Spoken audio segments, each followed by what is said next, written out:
Please ensure your volume is adjusted for the best possible listening quality. Chapter 1. It is difficult to know quite where to begin this story, but I have fixed my choice on a certain Wednesday at luncheon at the vicarage. The conversation, though, in the main, irrelevant to the matter in hand, yet contained one or two suggestive incidents which influenced later developments. I had just finished carving some boiled beef, remarkably tough by the way, and on resuming my seat, I remarked in a spirit most unbecoming to my cloth, that anyone who murdered Colonel Prothero would be doing the world at large a service. My young nephew Dennis said instantly, "That'll be remembered against you when the old boy is found bathed in blood. Mary will give evidence, won't you, Mary? And describe how you brandished the carving knife in a vindictive manner." Mary, who is in service at the vicarage as a stepping stone to better things and higher wages, merely said in a loud, business-like voice, "Greens," and thrust a cracked dish at him in a truculent manner. My wife said in a sympathetic voice, "Has he been very trying?" I did not reply at once, for Mary, setting the greens on the table with a bang, proceeded to thrust a dish of singularly moist and unpleasant dumplings under my nose. I said, "No, thank you," and she deposited the dish with a clatter on the table and left the room. "It is a pity that I am such a shocking housekeeper," said my wife with a tinge of genuine regret in her voice. I was inclined to agree with her. My wife's name is Griselda, a highly suitable name for a parson's wife, but there the suitability ends. She is not in the least meek. I have always been of the opinion that a clergyman should be unmarried. Why I should have urged Griselda to marry me at the end of 24 hours' acquaintance is a mystery to me. Marriage I have always held is a serious affair, to be entered into only after long deliberation and forethought, and suitability of tastes and inclinations is the most important consideration. Griselda is nearly 20 years younger than myself. She is most distractingly pretty and quite incapable of taking anything seriously. She is incompetent in every way and extremely trying to live with. She treats the parish as a kind of huge joke arranged for her amusement. I have endeavored to form her mind and failed. I am more than ever convinced that celibacy is desirable for the clergy. I have frequently hinted as much to Griselda, but she has only laughed. "My dear," I said, "if you would only exercise a little care." "I do sometimes," said Griselda. "But on the whole, I think things go worse when I'm trying. I'm evidently not a housekeeper by nature. I find it better to leave things to Mary, and just make up my mind to be uncomfortable and have nasty things to eat." "And what about your husband, my dear?" I said reproachfully, and proceeding to follow the example of the devil in quoting scripture for his own ends, I added, "She looketh to the ways of her household." "Think how lucky you are not to be torn to pieces by lions," said Griselda, quickly interrupting, "or burnt at the stake. Bad food and lots of dust and dead wasps is really nothing to make a fuss about. Tell me more about Colonel Prothero. At any rate, the early Christians were lucky enough not to have churchwardens." "Pompous old brute," said Dennis. "No wonder his first wife ran away from him." "I don't see what else she could do," said my wife. "Griselda," I said sharply, "I will not have you speaking in that way." "Darling," said my wife affectionately, "tell me about him.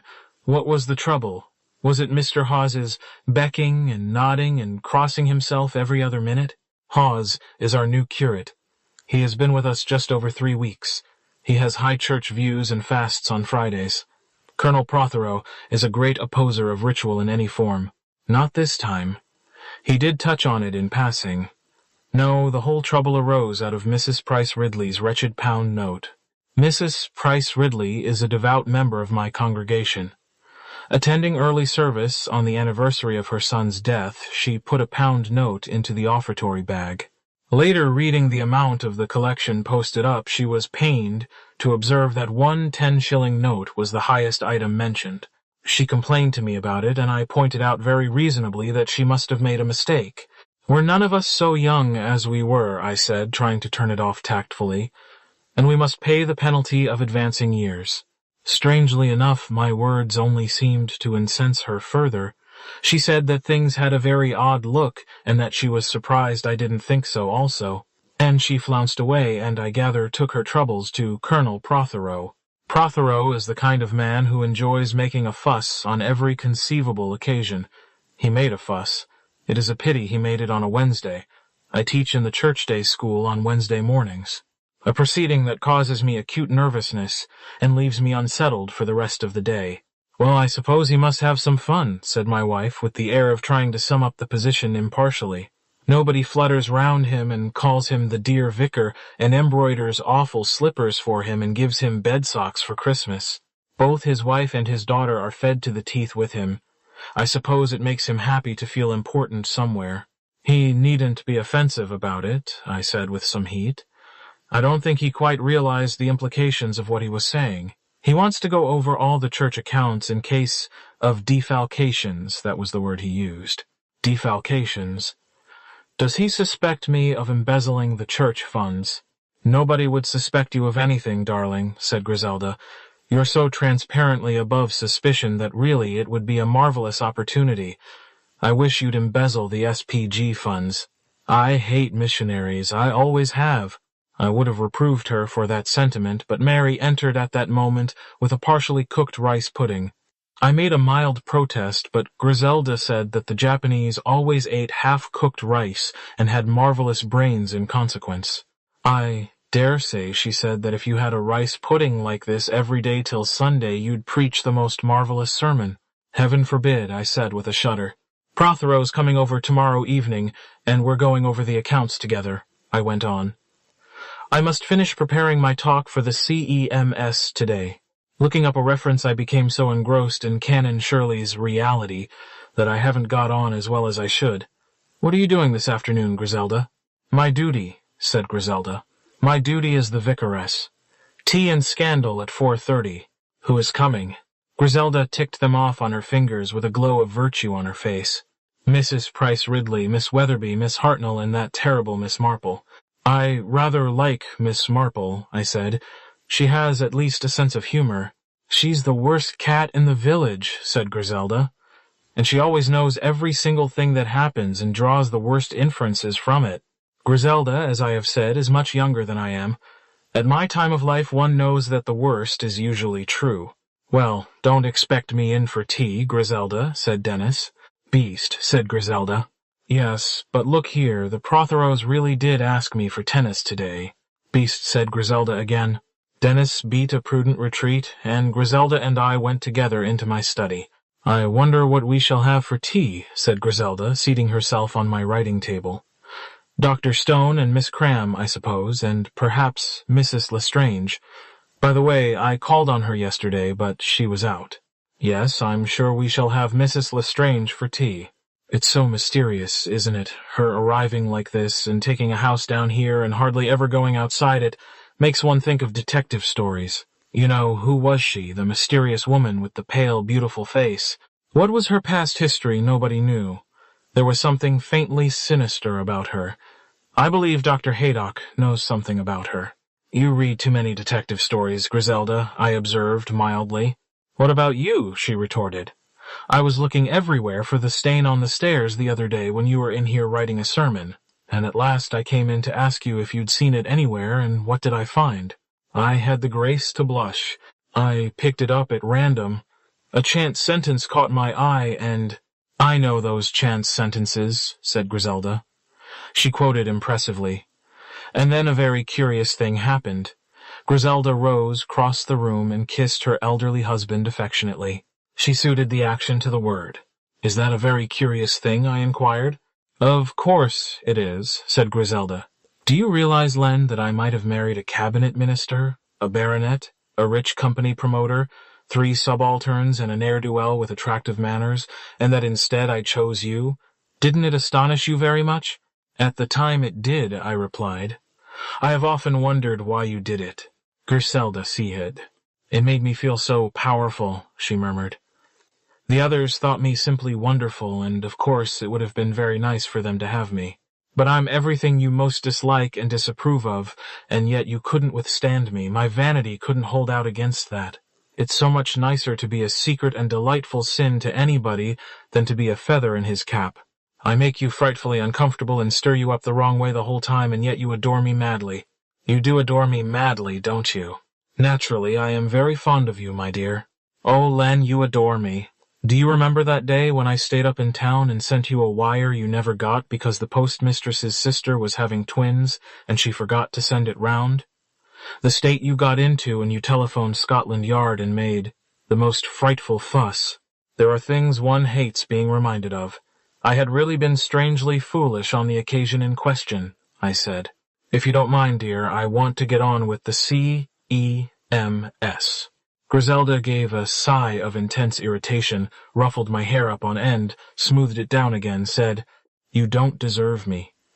You really don't. I'll have an affair with the artist. I will really and truly. And then think of the scandal in the parish." "There's a good deal already," I said mildly. Griselda laughed, blew me a kiss, and departed through the window. Chapter 2. Griselda is a very irritating woman. On leaving the luncheon table, I had felt myself to be in a good mood for preparing a really forceful address for the Church of England Men's Society. Now I felt restless and disturbed. Just when I was really settling down to it, Lettice Prothero drifted in. I use the word drifted advisedly. I have read novels in which young people are described as bursting with energy, joie de vivre, the magnificent vitality of youth. Personally, all the young people I come across have the air of amiable wraiths. Lettice was particularly wraith-like this afternoon. She is a pretty girl, very tall and fair and completely vague. She drifted through the French window, absently pulled off the yellow beret she was wearing, and murmured vaguely with a kind of faraway surprise, "Oh, it's you." There is a path from Old Hall through the woods which comes out by our garden gate, so that most people coming from there come in at that gate and up to the study window, instead of going a long way round by the road and coming to the front door. I was not surprised at Lettice coming in this way, but I did a little resent her attitude. If you come to a vicarage, you ought to be prepared to find a vicar. She came in and collapsed in a crumpled heap in one of my big arm chairs. She plucked aimlessly at her hair, staring at the ceiling. "Is Dennis anywhere about?" "I haven't seen him since lunch. I understood he was going to play tennis at your place." "Oh," said Lettice. "I hope he isn't. He won't find anybody there. He said you'd asked him."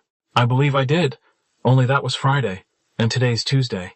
"It's Wednesday," I said. "Oh, how dreadful," said Lettice. "That means that I've forgotten to go to lunch with some people for the third time." Fortunately, it didn't seem to worry her much. "Is Griselda anywhere about?" "I expect you'll find her in the studio in the garden sitting to Lawrence Redding." "There's been quite a schmozzle about him," said Lettice. "With Father, you know. Father's dreadful." "What was the whatever it was about?" I inquired. "About his painting me. Father found out about it. Why shouldn't I be painted in my bathing dress? If I go on a beach in it, why shouldn't I be painted in it?" Lettice paused and then went on. "It's really absurd, Father, forbidding a young man the house. Of course, Lawrence and I simply shriek about it. I shall come and be done here in your studio." "No, my dear," I said. "Not if your father forbids it." "Oh, dear," said Lettice, sighing. "How tiresome everyone is.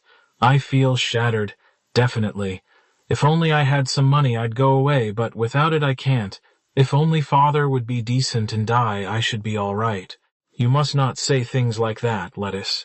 "Well, if he doesn't want him to die, he shouldn't be so horrible over money. I don't wonder Mother left him. Do you know, for years I believed she was dead. What sort of a young man did she run away with? Was he nice? It was before your father came to live here. I wonder what's become of her. I expect Anne will have an affair with someone soon. Anne hates me. She's quite decent to me, but she hates me. She's getting old, and she doesn't like it. That's the age you break out, you know. I wondered if Lettice was going to spend the entire afternoon in my study. "You haven't seen my gramophone records, have you?" she asked. "No." "How tiresome. I know I've left them somewhere, and I've lost the dog, and my wristwatch is somewhere, only it doesn't much matter because it won't go. Oh dear, I am so sleepy.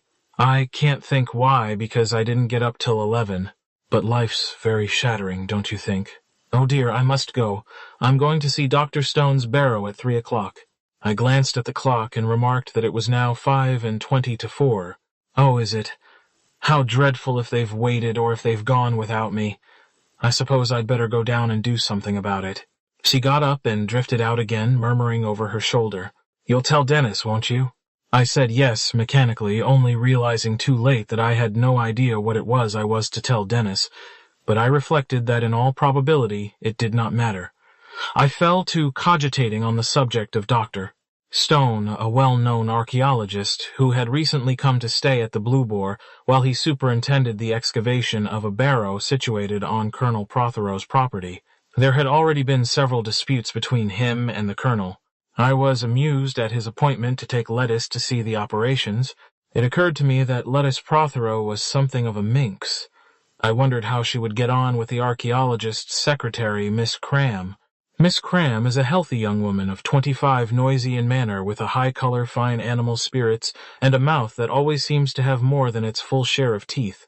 Village opinion is divided as to whether she is no better than she should be, or else a young woman of iron virtue who purposes to become Mrs. Stone at an early opportunity. She is in every way a great contrast to Lettice. I could imagine that the state of things at Old Hall might not be too happy.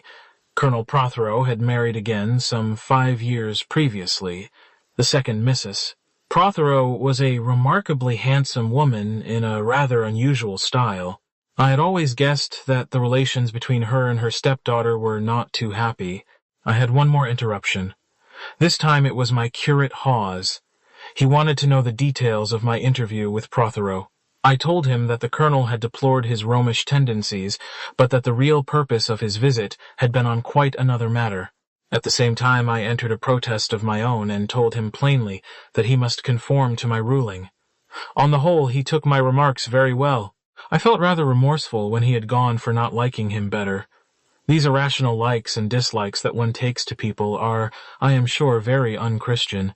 With a sigh, I realized that the hands of the clock on my writing table pointed to 5:15, a sign that it was really 4:30, and I made my way to the drawing-room. 4 of my parishioners were assembled there with teacups. Griselda sat behind the tea-table, trying to look natural in her environment, but only succeeding in looking more out of place than usual. I shook hands all round and sat down between Miss Marple and Miss Weatherby. Miss Marple is a white-haired old lady, with a gentle, appealing manner. Miss Weatherby is a mixture of vinegar and gush. Of the two, Miss Marple is much the more dangerous. "We were just talking," said Griselda, in a honey-sweet voice, "about Dr. Stone and Miss Cram." A ribald rhyme concocted by Dennis shot through my head. Miss Cram doesn't give a damn. I had a sudden yearning to say it out loud and observe the effect, but fortunately I refrained. Miss Weatherby said tersely, "No nice girl would do it," and shut her thin lips disapprovingly. "Do what I inquired. Be a secretary to an unmarried man," said Miss Weatherby in a horrified tone. "Oh, my dear," said Miss Marple, "I think married ones are the worst. Remember poor Molly Carter." "Married men living apart from their wives are of course notorious," said Miss Weatherby. "And even some of the ones living with their wives," murmured Miss Marple. "I remember." I interrupted these unsavory reminiscences. "But surely," I said, "in these days a girl can take a post in just the same way as a man does." "To come away to the country and stay at the same hotel," said Mrs. Price Ridley in a severe voice. Miss Weatherby murmured to Miss Marple in a low voice, "And all the bedrooms on the same floor." They exchanged glances. Miss Hartnell, who is weather-beaten and jolly and much dreaded by the poor, observed in a loud, hearty voice, "The poor man will be caught before he knows where he is. He's as innocent as a babe unborn, you can see that. Curious what turns of phrase we employ. None of the ladies present would have dreamed of alluding to an actual baby till it was safely in the cradle, visible to all." "Disgusting, I call it," continued Miss Hartnell with her usual tactlessness. "The man must be at least 25 years older than she is." 3 female voices rose at once, making disconnected remarks about the choir boys outing the regrettable incident at the last mothers' meeting and the draughts in the church. Miss Marple twinkled at Griselda. "Don't you think," said my wife, "that Miss Cram may just like having an interesting job, and that she considers Dr. Stone just as an employer?" There was a silence. Evidently none of the 4 ladies agreed. Miss Marple broke the silence by patting Griselda on the arm. "My dear," she said, "you are very young. The young have such innocent minds." Griselda said indignantly that she hadn't got at all an innocent mind. "Naturally," said Miss Marple, unheeding of the protest, "you think the best of everyone. Do you really think she wants to marry that bald-headed dull man? I understand he is quite well off, said Miss Marple. Rather a violent temper, I'm afraid. He had quite a serious quarrel with Colonel Prothero the other day. Everyone leaned forward interestedly. Colonel Prothero accused him of being an ignoramus. How like Colonel Prothero. And how absurd, said Mrs. Price Ridley. Very like Colonel Prothero, but I don't know about it being absurd, said Miss Marple. You remember the woman who came down here and said she represented welfare, and after taking subscriptions she was never heard of again, and proved to have nothing whatever to do with welfare. One is so inclined to be trusting, and take people at their own valuation. I should never have dreamed of describing Miss Marple as trusting. There's been some fuss about that young artist, Mr. Redding, hasn't there? Asked Miss Weatherby. Miss Marple nodded. Colonel Prothero turned him out of the house. It appears he was painting lettuce in her bathing dress. Suitable sensation. I always thought there was something between them, said Mrs. Price Ridley. That young fellow is always mouching off up there. Pity the girl hasn't got a mother. A stepmother is never the same thing. I dare say Mrs. Prothero does her best, said Miss Hartnell. Girls are so sly, deplored Mrs. Price Ridley. Quite a romance, isn't it? Said the softer-hearted Miss Weatherby. He's a very good-looking young fellow. But loose, said Miss Hartnell. Bound to be. An artist Paris models the altogether. Painting her in her bathing dress, said Mrs. Price Ridley. Not quite nice. He's painting me too, said Griselda. But not in your bathing dress, dear, said Miss Marple. It might be worse, said Griselda solemnly. Naughty girl, said Miss Hartnell, taking the joke broad-mindedly. Everybody else looked slightly shocked. Did dear Lettuce tell you of the trouble? Asked Miss Marple of me. Tell me. Yes. I saw her pass through the garden and go round to the study window. Miss Marple always sees everything. Gardening is as good as a smoke screen, and the habit of observing birds through powerful glasses can always be turned to account. She mentioned it, yes, I admitted. Mr. Hawes looked worried, said Miss Marple. I hope he hasn't been working too hard. Oh, cried Miss Weatherby excitedly, I quite forgot. I knew I had some news for you. I saw Dr. Haydock coming out of Mrs. Lestrange's cottage. Everyone looked at each other. Perhaps she's ill, suggested Mrs. Price Ridley. It must have been very sudden, if so, said Miss Hartnell. For I saw her walking round her garden at 3 o'clock this afternoon, and she seemed in perfect health. She and Dr. Haydock must be old acquaintances, said Mrs. Price Ridley. He's been very quiet about it. It's curious, said Miss Weatherby, that he's never mentioned it. As a matter of fact, said Griselda in a low, mysterious voice, and stopped. Everyone leaned forward excitedly. I happen to know, said Griselda impressively. Her husband was a missionary. Terrible story.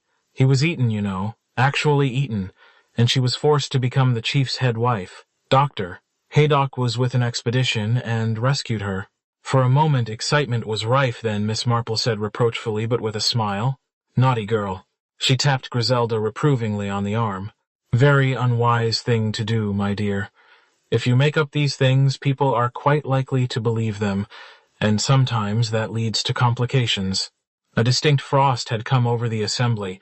2 of the ladies rose to take their departure. I wonder if there is anything between young Lawrence Redding and Lettuce Prothero, said Miss Weatherby. It certainly looks like it. What do you think, Miss Marple? Miss Marple seemed thoughtful. I shouldn't have said so myself. Not Lettuce. Quite another person, I should have said. But Colonel Prothero must have thought. He has always struck me as rather a stupid man, said Miss Marple. The kind of man who gets the wrong idea into his head and is obstinate about it. Do you remember Joe Bucknell, who used to keep the Blue Boar such a to-do about his daughter carrying on with young Bailey? And all the time it was that minx of a wife of his. She was looking full at Griselda as she spoke, and I suddenly felt a wild surge of anger. Don't you think, Miss Marple, I said, that we're all inclined to let our tongues run away with us too much? Charity thinketh no evil, you know. Inestimable harm may be done by the foolish wagging of tongues in ill-natured gossip. Dear Vicar, said Miss Marple, you are so unworldly. I'm afraid that observing human nature for as long as I have done one gets not to expect very much from it. I dare say idle tittle-tattle is very wrong and unkind, but it is so often true, isn't it? That last Parthian shot went home. Chapter 3. "Nasty old cat," said Griselda as soon as the door was closed. She made a face in the direction of the departing visitors and then looked at me and laughed. "Len, do you really suspect me of having an affair with Lawrence Redding?" "My dear, of course not. But you thought Miss Marple was hinting at it.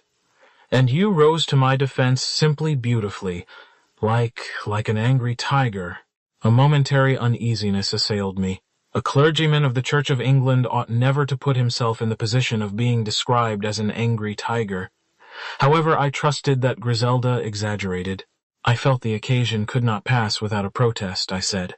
"But, Griselda, I wish you would be a little more careful in what you say." "Do you mean the cannibal story?" she asked. "Or the suggestion that Lawrence was painting me in the nude? If they only knew that he was painting me in a thick cloak with a very high fur collar, the sort of thing that you could go quite purely to see the Pope in, not a bit of sinful flesh showing anywhere. In fact, it's all marvelously pure. Lawrence never even attempts to make love to me. I can't think why. Surely knowing that you're a married woman. Don't pretend to come out of the ark, Lynn. You know very well that an attractive woman with an elderly husband is a kind of gift from heaven to a young man. There must be some other reason. It's not that I'm unattractive. I'm not. Surely you don't want him to make love to you?" "No," said Griselda with more hesitation than I thought becoming. "If he's in love with Lettice Prothero, Miss Marple didn't seem to think he was. Miss Marple may be mistaken. She never is. That kind of old cat is always right." She paused a minute and then said with a quick sidelong glance at me, "You do believe me, don't you? I mean that there's nothing between Lawrence and me." "My dear Griselda," I said, surprised. "Of course. My wife came across and kissed me. I wish you weren't so terribly easy to deceive, Len. You'd believe me whatever I said." "I should hope so. But, my dear, I do beg of you to guard your tongue and be careful what you say.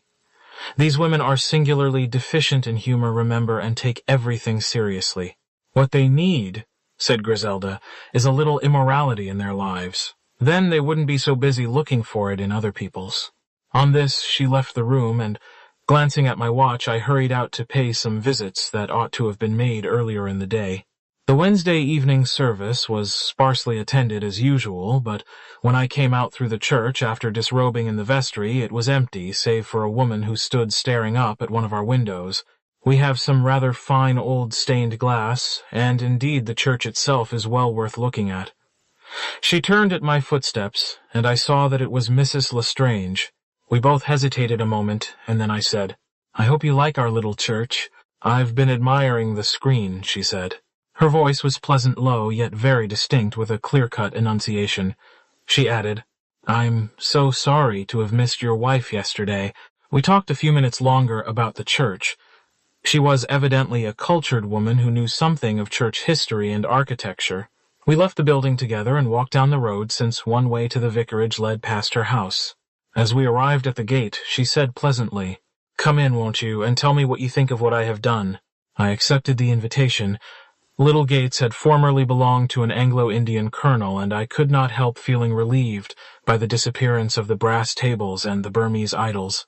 It was furnished now very simply, but in exquisite taste. There was a sense of harmony and rest about it. Yet I wondered more and more what had brought such a woman as Mrs. Lestrange to St. Mary Mead. She was so very clearly a woman of the world that it seemed a strange taste to bury herself in a country village. In the clear light of her drawing-room, I had an opportunity of observing her closely for the first time. She was a very tall woman. Her hair was gold with a tinge of red in it. Her eyebrows and eyelashes were dark, whether by art or by nature I could not decide. If she was, as I thought, made up, it was done very artistically. There was something sphinx-like about her face when it was in repose, and she had the most curious eyes I have ever seen. They were almost golden in shade. Her clothes were perfect, and she had all the ease of manner of a well-bred woman, and yet there was something about her that was incongruous and baffling. You felt that she was a mystery. The word Griselda had used occurred to me sinister. Absurd, of course. And yet was it so absurd? The thought sprang unbidden into my mind. This woman would stick at nothing. Our talk was on most normal lines, pictures, books, old churches. Yet somehow I got very strongly the impression that there was something else, something of quite a different nature that Mrs. Lestrange wanted to say to me. I caught her eyes on me once or twice, looking at me with a curious hesitancy as though she were unable to make up her mind. She kept the talk, I noticed, strictly to impersonal subjects. She made no mention of a husband or of friends or relations. But all the time there was that strange, urgent appeal in her glance. It seemed to say, "Shall I tell you I want to? Can't you help me?" Yet in the end it died away, or perhaps it had all been my fancy. I had the feeling that I was being dismissed. I rose and took my leave. As I went out of the room, I glanced back and saw her staring after me with a puzzled, doubtful expression. On an impulse I came back. "If there is anything I can do," she said doubtfully. "It's very kind of you." We were both silent. Then she said, "I wish I knew. It's difficult. No, I don't think anyone can help me, but thank you for offering to do so." That seemed final, so I went. But as I did so, I wondered. We are not used to mysteries in St. Mary Mead. So much is this the case that as I emerged from the gate, I was pounced upon. Miss Hartnell is very good at pouncing in a heavy and cumbrous way. "I saw you," she exclaimed with ponderous humor, "and I was so excited. Now you can tell us all about it." "About what?" "The mysterious lady. Is she a widow, or has she a husband somewhere?" I really couldn't say. She didn't tell me. How very peculiar. One would think she would be certain to mention something casually. It almost looks, doesn't it, as though she had a reason for not speaking? I really don't see that. "Ah, but as dear Miss Marple says you are so unworldly, dear vicar. Tell me, has she known Dr. Haydock long?" "She didn't mention him, so I don't know." "Really? But what did you talk about then?" "Pictures, music, books," I said truthfully. Miss Hartnell, whose only topics of conversation are the purely personal, looked suspicious and unbelieving. Taking advantage of a momentary hesitation on her part as to how to proceed next, I bade her good night and walked rapidly away. I called in at a house farther down the village, and returned to the vicarage by the garden gate, passing as I did so the danger point of Miss Marple's garden. However, I did not see how it was humanly possible for the news of my visit to Mrs. Lestrange to have yet reached her ears, so I felt reasonably safe. As I latched the gate, it occurred to me that I would just step down to the shed in the garden, which young Lawrence Redding was using as a studio, and see for myself how Griselda's portrait was progressing. I append a rough sketch here which will be useful in the light of after happenings only sketching in such details as are necessary. I had no idea there was anyone in the studio.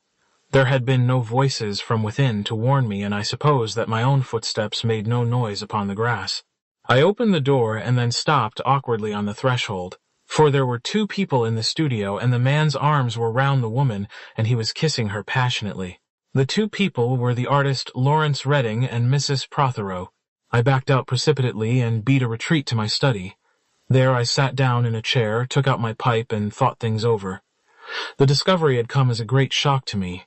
Especially since my conversation with Lettice that afternoon, I had felt fairly certain that there was some kind of understanding growing up between her and the young man.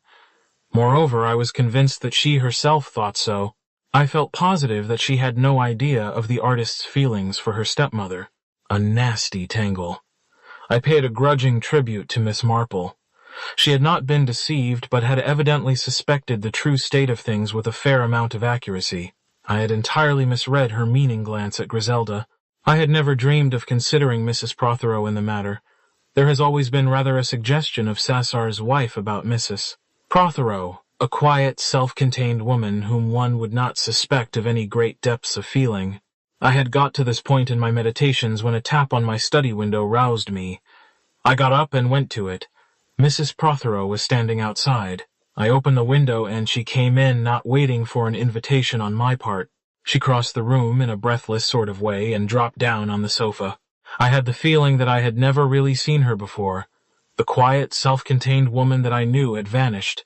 In her place was a quick, breathing, desperate creature. For the first time, I realized that Anne Prothero was beautiful. She was a brown-haired woman with a pale face and very deep-set gray eyes. She was flushed now, and her breast heaved. It was as though a statue had suddenly come to life. I blinked my eyes at the transformation. "I thought it best to come," she said. You saw just now." I bowed my head. She said very quietly, "We love each other."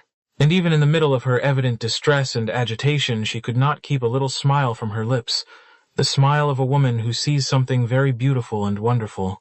I still said nothing, and she added presently, "I suppose to you that seems very wrong. Can you expect me to say anything else, Mrs. Prothero?" No, I suppose not." I went on, trying to make my voice as gentle as possible. "You are a married woman." She interrupted me. "Oh, I know. Do you think I haven't gone over all that again and again? I'm not a bad woman, really, I'm not. And things aren't as you might think they are." I said gravely, "I'm glad of that." She asked, rather timorously, "Are you going to tell my husband?" I said rather dryly, "There seems to be a general idea that a clergyman is incapable of behaving like a gentleman. That is not true." She threw me a grateful glance. "I'm so unhappy. Oh, I'm so dreadfully unhappy. I can't go on. I simply can't go on, and I don't know what to do." Her voice rose with a slightly hysterical note in it. "You don't know what my life is like. I've been miserable with Lucius from the beginning. No woman could be happy with him. I wish he were dead. It's awful, but I do. I'm desperate. I tell you, I'm desperate." She started and looked over at the window. "What was that? I thought I heard someone. Perhaps it's Lawrence." I went over to the window, which I had not closed as I had thought. I stepped out and looked down the garden, but there was no one in sight. Yet I was almost convinced that I too had heard someone, or perhaps it was her certainty that had convinced me. When I re-entered the room, she was leaning forward, drooping her head down. She looked the picture of despair. She said again, "I don't know what to do. I don't know what to do." I came and sat down beside her. I said the things I thought it was my duty to say, and tried to say them with the necessary conviction, uneasily conscious all the time, that same morning I had given voice to the sentiment that a world without Colonel Prothero in it would be improved for the better. Above all, I begged her to do nothing rash. To leave her home and her husband was a very serious step. I don't suppose I convinced her. I have lived long enough in the world to know that arguing with anyone in love is next door to useless, but I do think my words brought to her some measure of comfort. When she rose to go, she thanked me and promised to think over what I had said. Nevertheless, when she had gone, I felt very uneasy. I felt that hitherto I had misjudged Anne Prothero's character. She impressed me now as a very desperate woman, the kind of woman who would stick at nothing once her emotions were aroused. And she was desperately, wildly, madly in love with Lawrence Redding, a man several years younger than herself. I didn't like it. Chapter 4. I had entirely forgotten that we had asked Lawrence Redding to dinner that night. When Griselda burst in and scolded me, pointing out that it lacked 2 minutes to dinner time, I was quite taken aback. "I hope everything will be all right," Griselda called up the stairs after me. "I've thought over what you said at lunch, and I've really thought of some quite good things to eat." I may say in passing that our evening meal amply bore out Griselda's assertion that things went much worse when she tried than when she didn't. The menu was ambitious in conception, and Mary seemed to have taken a perverse pleasure in seeing how best she could alternate undercooking and overcooking. Some oysters which Griselda had ordered, and which would seem to be beyond the reach of incompetence, we were unfortunately not able to sample, as we had nothing in the house to open them with an omission, which was discovered only when the moment for eating them arrived. I had rather doubted whether Lawrence Redding would put in an appearance. He might very easily have sent an excuse. However, he arrived punctually enough, and the four of us went in to dinner. Lawrence Redding has an undeniably attractive personality. He is, I suppose, about 30 years of age. He has dark hair, but his eyes are of a brilliant, almost startling blue. He is the kind of young man who does everything well. He is good at games, an excellent shot, a good amateur, and can tell a first-rate story. He is capable of making any party go. He has, I think, Irish blood in his veins. He is not at all one's idea of the typical artist. Yet I believe he is a clever painter in the modern style. I know very little of painting myself. It was only natural that on this particular evening he should appear a shade distrait. On the whole, he carried off things very well. I don't think Griselda or Dennis noticed anything wrong. Probably I should not have noticed anything myself if I had not known beforehand. Griselda and Dennis were particularly gay, full of jokes about Dr. Stone and Miss Cram, the local scandal. It suddenly came home to me with something of a pang that Dennis is nearer Griselda's age than I am. He calls me Uncle Len, but her Griselda. It gave me somehow a lonely feeling. I must, I think, have been upset by Mrs. Prothero. I'm not usually given to such unprofitable reflections. Griselda and Dennis went rather far now and then, but I hadn't the heart to check them. I have always thought it a pity that the mere presence of a clergyman should have a damping effect. Lawrence took a gay part in the conversation. Nevertheless, I was aware of his eyes continually straying to where I sat, and I was not surprised when, after dinner, he maneuvered to get me into the study. As soon as we were alone, his manner changed. His face became grave and anxious. He looked almost haggard. "You've surprised our secret, sir," he said. "What are you going to do about it?" I could speak far more plainly to Redding than I could to Mrs. Prothero, and I did so. He took it very well. "Of course," he said when I had finished. "You're bound to say all this. You're a parson. I don't mean that in any way offensively. As a matter of fact, I think you're probably right. But this isn't the usual sort of thing between Anne and me." I told him that people had been saying that particular phrase since the dawn of time, and a queer little smile creased his lips. "You mean everyone thinks their case is unique, perhaps so. But one thing you must believe." He assured me that so far there was nothing wrong in it. Anne, he said, was one of the truest and most loyal women that ever lived. What was going to happen he didn't know. If this were only a book, he said gloomily, the old man would die, and a good riddance to everybody. I reproved him. Oh, I didn't mean I was going to stick him in the back with a knife, though I'd offer my best thanks to anyone else who did so. There's not a soul in the world who's got a good word to say for him. I rather wonder the first Mrs. Prothero didn't do him in. I met her once years ago, and she looked quite capable of it. One of those calm, dangerous women. He goes blustering along, stirring up trouble everywhere, mean as the devil, and with a particularly nasty temper. You don't know what Anne has had to stand from him. If I had a penny in the world, I'd take her away without any more ado. Then I spoke to him very earnestly. I begged him to leave St. Mary Mead. By remaining there, he could only bring greater unhappiness on Anne Prothero than was already her lot. People would talk. The matter would get to Colonel Prothero's ears, and things would be made infinitely worse for her. Lawrence protested. "Nobody knows a thing about it except you, Padre. My dear young man, you underestimate the detective instinct of village life. In St. Mary Mead, everyone knows your most intimate affairs. There is no detective in England equal to a spinster lady of uncertain age with plenty of time on her hands." He said easily that that was all right. Everyone thought it was Lettice. "Has it occurred to you," I asked, "that possibly Lettice might think so herself?" He seemed quite surprised by the idea. Lettice, he said, didn't care a hang about him. He was sure of that. "She's a queer sort of girl," he said. "Always seems in a kind of dream, and yet underneath I believe she's really rather practical. I believe all that vague stuff is a pose. Lettice knows jolly well what she's doing. And there's a funny vindictive streak in her. The queer thing is that she hates Anne, simply loathes her, and yet Anne's been a perfect angel to her always." I did not, of course, take his word for this last. To infatuated young men, their inamorata always behaves like an angel. Still, to the best of my observation, Anne had always behaved to her stepdaughter with kindness and fairness. I had been surprised myself that afternoon at the bitterness of Lettice's tone. We had to leave the conversation there, because Griselda and Dennis burst in upon us and said I was not to make Lawrence behave like an old fogey. "Oh dear," said Griselda, throwing herself into an armchair. "How I would like a thrill of some kind, a murder or even a burglary."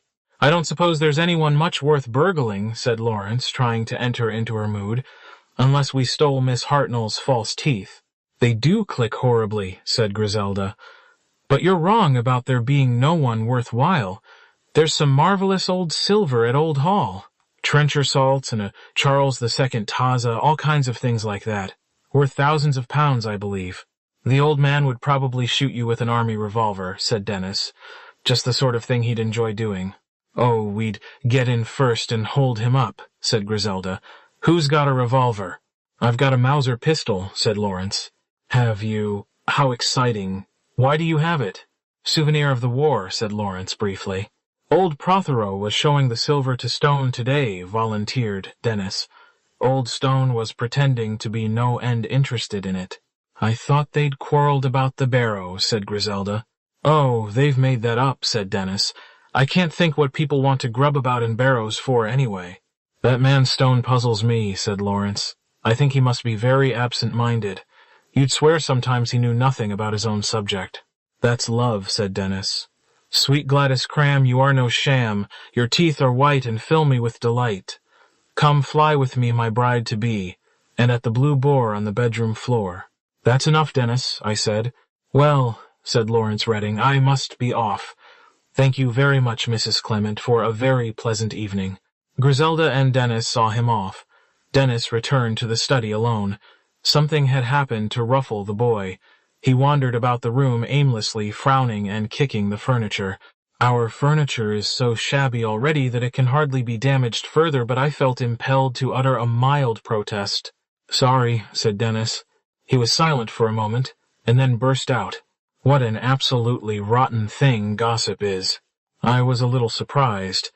Dennis does not usually take that attitude. What's the matter? I asked. I don't know whether I ought to tell you. I was more and more surprised. It's such an absolutely rotten thing, Dennis said again, going round and saying things, not even saying them, hinting them. No, I'm damned sorry if I'll tell you, it's absolutely rotten. I looked at him curiously, but I did not press him further. I wondered very much, though. It is very unlike Dennis to take anything to heart. Griselda came in at that moment. Miss Weatherby's just rung up, she said. Mrs. Lestrange went out at 8:15 and hasn't come in yet. Nobody knows where she's gone. Why should they know? But it isn't to Dr. Haydock's. Miss Weatherby does know that, because she telephoned to Miss Hartnell, who lives next door to him, and who would have been sure to see her. It is a mystery to me, I said, how anyone ever gets any nourishment in this place. They must eat their meals standing up by the window so as to be sure of not missing anything. And that's not all, said Griselda, bubbling with pleasure. They've found out about the Blue Boar, Doctor. Stone and Miss Cram have got rooms next door to each other, but she waved an impressive forefinger, no communicating door.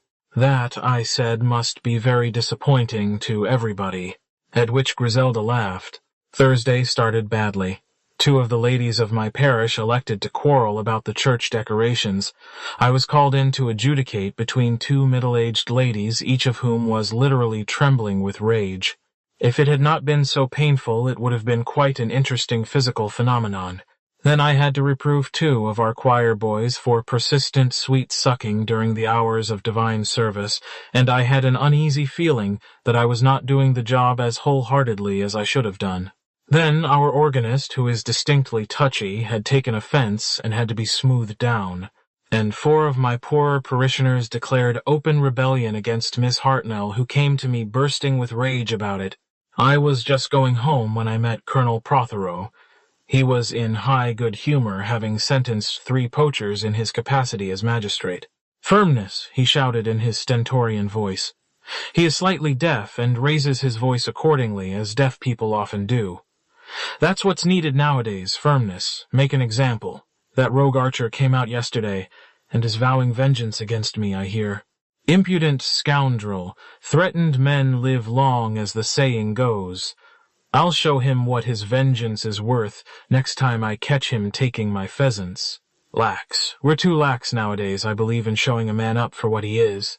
You're always being asked to consider a man's wife and children. Damned nonsense. Fiddlesticks. Why should a man escape the consequences of his acts just because he whines about his wife and children? It's all the same to me. No matter what a man is, doctor, lawyer, clergyman, poacher, drunken wastrel, if you catch him on the wrong side of the law, let the law punish him. You agree with me, I'm sure. You forget, I said. My calling obliges me to respect one quality above all others, the quality of mercy. Well, I'm a just man. No one can deny that. I did not speak, and he said sharply, "Why don't you answer, 'A penny for your thoughts, man'?" I hesitated then. I decided to speak. I was thinking, I said, that when my times comes I should be sorry if the only plea I had to offer was that of justice. because it might mean that only justice would be meted out to me. Pah! What we need is a little militant Christianity. I've always done my duty, I hope. Well, no more of that. I'll be along this evening, as I said. We'll make it 6:15 instead of 6, if you don't mind. I've got to see a man in the village. That will suit me quite well. He flourished his stick and strode away. Turning, I ran into Hawes. I thought he looked distinctly ill this morning. I had meant to upbraid him mildly for various matters in his province which had been muddled or shelved, but seeing his white-strained face, I felt that the man was ill. I said as much, and he denied it, but not very vehemently. Finally, he confessed that he was not feeling too fit, and appeared ready to accept my advice of going home to bed. I had a hurried lunch and went out to do some visits. Griselda had gone to London by the cheap Thursday train. I came in about 3:45 with the intention of sketching the outline of my Sunday sermon, but Mary told me that Mr. Redding was waiting for me in the study. I found him pacing up and down with a worried face. He looked white and haggard. He turned abruptly at my entrance. "Look here, sir. I've been thinking over what you said yesterday. I've had a sleepless night thinking about it. You're right. I've got to cut and run." "My dear boy," I said, "you were right in what you said about Anne. I'll only bring trouble on her by staying here. She's too good for anything else. I see, I've got to go. I've made things hard enough for her as it is, heaven help me." "I think you have made the only decision possible," I said. "I know that it is a hard one, but believe me, it will be for the best in the end." I could see that he thought that that was the kind of thing easily said by someone who didn't know what he was talking about. "You'll look after Anne. She needs a friend. You can rest assured that I will do everything in my power." "Thank you, sir." He wrung my hand. "You're a good sort, Padre. I shall see her to say goodbye this evening, and I shall probably pack up and go tomorrow. No good prolonging the agony. Thanks for letting me have the shed to paint in. I'm sorry not to have finished Mrs. Clement's portrait." "Don't worry about that, my dear boy. Goodbye and God bless you." When he had gone, I tried to settle down to my sermon, but with very poor success. I kept thinking of Lawrence and Anne Prothero. I had rather an unpalatable cup of tea, cold and black, and at 5:30 the telephone rang. I was informed that Mr. Abbott of Lower Farm was dying, and would I please come at once. I rang up Old Hall immediately, for Lower Farm was nearly 2 miles away, and I could not possibly get back by 6:15. I have never succeeded in learning to ride a bicycle. I was told, however, that Colonel Prothero had just started out in the car, so I departed, leaving word with Mary that I had been called away, but would try to be back by 6:30 or soon after. Chapter 5. It was nearer 7 than 6:30 when I approached the vicarage gate on my return. Before I reached it, it swung open and Lawrence Redding came out. He stopped dead on seeing me, and I was immediately struck by his appearance. He looked like a man who was on the point of going mad. His eyes stared in a peculiar manner. He was deathly white, and he was shaking and twitching all over. I wondered for a moment whether he could have been drinking, but repudiated the idea immediately. "Hello," I said. "Have you been to see me again? Sorry I was out. Come back now." "I've got to see Prothero about some accounts, but I dare say we shan't be long." "Prothero," he said. He began to laugh. "Prothero, you're going to see Prothero? Oh, you'll see Prothero, all right. Oh, my God, yes." I stared. Instinctively, I stretched out a hand towards him. He drew sharply aside. "No," he almost cried out. "I've got to get away to think. I've got to think. I must think." He broke into a run and vanished rapidly down the road towards the village, leaving me staring after him, my first idea of drunkenness recurring. Finally, I shook my head and went on to the vicarage. The front door is always left open, but nevertheless, I rang the bell. Mary came, wiping her hands on her apron. "So you're back at last," she observed. "Is Colonel Prothero here?" I asked. "In the study. Been here since 6:15. And Mr. Redding's been here. Come a few minutes ago. Asked for you. I told him you'd be back any minute, and that Colonel Prothero was waiting in the study, and he said he'd wait too, and went there. He's there now." "No, he isn't," I said. "I've just met him going down the road." "Well, I didn't hear him leave. He can't have stayed more than a couple of minutes. The mistress isn't back from town yet." I nodded absent-mindedly. Mary beat a retreat to the kitchen quarters, and I went down the passage and opened the study door. After the dusk of the passage, the evening sunshine that was pouring into the room made my eyes blink. I took a step or two across the floor and then stopped dead. For a moment, I could hardly take in the meaning of the scene before me. Colonel Prothero was lying sprawled across my writing table in a horrible, unnatural position. There was a pool of some dark fluid on the desk by his head, and it was slowly dripping onto the floor with a horrible drip, drip, drip. I pulled myself together and went across to him. His skin was cold to the touch. The hand that I raised fell back lifeless. The man was dead shot through the head. I went to the door and called Mary. When she came, I ordered her to run as fast as she could and fetch Dr. Haydock, who lives just at the corner of the road. I told her there had been an accident. Then I went back and closed the door to await the doctor's coming. Fortunately, Mary found him at home.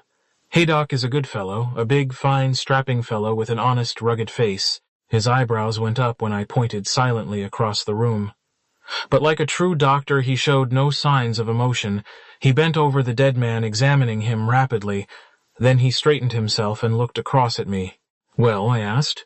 "He's dead right enough. Been dead half an hour, I should say. Suicide." "Out of the question, man. Look at the position of the wound. Besides, if he shot himself, where's the weapon?" "True enough, there was no sign of any such thing." "We'd better not mess around with anything," said Haydock. "I'd better ring up the police." He picked up the receiver and spoke into it. He gave the facts as curtly as possible and then replaced the telephone and came across to where I was sitting. "This is a rotten business. How did you come to find him?"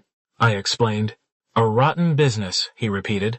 Is it murder?" I asked rather faintly. "Looks like it." "Mean to say, what else can it be? Extraordinary business. Wonder who had a down on the poor old fellow. Of course I know he wasn't popular, but one isn't often murdered for that reason, worse luck." "There's one rather curious thing," I said. "I was telephoned for this afternoon to go to a dying parishioner. When I got there, everyone was very surprised to see me. The sick man was very much better than he had been for some days, and his wife flatly denied telephoning for me at all." Haydock drew his brows together. "That's suggestive, very. You are being got out of the way. Where's your wife?" "Gone up to London for the day." "And the maid?" "In the kitchen, right at the other side of the house, where she wouldn't be likely to hear anything that went on in here. It's a nasty business. Who knew that Prothero was coming here this evening?" He referred to the fact this morning in the village street at the top of his voice as usual, meaning that the whole village knew it, which they always do in any case, know of anyone who had a grudge against him. The thought of Lawrence Redding's white face and staring eyes came to my mind. I was spared answering by a noise of shuffling feet in the passage outside. The police said my friend and rose to his feet. Our police force was represented by Constable Hurst, looking very important but slightly worried. "Good evening, gentlemen," he greeted us. "The inspector will be here any minute. In the meantime, I'll follow out his instructions. I understand Colonel Prothero's been found shot in the vicarage." He paused and directed a look of cold suspicion at me, which I tried to meet with a suitable bearing of conscious innocence. He moved over to the writing table and announced, "Nothing to be touched till the inspector comes. For the convenience of my readers, I append a sketch plan of the room." He got out his notebook, moistened his pencil, and looked expectantly at both of us. I repeated my story of discovering the body. When he had got it all down, which took some time, he turned to the doctor. "In your opinion, Dr. Haydock, what was the cause of death?" "Shot through the head at close quarters." "And the weapon?" "I can't say with certainty until we get the bullet out, but I should say in all probability the bullet was fired from a pistol of small caliber, say a Mauser, 25. I started remembering our conversation of the night before and Lawrence Redding's admission. The police constable brought his cold, fish-like eye round on me. "Did you speak, sir?" I shook my head. Whatever suspicions I might have, they were no more than suspicions, and as such to be kept to myself. "When, in your opinion, did the tragedy occur?" The doctor hesitated for a minute before he answered. Then he said, "The man has been dead just over half an hour, I should say. Certainly not longer." Hurst turned to me. "Did the girl hear anything?" "As far as I know, she heard nothing," I said. "But you had better ask her." But at this moment Inspector Slack arrived, having come by car from Much Benham 2 miles away. All that I can say of Inspector Slack is that never did a man more determinedly strive to contradict his name. He was a dark man, restless and energetic in manner, with black eyes that snapped ceaselessly. His manner was rude and overbearing in the extreme. He acknowledged our greetings with a curt nod, seized his subordinate's notebook, perused it, exchanged a few curt words with him in an undertone, then strode over to the body. "Everything's been messed up and pulled about, I suppose," he said. "I've touched nothing," said Haydock. "No more have I," I said. The inspector busied himself for some time, peering at the things on the table and examining the pool of blood. "Ah," he said in a tone of triumph, "here's what we want. Clock overturned when he fell forward. That'll give us the time of the crime. 22 minutes past 6. What time did you say death occurred, Doctor?" "I said about half an hour, but—" The inspector consulted his watch. 5 minutes past 7. "I got word about 10 minutes ago at 5 minutes to 7. Discovery of the body was at about 6:45. I understand you were fetched immediately. Say you examined it at 10 minutes to... Why, that brings it to the identical second, almost." "I don't guarantee the time absolutely," said Haydock. "That is an approximate estimate." "Good enough, sir, good enough. I'd been trying to get a word in about that clock. If you'll excuse me, sir, I'll ask you any questions I want to know. Time's short. What I want is absolute silence." "Yes, but I'd like to tell you." "Absolute silence," said the inspector, glaring at me ferociously. I gave him what he asked for. He was still peering about the writing table. "What was he sitting here for?" he grunted. "Did he want to write a note? Hello, what's this?" He held up a piece of note paper triumphantly.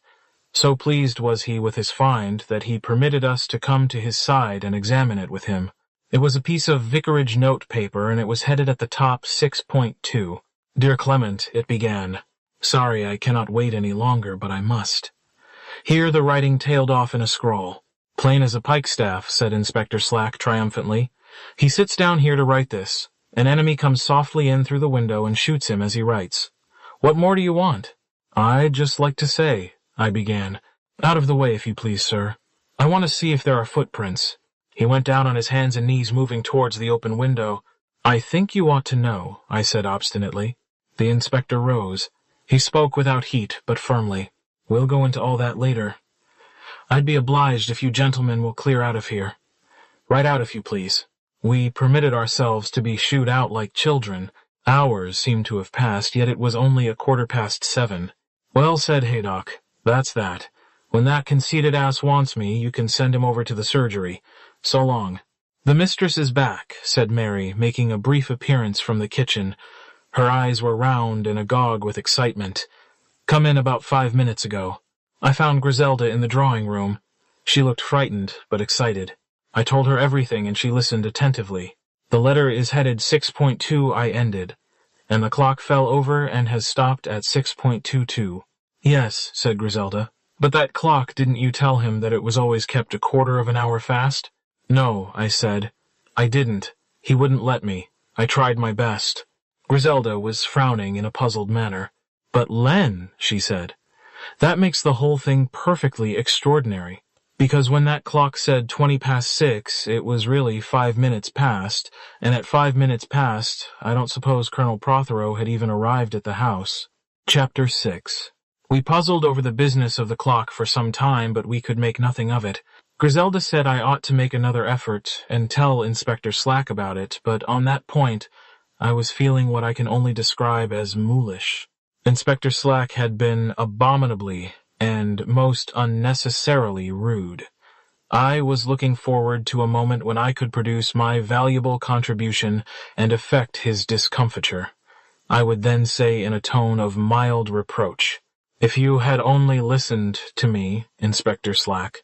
I expected that he would at least speak to me before he left the house, but to our surprise, we learned from Mary that he had departed, having locked up the study door and issued orders that no one was to attempt to enter the room.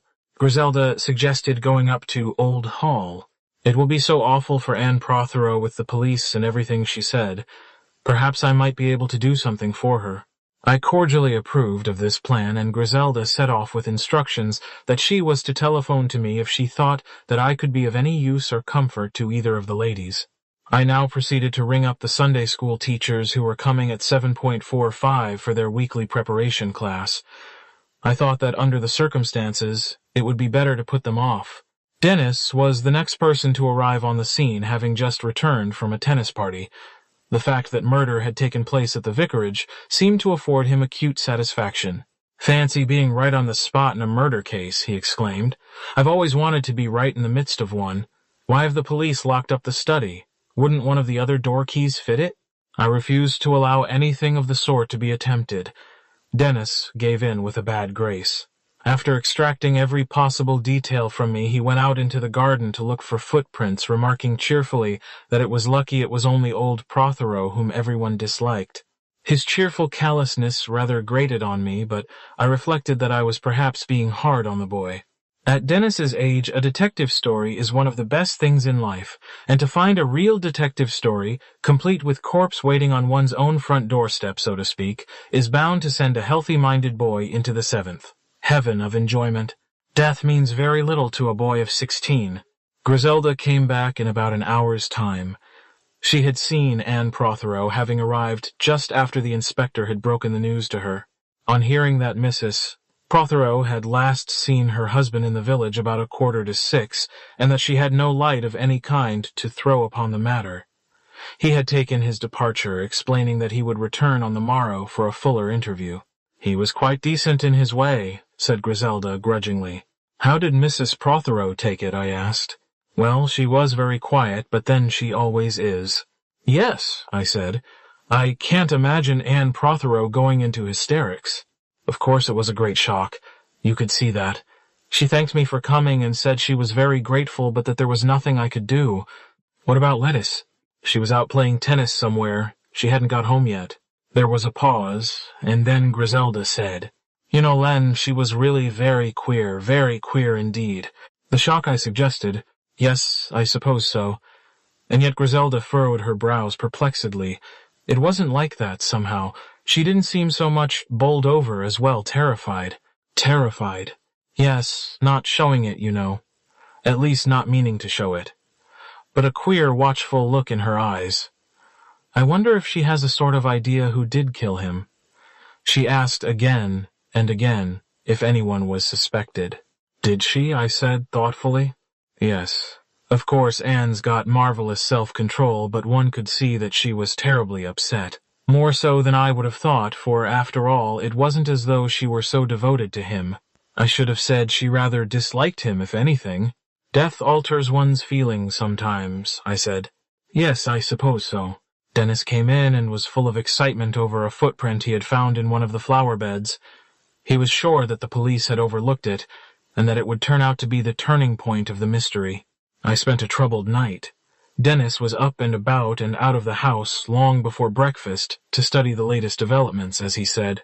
Nevertheless, it was not he but Mary who brought us the morning's sensational bit of news. We had just sat down to breakfast when she burst into the room, her cheeks red and her eyes shining, and addressed us with her customary lack of ceremony. "Would you believe it? The bakers just told me. They've arrested young Mr. Redding." "Arrested Lawrence?" cried Griselda incredulously. "Impossible! It must be some stupid mistake." "No mistake about it, Mum," said Mary, with a kind of gloating exultation. "Mr. Redding, he went there himself, and gave himself up. Last night, last thing. Went right in, threw down the pistol on the table, and, 'I did it,' he says, just like that."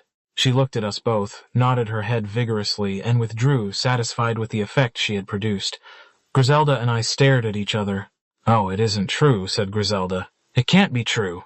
She noticed my silence and said, "Len, you don't think it's true?" I found it hard to answer her. I sat silent, thought swirling through my head. "He must be mad," said Griselda. "Absolutely mad." "Or do you think they were looking at the pistol together and it suddenly went off? That doesn't sound at all a likely thing to happen. But it must have been an accident of some kind, because there's not a shadow of a motive. What earthly reason could Lawrence have for killing Colonel Prothero? I could have answered that question very decidedly, but I wished to spare Anne Prothero as far as possible. There might still be a chance of keeping her name out of it. "Remember, they had had a quarrel," I said. "About Lettice and her bathing dress." Yes, but that's absurd. And even if he and Lettuce were engaged secretly, well, that's not a reason for killing her father. We don't know what the true facts of the case may be, Griselda. You do believe it, Len? Oh, how can you? I tell you, I'm sure Lawrence never touched a hair of his head. Remember, I met him just outside the gate. He looked like a madman. Yes, but... Oh, it's impossible. There's the clock, too, I said. This explains the clock. Lawrence must have put it back to 6.22 with the idea of making an alibi for himself. Look how Inspector Slack fell into the trap. You're wrong, Len. Lawrence knew about that clock being fast. Keeping the vicar up to time, he used to say.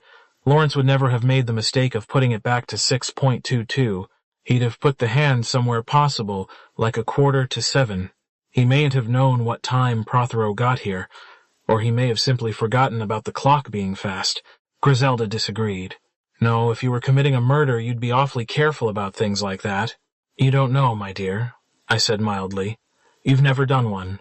Before Griselda could reply, a shadow fell across the breakfast table, and a very gentle voice said, I hope I am not intruding. You must forgive me. But in the sad circumstances, the very sad circumstances, it was our neighbor, Miss Marple. Accepting our polite disclaimers, she stepped in through the window, and I drew up a chair for her. She looked faintly flushed and quite excited. Very terrible, is it not, poor Colonel Prothero? Not a very pleasant man, perhaps, and not exactly popular, but it's none the less sad for that. And actually shot in the vicarage study, I understand. I said that had indeed been the case.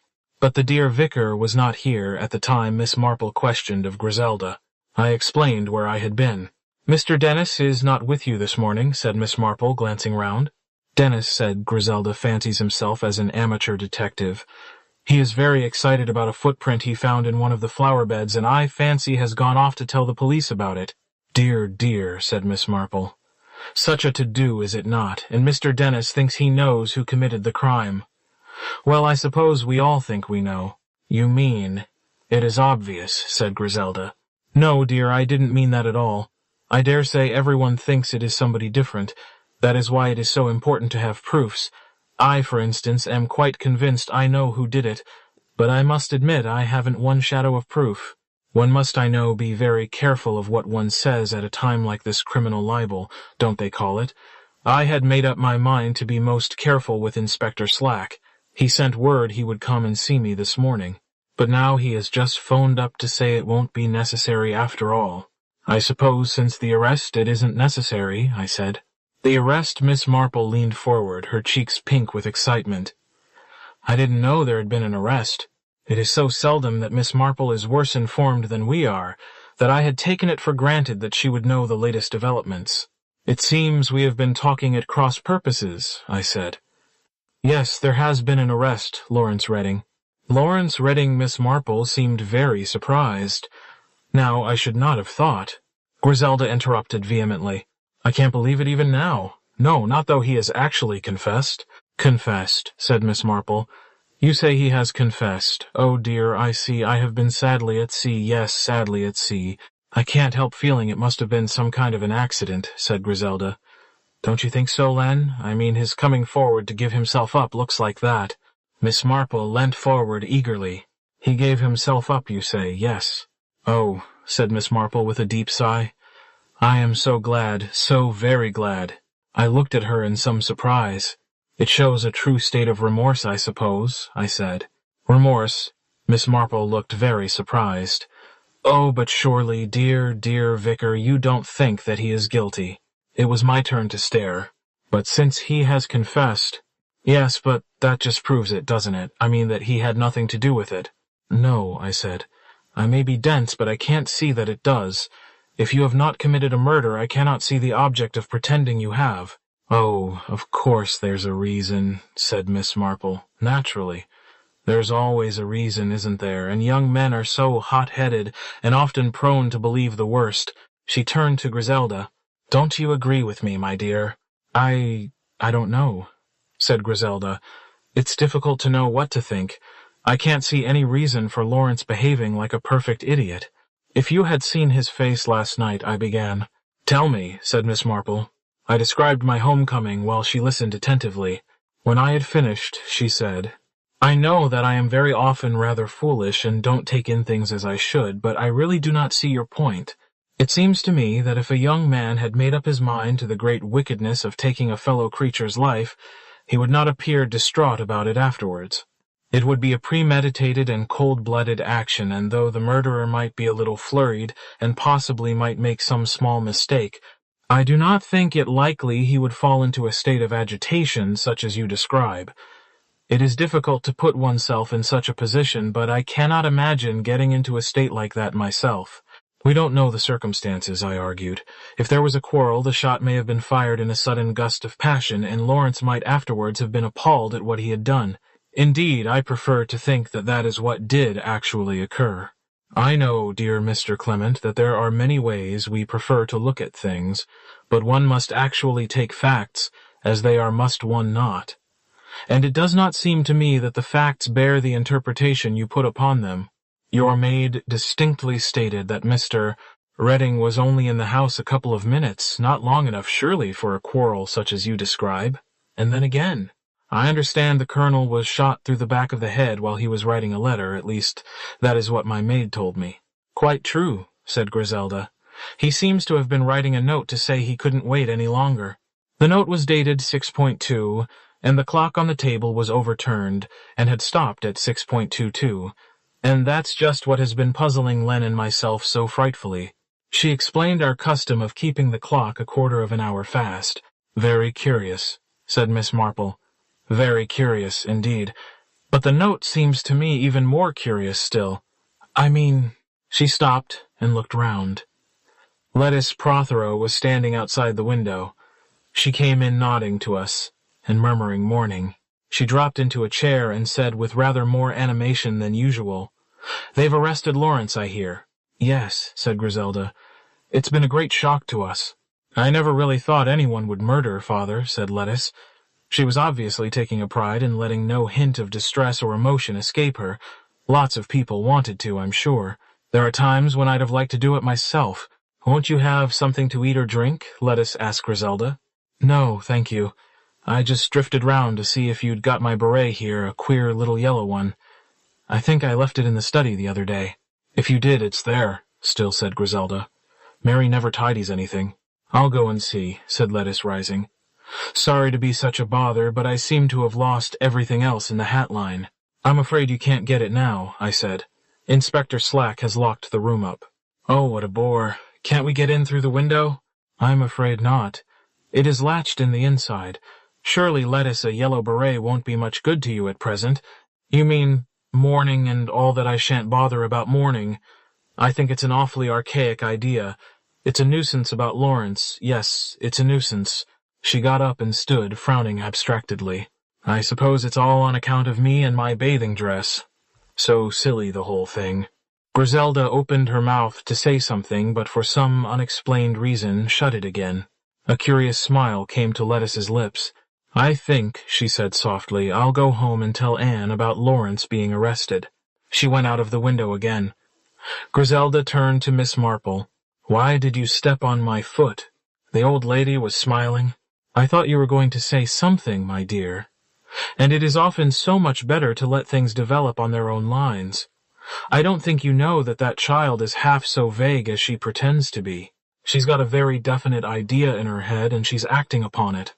Mary gave a loud knock on the dining-room door and entered hard upon it. "What is it?" said Griselda. "And Mary, you must remember not to knock on doors. I've told you about it before." "Thought you might be busy," said Mary. "Colonel Melchett's here. Wants to see the master." "Colonel Melchett is chief constable of the county." I rose at once. "I thought you wouldn't like my leaving him in the hall, so I put him in the drawing-room," went on. "Mary, shall I clear?" "Not yet," said Griselda. "I'll ring." She turned to Miss Marple, and I left the room.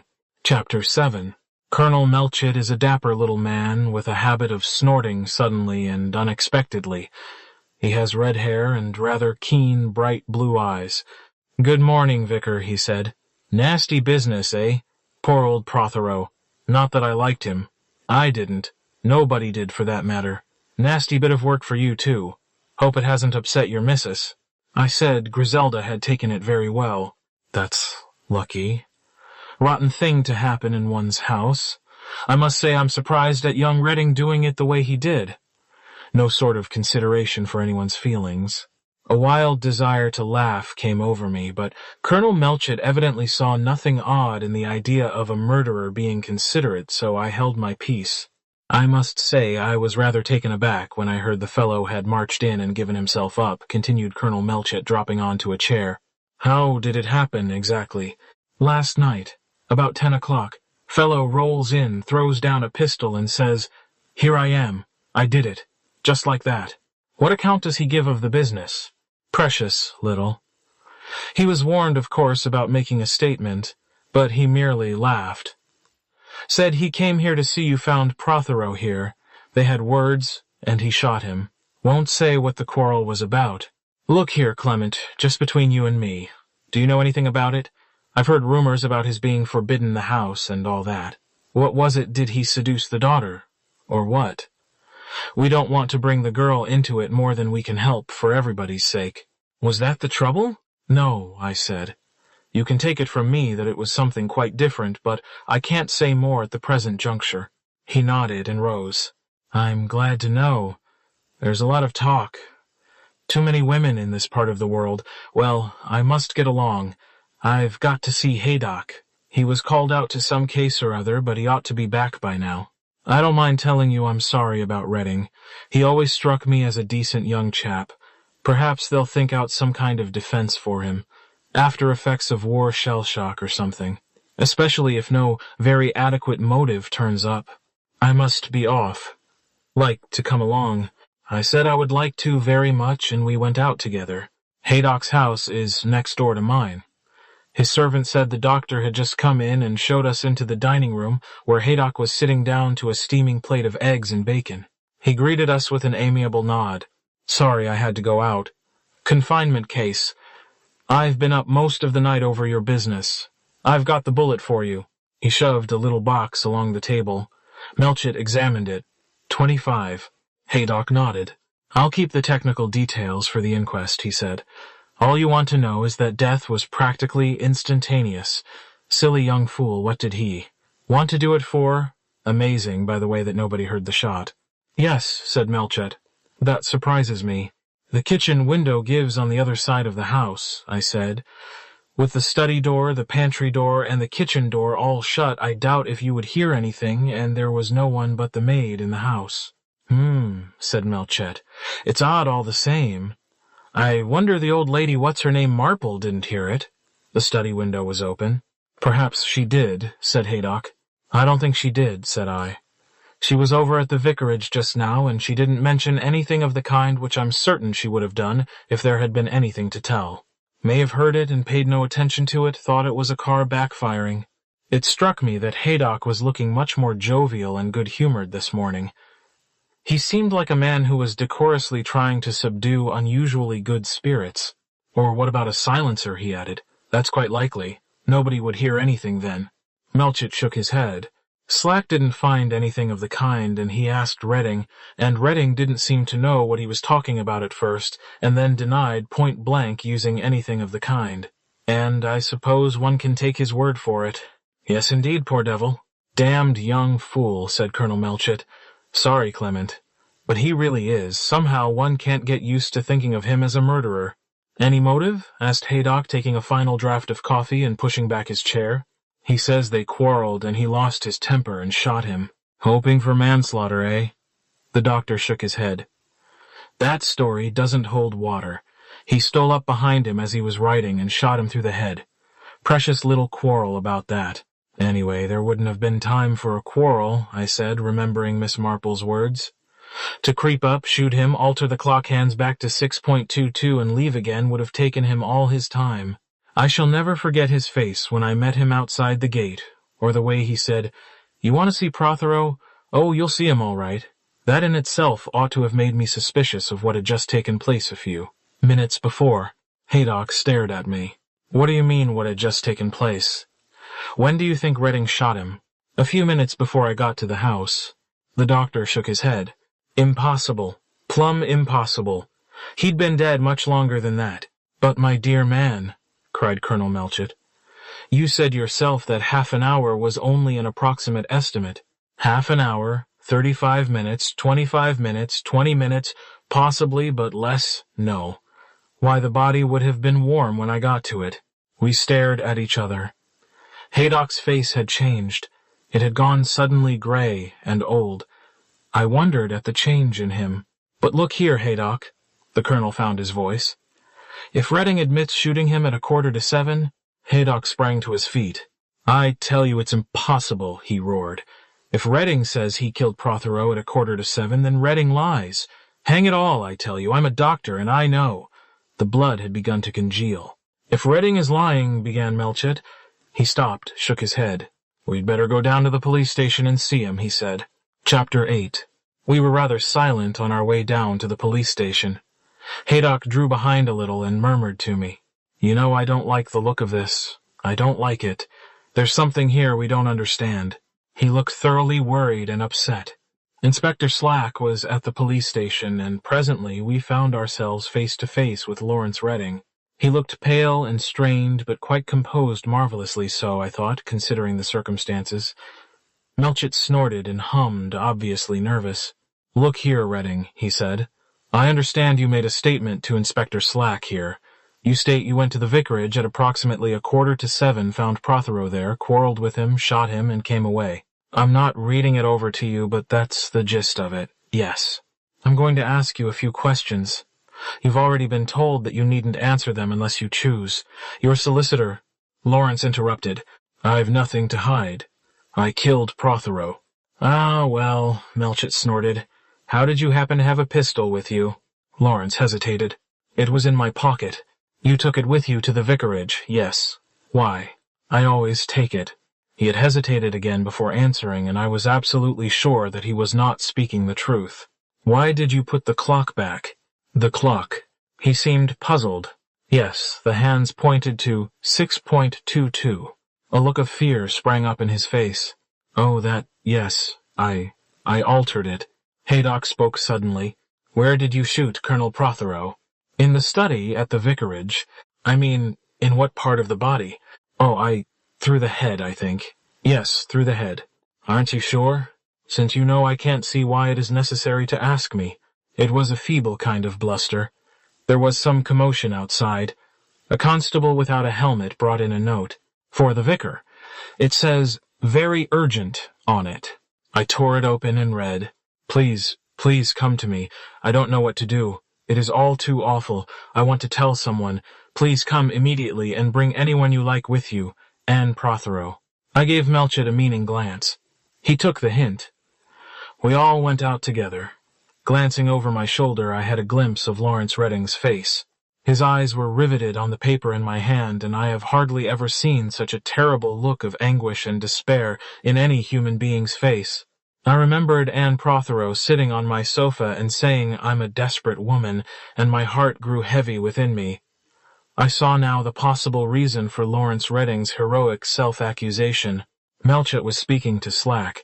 Have you got any line on Redding's movements earlier in the day?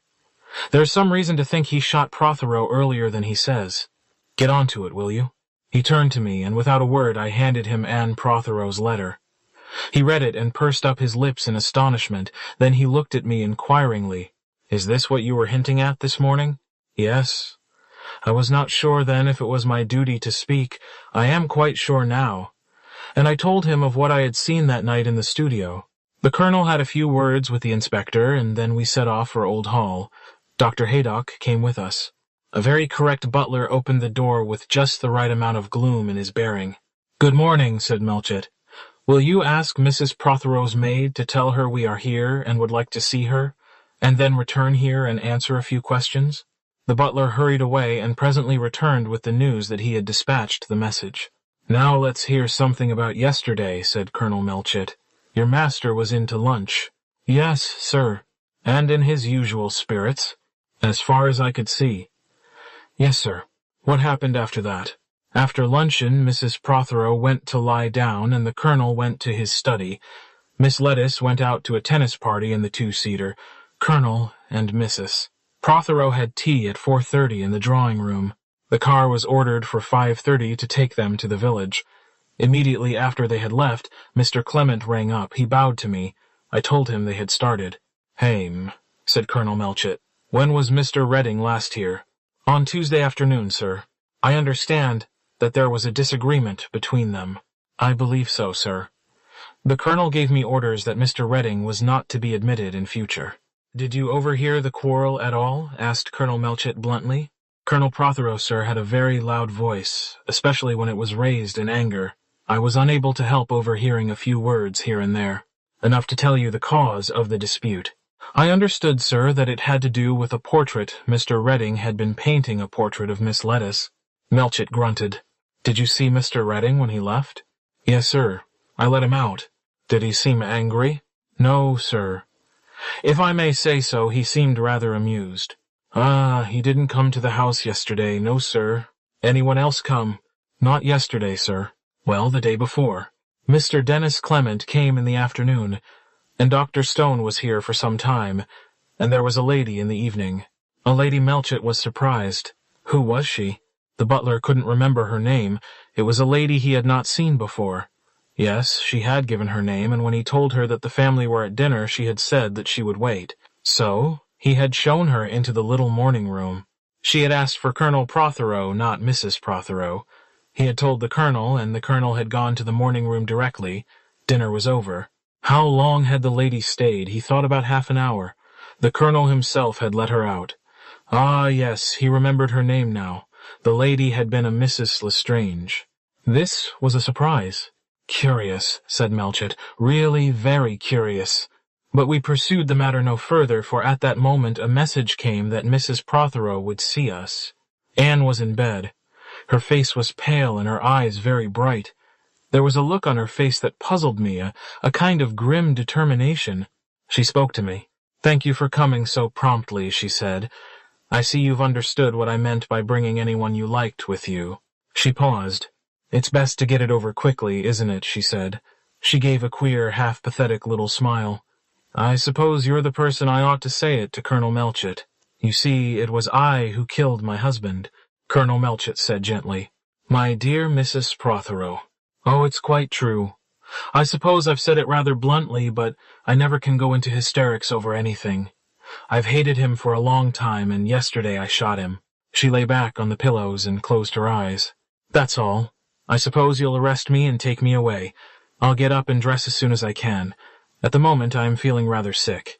Are you aware, Mrs. Prothero, that Mr. Lawrence Redding has already accused himself of committing the crime?"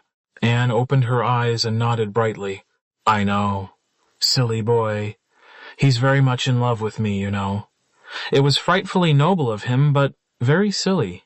He knew that it was you who had committed the crime, yes." "How did he know?" She hesitated. "Did you tell him?" Still, she hesitated. Then at last she seemed to make up her mind. "Yes, I told him." She twitched her shoulders with a movement of irritation. "Can't you go away now? I've told you. I don't want to talk about it any more." "Where did you get the pistol, Mrs. Prothero?" "The pistol?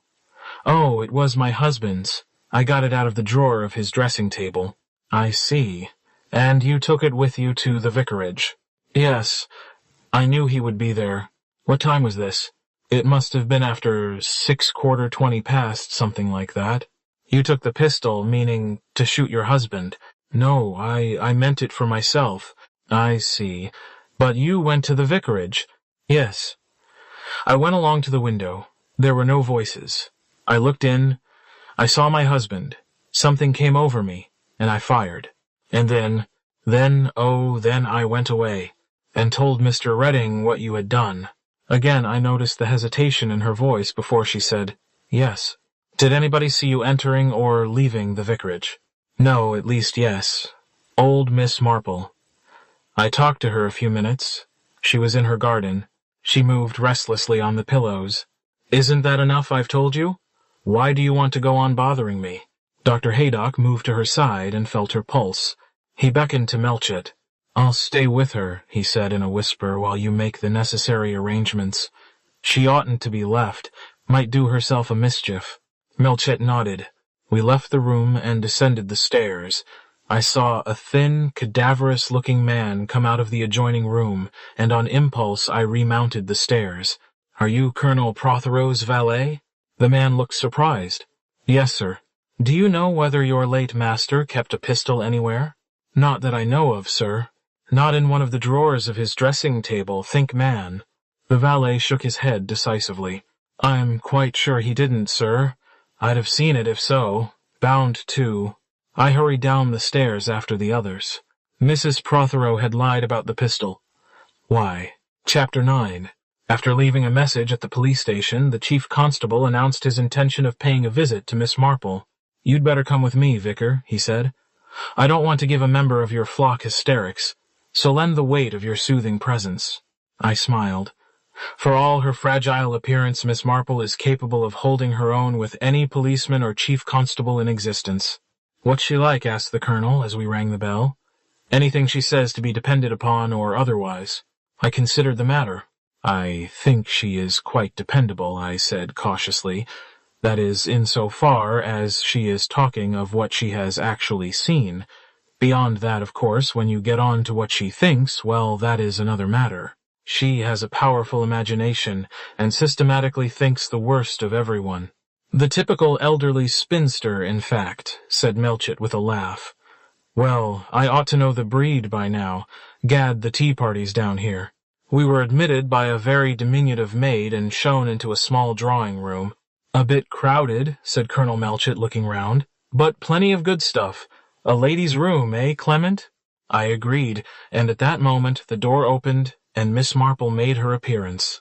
"Very sorry to bother you, Miss Marple," said the colonel, when I had introduced him, putting on his bluff military manner, which he had an idea was attractive to elderly ladies. "Got to do my duty, you know." Of course," said Miss Marple. "I quite understand.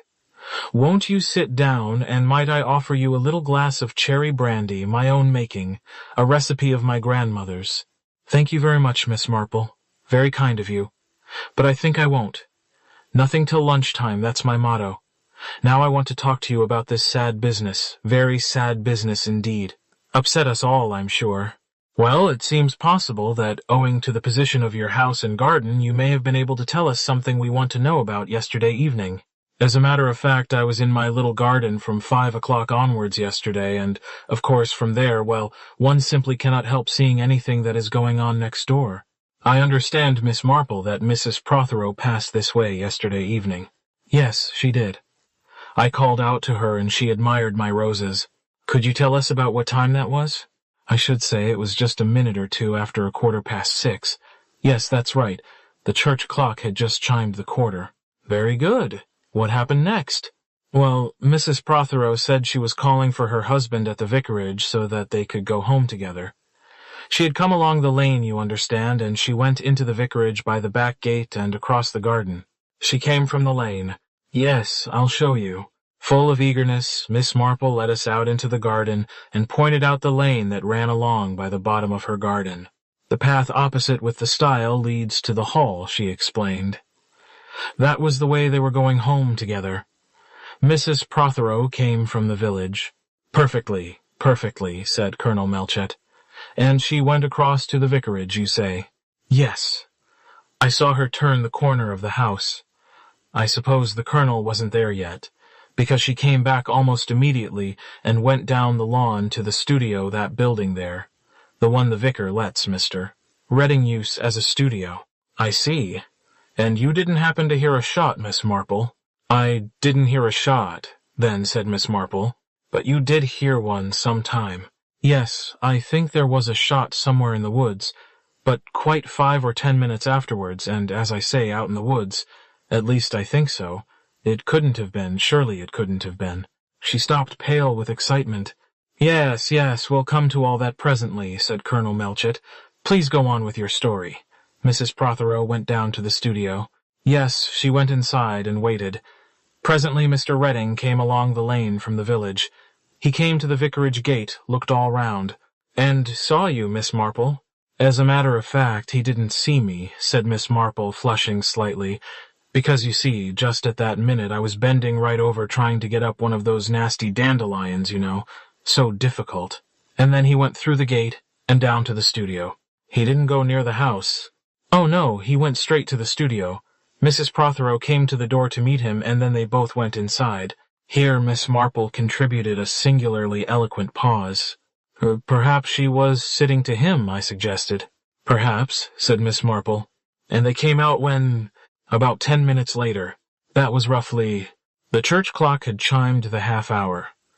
They strolled out through the garden gate and along the lane, and just at that minute Dr. Stone came down the path leading to the hall and climbed over the stile and joined them. They all walked towards the village together. At the end of the lane, I think, but I can't be quite sure they were joined by Miss Cram. I think it must have been Miss Cram because her skirts were so short. You must have very good eyesight, Miss Marple, if you can observe as far as that. I was observing a bird, said Miss Marple. A golden-crested wren, I think he was. A sweet little fellow. I had my glasses out, and that's how I happened to see Miss Cram, if it was Miss Cram, and I think so joined them. Ah, well, that may be so, said Colonel Melchett.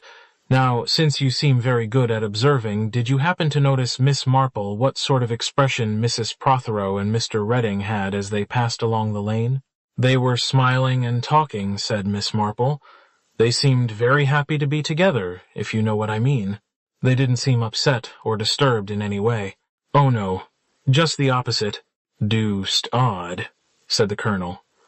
There's something deuced odd about the whole thing.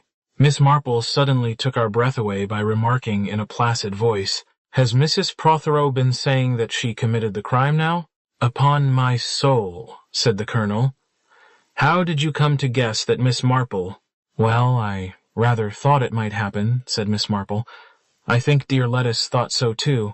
She's really a very sharp girl, not always very scrupulous, I'm afraid. So Anne Prothero says she killed her husband. Well, I don't think it's true. No, I'm almost sure it isn't true, not with a woman like Anne Prothero. Although one never can be quite sure about anyone, can one? At least that's what I've found. When does she say she shot him? At 20 minutes past 6, just after speaking to you. Miss Marple shook her head slowly and pityingly. The pity was, I think, for two full-grown men being so foolish as to believe such a story. At least that is what we felt like. What did she shoot him with? A pistol. Where did she find it? She brought it with her. Well, that she didn't do, said Miss Marple with unexpected decision. I can swear to that. She'd no such thing with her. You mightn't have seen it. Of course I should have seen it. If it had been in her handbag. She wasn't carrying a handbag. Well, it might have been concealed or upon her person. Miss Marple directed a glance of sorrow and scorn upon him. My dear Colonel Melchett, you know what young women are nowadays. Not ashamed to show exactly how the Creator made them. She hadn't so much as a handkerchief in the top of her stocking. Melchett was obstinate. You must admit that it all fits in, he said. The time, the overturned clock, pointing to 6:22. Miss Marple turned on me. Do you mean you haven't told him about that clock yet? What about the clock, Clement? I told him. He showed a good deal of annoyance. Why on earth didn't you tell Slack this last night? Because I said he wouldn't let me. Nonsense, you ought to have insisted. Probably, I said, Inspector Slack behaves quite differently to you than he does to me. I had no earthly chance of insisting. It's an extraordinary business altogether, said Melchett. If a third person comes along and claims to have done this murder, I shall go into a lunatic asylum. If I might be allowed to suggest, murmured Miss Marple, well, if you were to tell Mr. Redding what Mrs. Prothero has done, and then explain that you don't really believe it is her, and then, if you were to go to Mrs. Prothero and tell her that Mr. Redding is all right, why then they might each of them tell you the truth. And the truth is helpful, though I dare say they don't know very much themselves, poor things. It's all very well, but they are the only two people who had a motive for making away with Prothero. Oh, I wouldn't say that, Colonel Melchett, said Miss Marple. Why, can you think of anyone else? Oh, yes, indeed.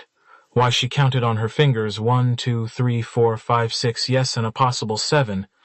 I can think of at least 7 people who might be very glad to have Colonel Prothero out of the way. The Colonel looked at her feebly. 7 people in St. Mary Mead.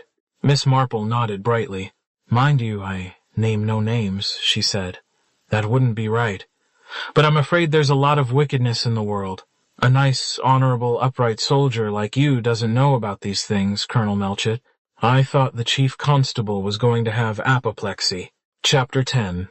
His remarks on the subject of Miss Marple as we left the house were far from complimentary. I really believe that wizened-up old maid thinks she knows everything there is to know, and hardly been out of this village all her life. Preposterous. What can she know of life? I said mildly that though doubtless Miss Marple knew next to nothing of life with a capital L, she knew practically everything that went on in St. Mary Mead. Melchett admitted that grudgingly.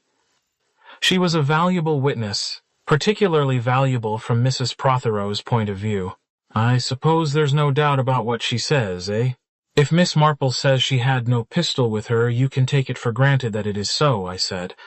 If there was the least possibility of such a thing, Miss Marple would have been onto it like a knife.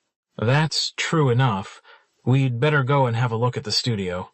The so-called studio was a mere rough shed with a skylight. There were no windows, and the door was the only means of entrance or egress. Satisfied on this score, Melchett announced his intention of visiting the vicarage with the inspector. I nodded. I'm going to the police station now. As I entered through the front door, a murmur of voices caught my ear. I opened the drawing-room door. On the sofa beside Griselda, conversing animatedly, sat Miss Gladys Cram. Her legs, which were encased in particularly shiny pink stockings, were crossed, and I had every opportunity of observing that she wore pink, striped silk knickers. "Hoyo Len," said Griselda. "Good morning, Mr. Clement," said Miss Cram. "Isn't the news about the colonel really too awful, poor old gentleman?" "Miss Cram," said my wife very kindly, came in to offer to help us with the guides. "We asked for helpers last Sunday, you remember." I did remember, and I was convinced, and so I knew from her tone was Griselda that the idea of enrolling herself among them would never have occurred to Miss Cram but for the exciting incident which had taken place at the vicarage. "I was only just saying to Mrs. Clement," went on Miss Cram, "you could have struck me all of a heap when I heard the news. A murder, I said.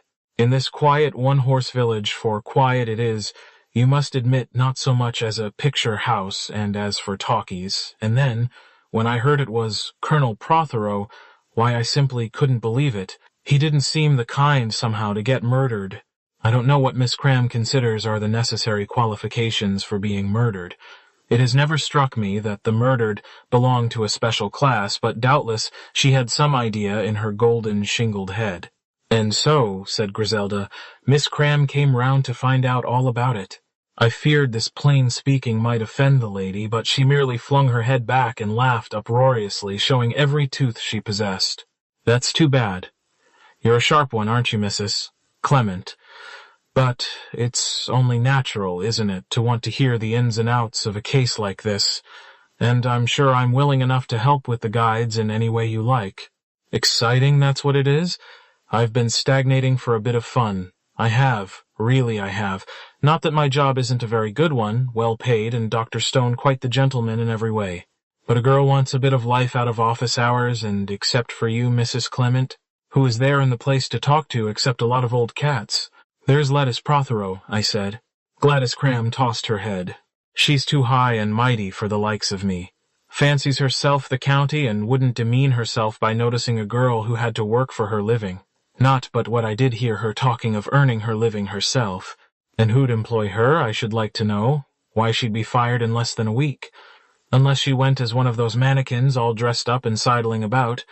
She could do that, I expect. She'd make a very good mannequin, said Griselda. She's got such a lovely figure. There's nothing of the cat about Griselda. When was she talking of earning her own living? Miss Cram seemed momentarily discomfited, but recovered herself with her usual archness. That would be telling, wouldn't it, she said. But she did say so. Things not very happy at home, I fancy. Catch me living at home with a stepmother.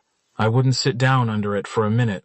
Ah, but you're so high-spirited and independent, said Griselda gravely, and I looked at her with suspicion. Miss Cram was clearly pleased. That's right. That's me all over. Can be led, not driven. A palmist told me that not so very long ago. No, I'm not one to sit down and be bullied, and I've made it clear all along to Dr. Stone that I must have my regular times off. These scientific gentlemen, they think a girl's a kind of machine. Half the time they just don't notice her or remember she's there. Do you find Dr. Stone pleasant to work with? It must be an interesting job if you are interested in archaeology. Of course I don't know much about it, confessed the girl. It still seems to me that digging up people that are dead and have been dead for hundreds of years isn't, well, it seems a bit nosy, doesn't it? And there's Dr. Stone so wrapped up in it all that half the time he'd forget his meals if it wasn't for me. Is he at the Barrow this morning? Asked Griselda. Miss Cram shook her head. A bit under the weather this morning, she explained. Not up to doing any work. That means a holiday for little Gladys. I'm sorry, I said. Oh, it's nothing much. There's not going to be a second death. But do tell me, Mr. Clement, I hear you've been with the police all the morning. What do they think? Well, I said slowly, there is still a little uncertainty. Ah, cried Miss Cram. Then they don't think it is Mr. Lawrence Redding after all. So handsome, isn't he? Just like a movie star. And such a nice smile when he says good morning to you. I really couldn't believe my ears when I heard the police had arrested him. Still, one always hears they're very stupid, the country police. You can hardly blame them in this instance, I said. Mr. Redding came in and gave himself up. What? The girl was, clearly dumbfounded. Well, of all the poor fish, if I'd committed the murder, I wouldn't go straight off and give myself up. I should have thought Lawrence Redding would have had more sense. To give in like that. What did he kill Prothero for? Did he say, was it just a quarrel? It's not absolutely certain that he did kill him, I said. But surely if he says he has, why really, Mr. Clement, he ought to know. He ought to, certainly, I agreed. But the police are not satisfied with his story. But why should he say he'd done it if he hasn't? That was a point on which I had no intention of enlightening Miss Cram. Instead, I said rather vaguely, I believe that in all prominent murder cases the police receive numerous letters from people accusing themselves of the crime. Miss Cram's reception of this piece of information was, they must be chumps, in a tone of wonder and scorn. She added I'd never do a thing like that. I'm sure you wouldn't, I said. Well, she said with a sigh, I suppose I must be trotting along. She rose. Mr. Redding accusing himself of the murder will be a bit of news for Dr. Stone. Is he interested? Asked Griselda. Miss Cram furrowed her brows perplexedly. He's a queer one. You never can tell with him. All wrapped up in the past. He'd 100 times rather look at a nasty old bronze knife out of one of those humps of ground than he would see the knife crip and cut up his wife with, supposing he had a chance to. Well, I said, I must confess I agree with him. Miss Cram's eyes expressed incomprehension and slight contempt. Then, with reiterated goodbyes, she took her departure. Not such a bad sort, really, said Griselda as the door closed behind her. Terribly common, of course, but one of those big, bouncing, good-humored girls that you can't dislike. I wonder what really brought her here. Curiosity. Yes, I suppose so. Now, Len, tell me all about it. I'm simply dying to hear. I sat down and recited faithfully all the happenings of the morning Griselda, interpolating the narrative with little exclamations of surprise and interest. So it was Anne Lawrence was, after all, along not lettuce. How blind we've all been. That must have been what old Miss Marple was hinting at yesterday. Don't you think so? Yes, I said, averting my eyes. Mary entered. There's a couple of men here come from a newspaper, so they say. Do you want to see them? No, I said. Certainly not. Refer them to Inspector Slack at the police station. Mary nodded and turned away. And when you've got rid of them, I said, come back here. There's something I want to ask you. Mary nodded again.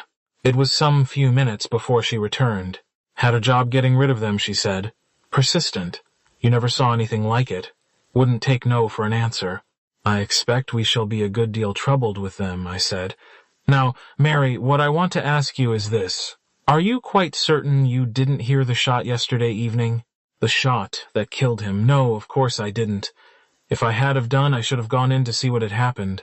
Yes, but I was remembering Miss Marple's statement that she had heard a shot in the wood. I changed the form of my question. Did you hear any other shot? One down in the wood, for instance? Oh, that. The girl paused. Yes, now I come to think of it, I believe I did. Not a lot of shots, just one. Queer sort of bang it was. Exactly, I said. Now what time was that time? Yes, time. I couldn't say, I'm sure. Well, after tea time. I do know that. Can't you get a little nearer than that? No, I can't.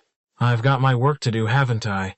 I can't go on looking at clocks the whole time, and it wouldn't be much good anyway. The alarm loses a good 3/4 every day, and what with putting it on and one thing and another, I'm never exactly sure what time it is. This perhaps explains why our meals are never punctual. They are sometimes too late, and sometimes bewilderingly early. Was it long before Mr. Redding came? No, it wasn't long. 10 minutes, a quarter of an hour, not longer than that.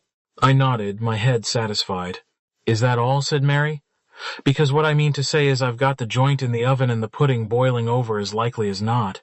That's all right. You can go. She left the room, and I turned to Griselda. Is it quite out of the question to induce Mary to say sir or ma'am? I have told her. She doesn't remember. She's just a raw girl, remember. I am perfectly aware of that, I said. But raw things do not necessarily remain raw forever. I feel a tinge of cooking might be induced in Mary. Well, I don't agree with you, said Griselda. You know how little we can afford to pay a servant. If once we got her smartened up at all, she'd leave, naturally, and get higher wages. But as long as Mary can't cook and has these awful manners, well, we're safe. Nobody else would have her. I perceived that my wife's methods of housekeeping were not so entirely haphazard as I had imagined. A certain amount of reasoning underlay them. Whether it was worthwhile having a maid at the price of her not being able to cook and having a habit of throwing dishes and remarks at one with the same disconcerting abruptness was a debatable matter. And anyway, continued Griselda, you must make allowances for her manners being worse than usual just now. You can't expect her to feel exactly sympathetic about Colonel Prothero's death when he jailed her young man. Did he jail her young man? Yes, for poaching. You know that man, Archer. Mary has been walking out with him for 2 years. I didn't know that. Darling Len, you never know anything. It's queer, I said, that everyone says the shot came from the woods. I don't think it's queer at all, said Griselda. You see, one so often does hear shots in the wood. So naturally, when you do hear a shot, you just assume as a matter of course that it is in the wood. It probably just sounds a bit louder than usual. Of course, if you were in the next room, you'd realize that it was in the house, but from Mary's kitchen, with the window right the other side of the house, I don't believe you'd ever think of such a thing. The door opened again. Colonel Melchett's back, said Mary. And that police inspector with him, and they say they'd be glad if you'd join them. They're in the study. Chapter 11. I saw at a glance that Colonel Melchett and Inspector Slack had not been seeing eye to eye about the case. Melchett looked flushed and annoyed, and the inspector looked sulky. I'm sorry to say, said Melchett, that Inspector Slack doesn't agree with me in considering young Redding innocent. If he didn't do it, what does he go and say he did it for? Asked Slack skeptically. Mrs. Prothero acted in an exactly similar fashion, remember Slack. That's different. She's a woman, and women act in that silly way. I'm not saying she did it for a moment. She heard he was accused, and she trumped up a story. I'm used to that sort of game. You wouldn't believe the fool things I've known women do. But Redding's different. He's got his head screwed on all right. And if he admits he did it well, I say he did do it. It's his pistol, you can't get away from that. And thanks to this business of Mrs. Prothero, we know the motive. That was the weak point before, but now we know it, why the whole thing's plain sailing. You think he can have shot him earlier. At 6:30, say. He can't have done that. You've checked up his movements. The inspector nodded. He was in the village near the Blue Boar at 6:10. From there he came along the back lane, where you say the old lady next door saw him, she doesn't miss much, I should say, and kept his appointment with Mrs. Prothero in the studio in the garden. They left there together just after 6:30 and went along the lane to the village, being joined by Dr. Stone. He corroborates that, all right, I've seen him. They all stood talking just by the post office for a few minutes. Then Mrs. Prothero went into Miss Hartnell's to borrow a gardening magazine. That's all right, too. I've seen Miss Hartnell. Mrs. Prothero remained there talking to her till just on 7 o'clock, when she exclaimed at the lateness of the hour and said she must get home. What was her manner? Very easy and pleasant, Miss Hartnell said. She seemed in good spirits. Miss Hartnell is quite sure there was nothing on her mind. Well, go on. Reading he went with Dr. Stone to the Blue Boar, and they had a drink together. He left there at 20 minutes to 7, went rapidly along the village street and down the road to the vicarage. Lots of people saw him. Not down the back lane this time, commented the colonel. No, he came to the front, asked for the vicar, heard Colonel Prothero was there, went in and shot him just as he said he did. That's the truth of it, and we needn't look further. Melchett shook his head. There's the doctor's evidence. You can't get away from that. Prothero was shot not later than 6:30. Oh, doctors, Inspector Slack looked contemptuous. If you're going to believe doctors. Take out all your teeth, that's what they do nowadays, and then say they're very sorry, but all the time it was appendicitis. Doctors, this isn't a question of diagnosis. Dr. Haydock was absolutely positive on the point. You can't go against the medical evidence, Slack. And there's my evidence for what it is worth, I said suddenly, recalling a forgotten incident. I touched the body, and it was cold. That I can swear to. You see, Slack, said Melchett. Inspector Slack gave in with a good grace. Well, of course, if that's so. But there it was, a beautiful case. Mr. Redding only too anxious to be hanged, so to speak. That in itself strikes me as a little unnatural, observed Colonel Melchett. Well, there's no accounting for tastes, said the inspector. There's a lot of gentlemen went a bit balmy after the war. Now I suppose it means starting again at the beginning. He turned on me. Why you went out of your way to mislead me about the clock, sir, I can't think. Obstructing the ends of justice, that's what that was. I was stung. I tried to tell you on 3 separate occasions, I said, and each time you shut me up and refused to listen. That's just a way of speaking, sir. You could have told me perfectly well if you had had a mind to. The clock and the note seemed to tally perfectly. Now, according to you, the clock was all wrong. I never knew such a case. What's the sense of keeping a clock a quarter of an hour fast anyway? It is supposed, I said, to induce punctuality. The inspector snorted. I don't think we need go farther into that now, Inspector said Colonel Melchett tactfully. What we want now is the true story from both Mrs. Prothero and young Redding. I telephoned to Haydock and asked him to bring Mrs. Prothero over here with him. They ought to be here in about a quarter of an hour.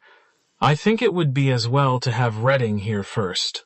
I'll get on to the station, said Inspector Slack, and took up the telephone. He spoke down it. And now, he said, replacing the receiver, we'll get to work on this room. He looked at me in a meaning fashion. Perhaps I said you'd like me out of the way. The inspector immediately opened the door for me. Melchett called out, Come back when young Redding arrives, will you, Vicar? You're a friend of his, and you may have sufficient influence to persuade him to speak the truth. I found my wife and Miss Marple with their heads together. We've been discussing all sorts of possibilities, said Griselda. I wish you'd solve the case, Miss Marple, like you did the way Miss Weatherby's gill of pickled shrimps disappeared. And all because it reminded you of something quite different about a sack of coals. You're laughing, my dear, said Miss Marple.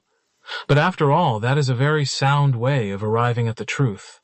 It's really what people call intuition and make such a fuss about. Intuition is like reading a word without having to spell it out.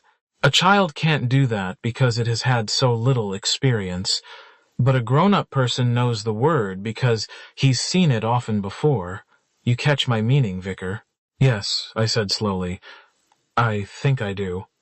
You mean that if a thing reminds you of something else, well, it's probably the same kind of thing. Exactly. And what precisely does the murder of Colonel Prothero remind you of? Miss Marple sighed. That is just the difficulty. So many parallels come to the mind. For instance, there was Major Hargraves, a churchwarden and a man highly respected in every way. And all the time he was keeping a separate second establishment, a former housemaid, just think of it, and 5 children, actually 5 children, a terrible shock to his wife and daughter. I tried hard to visualize Colonel Prothero in the role of secret sinner and failed. And then there was that laundry business, went on Miss Marple. Miss Hartnell's opal pin left most imprudently in a frilled blouse and sent to the laundry, and the woman who took it didn't want it in the least and wasn't by any means a thief. She simply hid it in another woman's house and told the police she'd seen this other woman take it. Spite, you know, sheer spite. It's an astonishing motive, Spite. A man in it, of course. There always is. This time I failed to see any parallel, however remote. Miss Marple went on in a dreamy voice.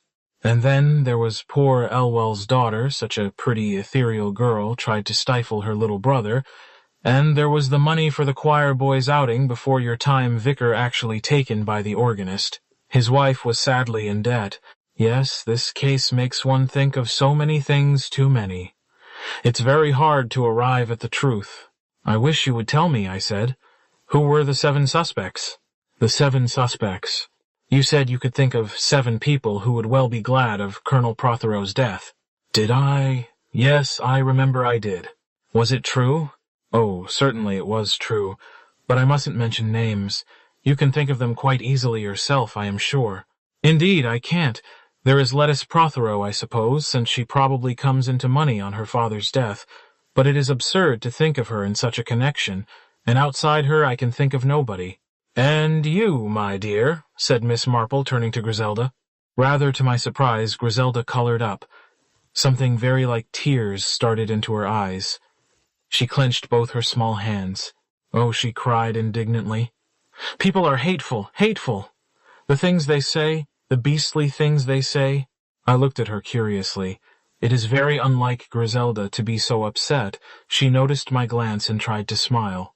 Don't look at me as though I were an interesting specimen you didn't understand, Len. Don't let's get heated and wander from the point.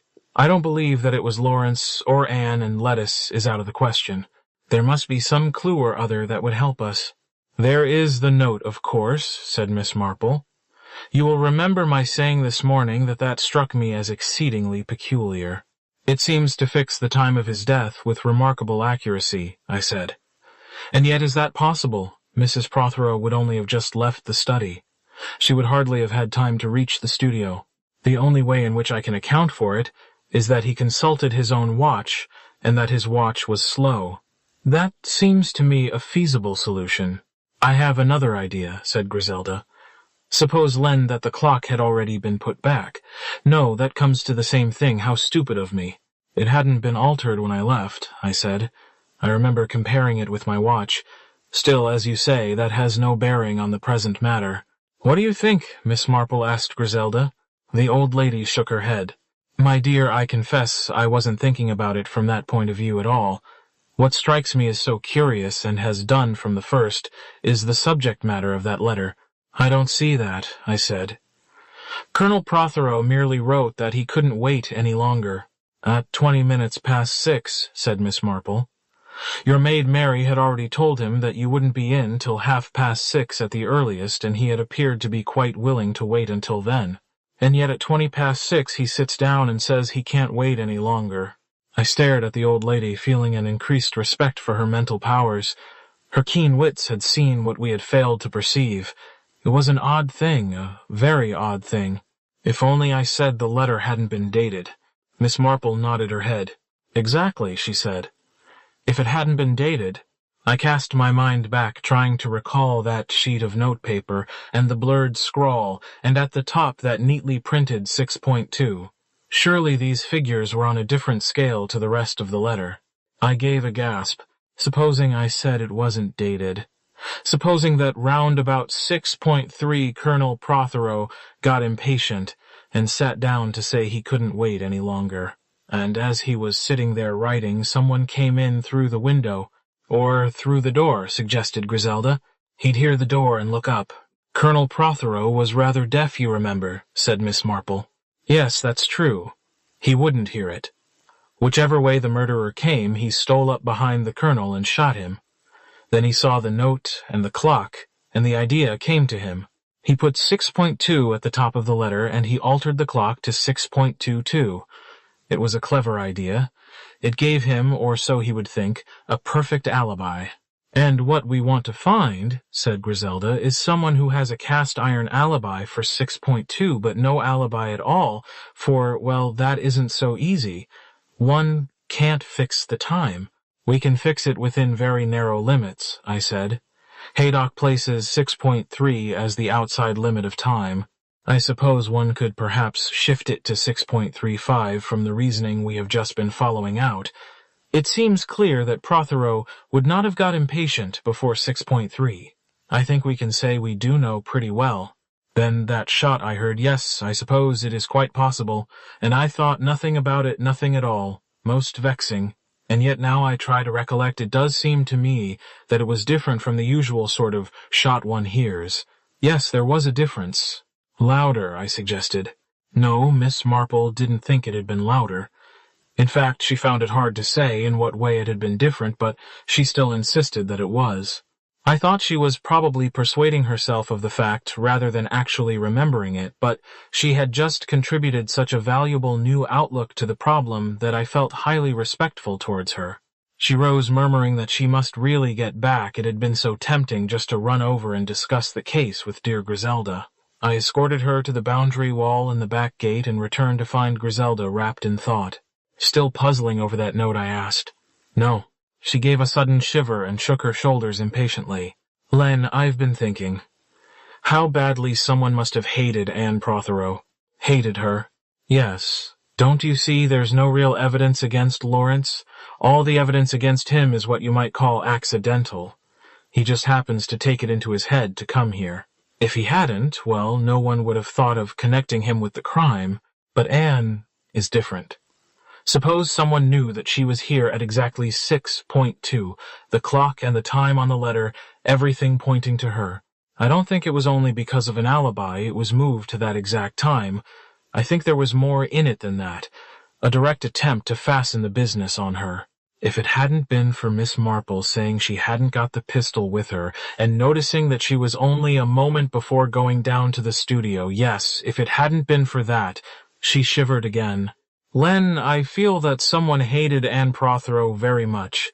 I don't like it. Chapter 12. I was summoned to the study when Lawrence Redding arrived. He looked haggard and I thought suspicious. Colonel Melchett greeted him with something approaching cordiality. We want to ask you a few questions here on the spot, he said. Lawrence sneered slightly. Isn't that a French idea? Reconstruction of the crime? My dear boy, said Colonel Melchett, don't take that tone with us. Are you aware that someone else has also confessed to committing the crime which you pretend to have committed? The effect of these words on Lawrence was painful and immediate. Someone else? He stammered. Who? Mrs. Prothero, said Colonel Melchett, watching him. Absurd. She never did it. She couldn't have. It's impossible. Melchett interrupted him. Strangely enough, we did not believe her story. Neither, I may say, do we believe yours. Dr. Haydock says positively that the murder could not have been committed at the time you say it was. Dr. Haydock says that. Yes. So you see you are cleared whether you like it or not. And now we want you to help us to tell us exactly what occurred. Lawrence still hesitated. You're not deceiving me about Mrs. Prothero. You really don't suspect her. On my word of honor, said Colonel Melchett. Lawrence drew a deep breath. I've been a fool, he said. An absolute fool. How I could have thought for 1 minute that she did it. Suppose you tell us all about it, suggested the chief constable. There's not much to tell. I met Mrs. Prothero that afternoon. He paused. We know all about that, said Melchett. You may think that your feeling for Mrs. Prothero and hers for you was a dead secret, but in reality it was known and commented upon. In any case, everything is bound to come out now. Very well, then. I expect you are right. I had promised the vicar here. He glanced at me to go right away. I met Mrs. Prothero that evening in the studio at 6:15. I told her of what I had decided. She too agreed that it was the only thing to do. We said goodbye to each other. We left the studio, and almost at once Dr. Stone joined us. Anne managed to seem marvelously natural. I couldn't do it. I went off with Stone to the Blue Boar and had a drink. Then I thought I'd go home, but when I got to the corner of this road I changed my mind and decided to come along and see the vicar. I felt I wanted someone to talk to about the matter. At the door the maid told me the vicar was out, but would be in shortly, but that Colonel Prothero was in the study waiting for him. Well, I didn't like to go away again, looked as though I were shirking meeting him. So I said I'd wait too, and I went into the study. He stopped. Well, said Colonel Melchett. Prothero was sitting at the writing table just as you found him. I went up to him. I saw that he was dead. Then I looked down and saw the pistol lying on the floor beside him. I picked it up and at once saw that it was my pistol. That gave me a turn. My pistol, and then straightway I leaped to one conclusion. Anne must have bagged my pistol sometime, or other meaning it for herself, if she couldn't bear things any longer. Perhaps she had it with her today. After we parted in the village, she must have come back here oh, I suppose I was mad to think of it, but that's what I thought. I slipped the pistol in my pocket and came away. Just outside the vicarage gate, I met the vicar. He said something nice and normal about seeing Prothero. Suddenly I had a wild desire to laugh. His manner was so ordinary and everyday, and there was I all strung up. I remember shouting out something absurd and seeing his face change. I was nearly off my head, I believe. I went walking at last. I couldn't bear it any longer. If Anne had done this ghastly thing, I was at least morally responsible. I went and gave myself up. There was a silence when he had finished. Then the colonel said in a businesslike voice, "I would like to ask just one or two questions. First, did you touch or move the body in any way?" "No, I didn't touch it at all. One could see he was dead without touching him." "Did you notice a note lying on the blotter half concealed by his body?" "No." "Did you interfere in any way with the clock?" "I never touched the clock. I seem to remember a clock lying overturned on the table, but I never touched it." "Now, as to this pistol of yours, when did you last see it?" Lawrence Redding reflected. "It's hard to say exactly. Where do you keep it?" "Oh, in a litter of odds and ends in the sitting room in my cottage, on one of the shelves of the bookcase. You left it lying about carelessly." "Yes. I really didn't think about it. It was just there, so that anyone who came to your cottage could have seen it." "Yes." "And you don't remember when you last saw it?" Lawrence drew his brows together in a frown of recollection. "I'm almost sure it was there the day before yesterday. I remember pushing it aside to get an old pipe. I think it was the day before yesterday, but it may have been the day before that." "Who has been to your cottage lately?" "Oh, crowds of people. Someone is always drifting in and out. I had a sort of tea party the day before yesterday. Lettuce, Prothero, Dennis, and all their crowd. And then one or other of the old pussies comes in now and again." "Do you lock the cottage up when you go out?" "No, why on earth should I? I've nothing to steal." "And no one does lock his house up round here?" "Who looks after your wants there?" "An old Mrs. Archer comes in every morning to do for me, as it's called." "Do you think she would remember when the pistol was there last?" "I don't know. She might. But I don't fancy conscientious dusting is her strong point. It comes to this, that almost anyone might have taken that pistol." "It seems so, yes." The door opened, and Dr. Haydock came in with Anne Prothero. She started at seeing Lawrence. He, on his part, made a tentative step towards her. "Forgive me, Anne," he said. "It was abominable of me to think what I did. She faltered, then looked appealingly at Colonel Melchett. "It is true what Dr. Haydock told me. That Mr. Redding is cleared of suspicion, yes. And now what about this story of yours, Mrs. Prothero? What about it?" She smiled rather shamefacedly. "I suppose you think it dreadful of me. Well, shall we say very foolish, but that's all over. What I want now, Mrs. Prothero, is the truth, the absolute truth." She nodded gravely. "I will tell you. I suppose you know about everything." "Yes." I was to meet Lawrence Mr. Redding that evening at the studio, at 6:15. My husband and I drove into the village together. I had some shopping to do. As we parted, he mentioned casually that he was going to see the vicar. I couldn't get word to Lawrence, and I was rather uneasy. It was awkward meeting him in the vicarage garden while my husband was at the vicarage. Her cheeks burned as she said this. It was not a pleasant moment for her.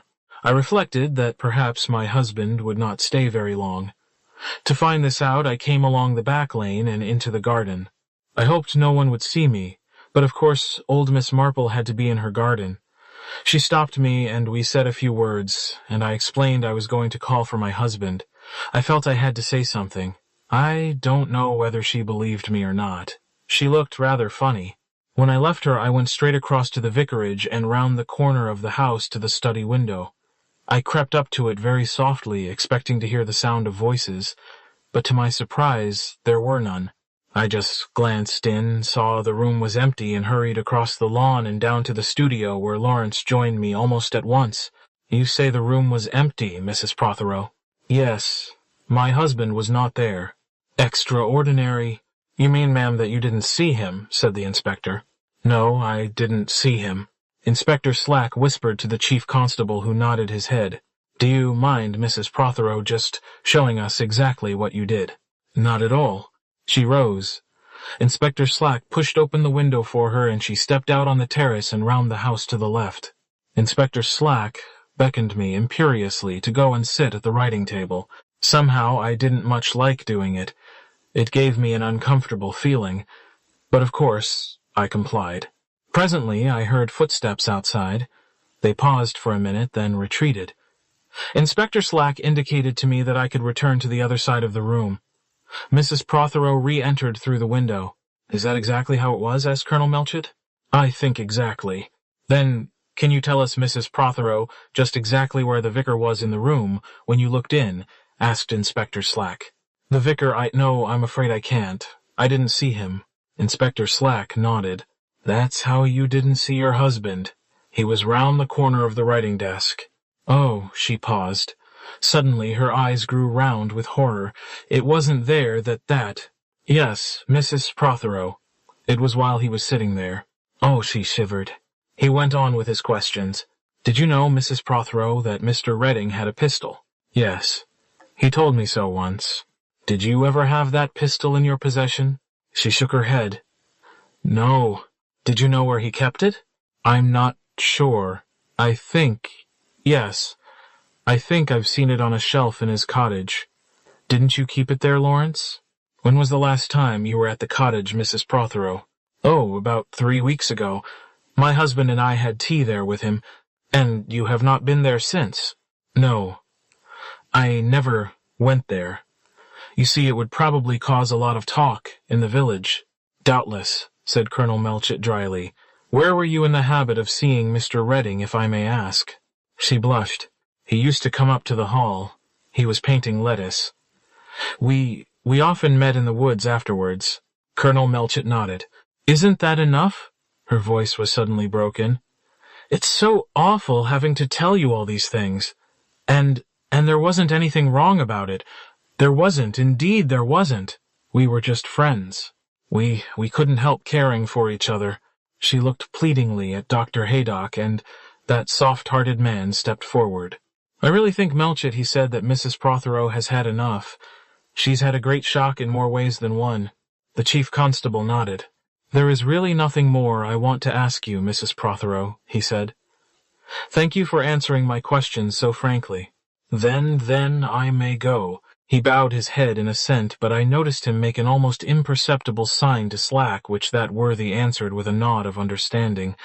Anne Prothero was not yet completely cleared of suspicion. The evidence of the note was too strong. Is your wife in? Asked Haydock. I think Mrs. Prothero would like to see her. Yes, I said, Griselda is in. You'll find her in the drawing-room. She and Haydock left the room together, and Lawrence Redding with them. Colonel Melchett had pursed up his lips and was playing with a paper knife. Slack was looking at the note. It was then that I mentioned Miss Marple's theory. Slack looked closely at it. My word, he said, I believe the old lady's right. Look here, sir, don't you see these figures are written in different ink? That date was written with a fountain pen, or I'll eat my boots. We were all rather excited. You've examined the note for fingerprints, of course, said the chief constable. What do you think, Colonel? No fingerprints on the note at all. Fingerprints on the pistol. Those of Mr. Lawrence Redding. May have been some others once before he went fooling round with it and carrying it around in his pocket, but there's nothing clear enough to get hold of now. At first, the case looked very black against Mrs. Prothero, said the colonel thoughtfully. Much blacker than against young Redding. There was that old woman Marple's evidence that she didn't have the pistol with her, but these elderly ladies are often mistaken. I was silent, but I did not agree with him. I was quite sure that Anne Prothero had had no pistol with her since Miss Marple had said so. Miss Marple is not the type of elderly lady who makes mistakes.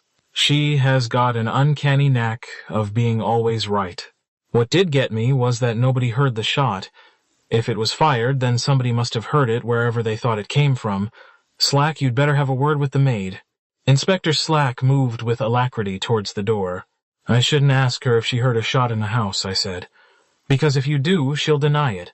Call it a shot in the wood. That's the only kind of shot she'll admit to hearing. I know how to manage them, said Inspector Slack, and disappeared. Miss Marple says she heard a shot later, said Colonel Melchett thoughtfully. We must see if she can fix the time at all precisely. Of course, it may be a stray shot that had nothing to do with the case. It may be, of course, I agreed. The colonel took a turn or two up and down the room. Do you know, Clement? He said suddenly. I've a feeling that this is going to turn out a much more intricate and difficult business than any of us think. Dash it all, there's something behind it, he snorted. Something we don't know about. We're only beginning, Clement. Mark my words, we're only beginning. All these things, the clock, the note, the pistol, they don't make sense as they stand. I shook my head. They certainly didn't. But I'm going to get to the bottom of it. No calling in of Scotland Yard. Slack's a smart man. He's a very smart man.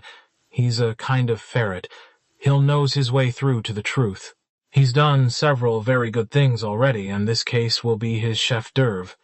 Some men would call in Scotland Yard. I shan't. We'll get to the bottom of this here in Downshire.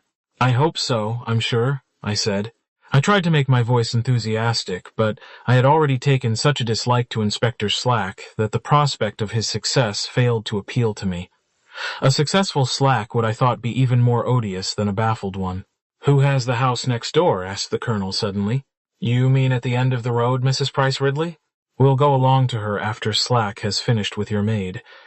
She might just possibly have heard something. She isn't deaf or anything, is she? I should say her hearing was remarkably keen. I'm going by the amount of scandal she has started by just happening to overhear accidentally. That's the kind of woman we want. Oh, here's Slack. The inspector had the air of one emerging from a severe tussle. He looked hot. Phew, he said. That's a Tartar you've got, sir. Mary is essentially a girl of strong character, I replied. Doesn't like the police, he said. I cautioned her, did what I could to put the fear of the law into her, but no good. She stood right up to me. Spirited, I said, feeling more kindly towards Mary. But I pinned her down all right. She heard one shot and one shot only, and it was a good long time after Colonel Prothero came. I couldn't get her to name a time, but we fixed it at last by means of the fish. The fish was late and she blew the boy up when he came, and he said it was barely 6:30 anyway, and it was just after that she heard the shot. Of course, that's not accurate, so to speak, but it gives us an idea. Said Melchett. I don't think Mrs. Prothero's in this after all, said Slack with a note of regret in his voice. She wouldn't have had time to begin with, and then women never like fiddling about with firearms. Arsenic's more in their line. No, I don't think she did it. It's a pity. Hayseed. Melchett explained that he was going round to Mrs. Price Ridley's, and Slack approved. May I come with you, I asked. I'm getting interested. I was given permission, and we set forth. A loud hi greeted us as we emerged from the vicarage gate, and my nephew Dennis came running up the road from the village to join us. Look here, he said to the inspector. What about that footprint I told you about? Gardner said Inspector Slack laconically.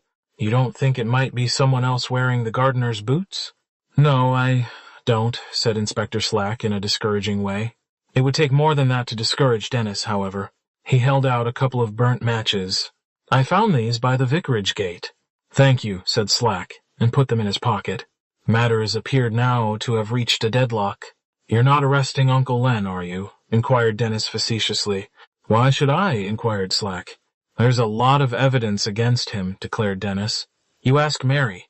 Only the day before the murder he was wishing Colonel Prothero out of the world. Weren't you, Uncle Len? Ere I began. Inspector Slack turned a slow, suspicious stare upon me, and I felt hot all over. Dennis is exceedingly tiresome. He ought to realize that a policeman seldom has a sense of humor. Don't be absurd, Dennis, I said irritably. The innocent child opened his eyes in a stare of surprise. I say, it's only a joke, he said. Uncle Len just said that anyone who murdered Colonel Prothero would be doing the world a service. Ah, said Inspector Slack, that explains something the maid said. Servants very seldom have any sense of humor either. I cursed Dennis heartily in my mind for bringing the matter up.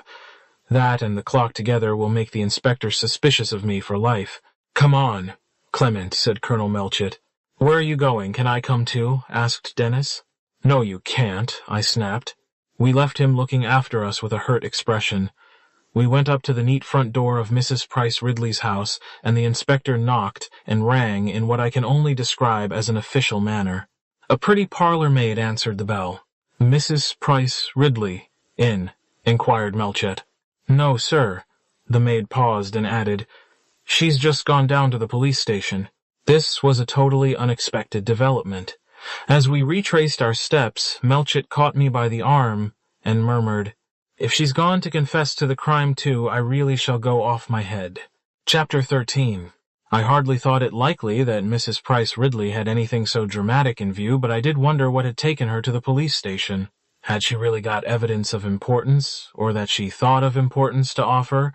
At any rate, we should soon know. We found Mrs. Price Ridley talking at a high rate of speed to a somewhat bewildered-looking police constable. That she was extremely indignant, I knew, from the way the bow in her hat was trembling. Mrs. Price Ridley wears what I believe are known as hats for matrons. They make a specialty of them in our adjacent town of Much Benham. They perch easily on a superstructure of hair and are somewhat overweighted with large bows of ribbon. Griselda is always threatening to get a matron's hat. Mrs. Price Ridley paused in her flow of words upon our entrance. "Mrs. Price Ridley?" inquired Colonel Melchett, lifting his hat. "Let me introduce Colonel Melchett to you, Mrs. Price Ridley," I said. "Colonel Melchett is our chief constable." Mrs. Price Ridley looked at me coldly, but produced the semblance of a gracious smile for the colonel. "We've just been round to your house, Mrs. Price," Ridley explained the colonel, "and heard you had come down here." Mrs. Price Ridley thawed altogether. "Ah," she said, "I'm glad some notice is being taken of the occurrence. Disgraceful, I call it. Simply disgraceful. There is no doubt that murder is disgraceful, but it is not the word I should use to describe it myself. It surprised Melchett, too, I could see. "Have you any light to throw upon the matter?" he asked. "That's your business. It's the business of the police. What do we pay rates and taxes for, I should like to know? One wonders how many times that query is uttered in a year." "We're doing our best, Mrs. Price," Ridley said, the chief constable. "But the man here hadn't even heard of it till I told him about it," cried the lady. We all looked at the constable. "Lady been rung up on the telephone," he said, annoyed. "Matter of obscene language, I understand." "Oh, I see." The colonel's brow cleared. "We've been talking at cross purposes. You came down here to make a complaint, did you?" Melchett is a wise man. He knows that when it is a question of an irate middle-aged lady, there is only one thing to be done to listen to her. When she has said all that she wants to say, there is a chance that she will listen to you. Mrs. Price Ridley surged into speech. Such disgraceful occurrences ought to be prevented. They ought not to occur. To be rung up in one's own house and insulted, yes, insulted. I'm not accustomed to such things happening. Ever since the war, there has been a loosening of moral fiber. Nobody minds what they say, and as to the clothes they wear. "Quite," said Colonel Melchett hastily. "What happened exactly?" Mrs. Price Ridley took breath and started again. "I was rung up when— yesterday afternoon evening, to be exact. About 6:30. I went to the telephone suspecting nothing. Immediately I was foully attacked, threatened. What actually was said?" Mrs. Price Ridley got slightly pink. "That I decline to state." "Obscene language," murmured the constable in a ruminative bass. "Was bad language used?" asked Colonel Melchett. "It depends on what you call bad language. Could you understand it?" I asked. Of course I could understand it. "Then it couldn't have been bad language," I said. Mrs. Price Ridley looked at me suspiciously. "A refined lady," I explained, "is naturally unacquainted with bad language." "It wasn't that kind of thing," said Mrs. Price Ridley. "At first, I must admit, I was quite taken in. I thought it was a genuine message. Then the person became abusive. Abusive. Most abusive. I was quite alarmed." "Used threatening language, eh?" "Yes. I am not accustomed to being threatened." "What did they threaten you with? Bodily damage?" "Not exactly." "I'm afraid, Mrs. Price Ridley, you must be more explicit. In what way were you threatened?" This Mrs. Price Ridley seemed singularly reluctant to answer. "I can't remember exactly. It was all so upsetting. But right at the end, when I was really very upset, this wretch laughed. Was it a man's voice or a woman's? It was a degenerate voice, said Mrs. Price Ridley with dignity.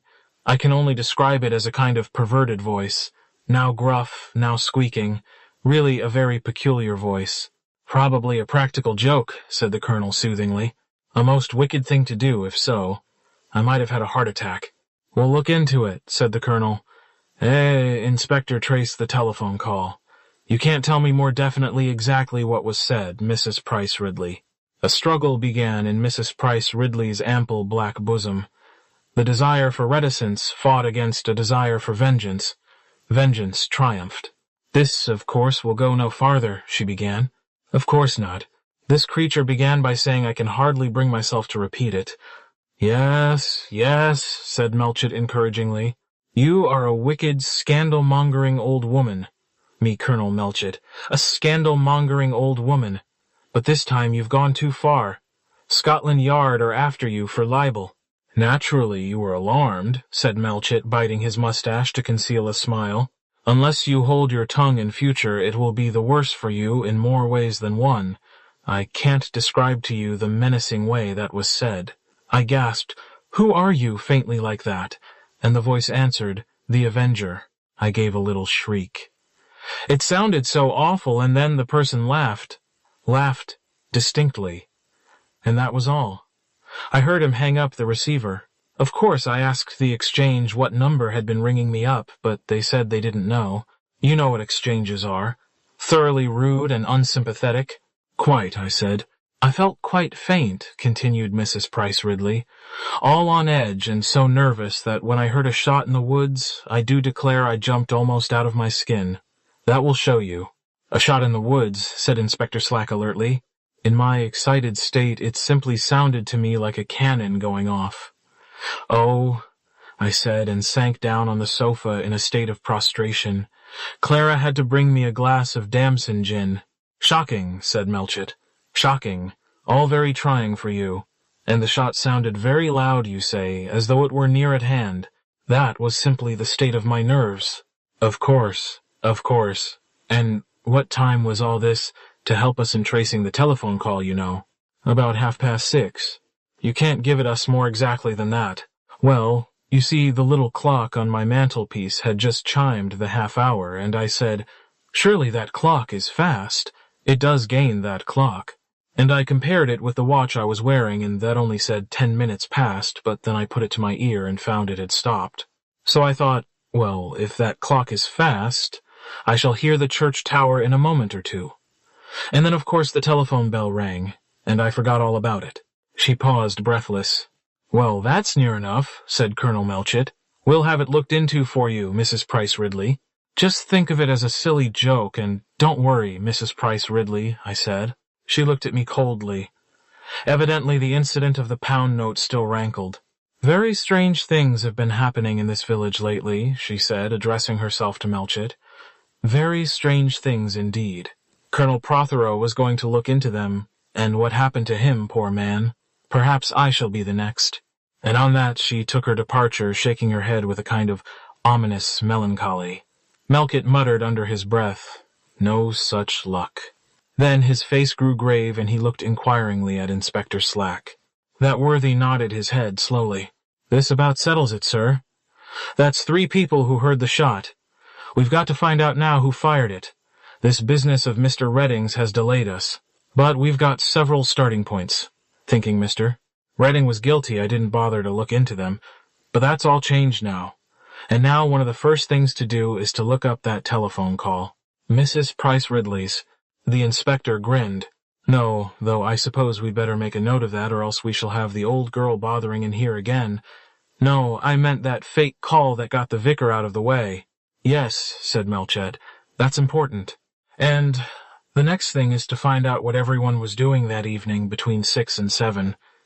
Everyone at Old Hall, I mean, and pretty well everyone in the village as well. I gave a sigh. What wonderful energy you have, Inspector Slack.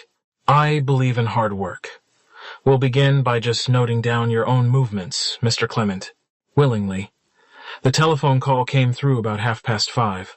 A man's voice, or a woman's. A woman's. At least it sounded like a woman's.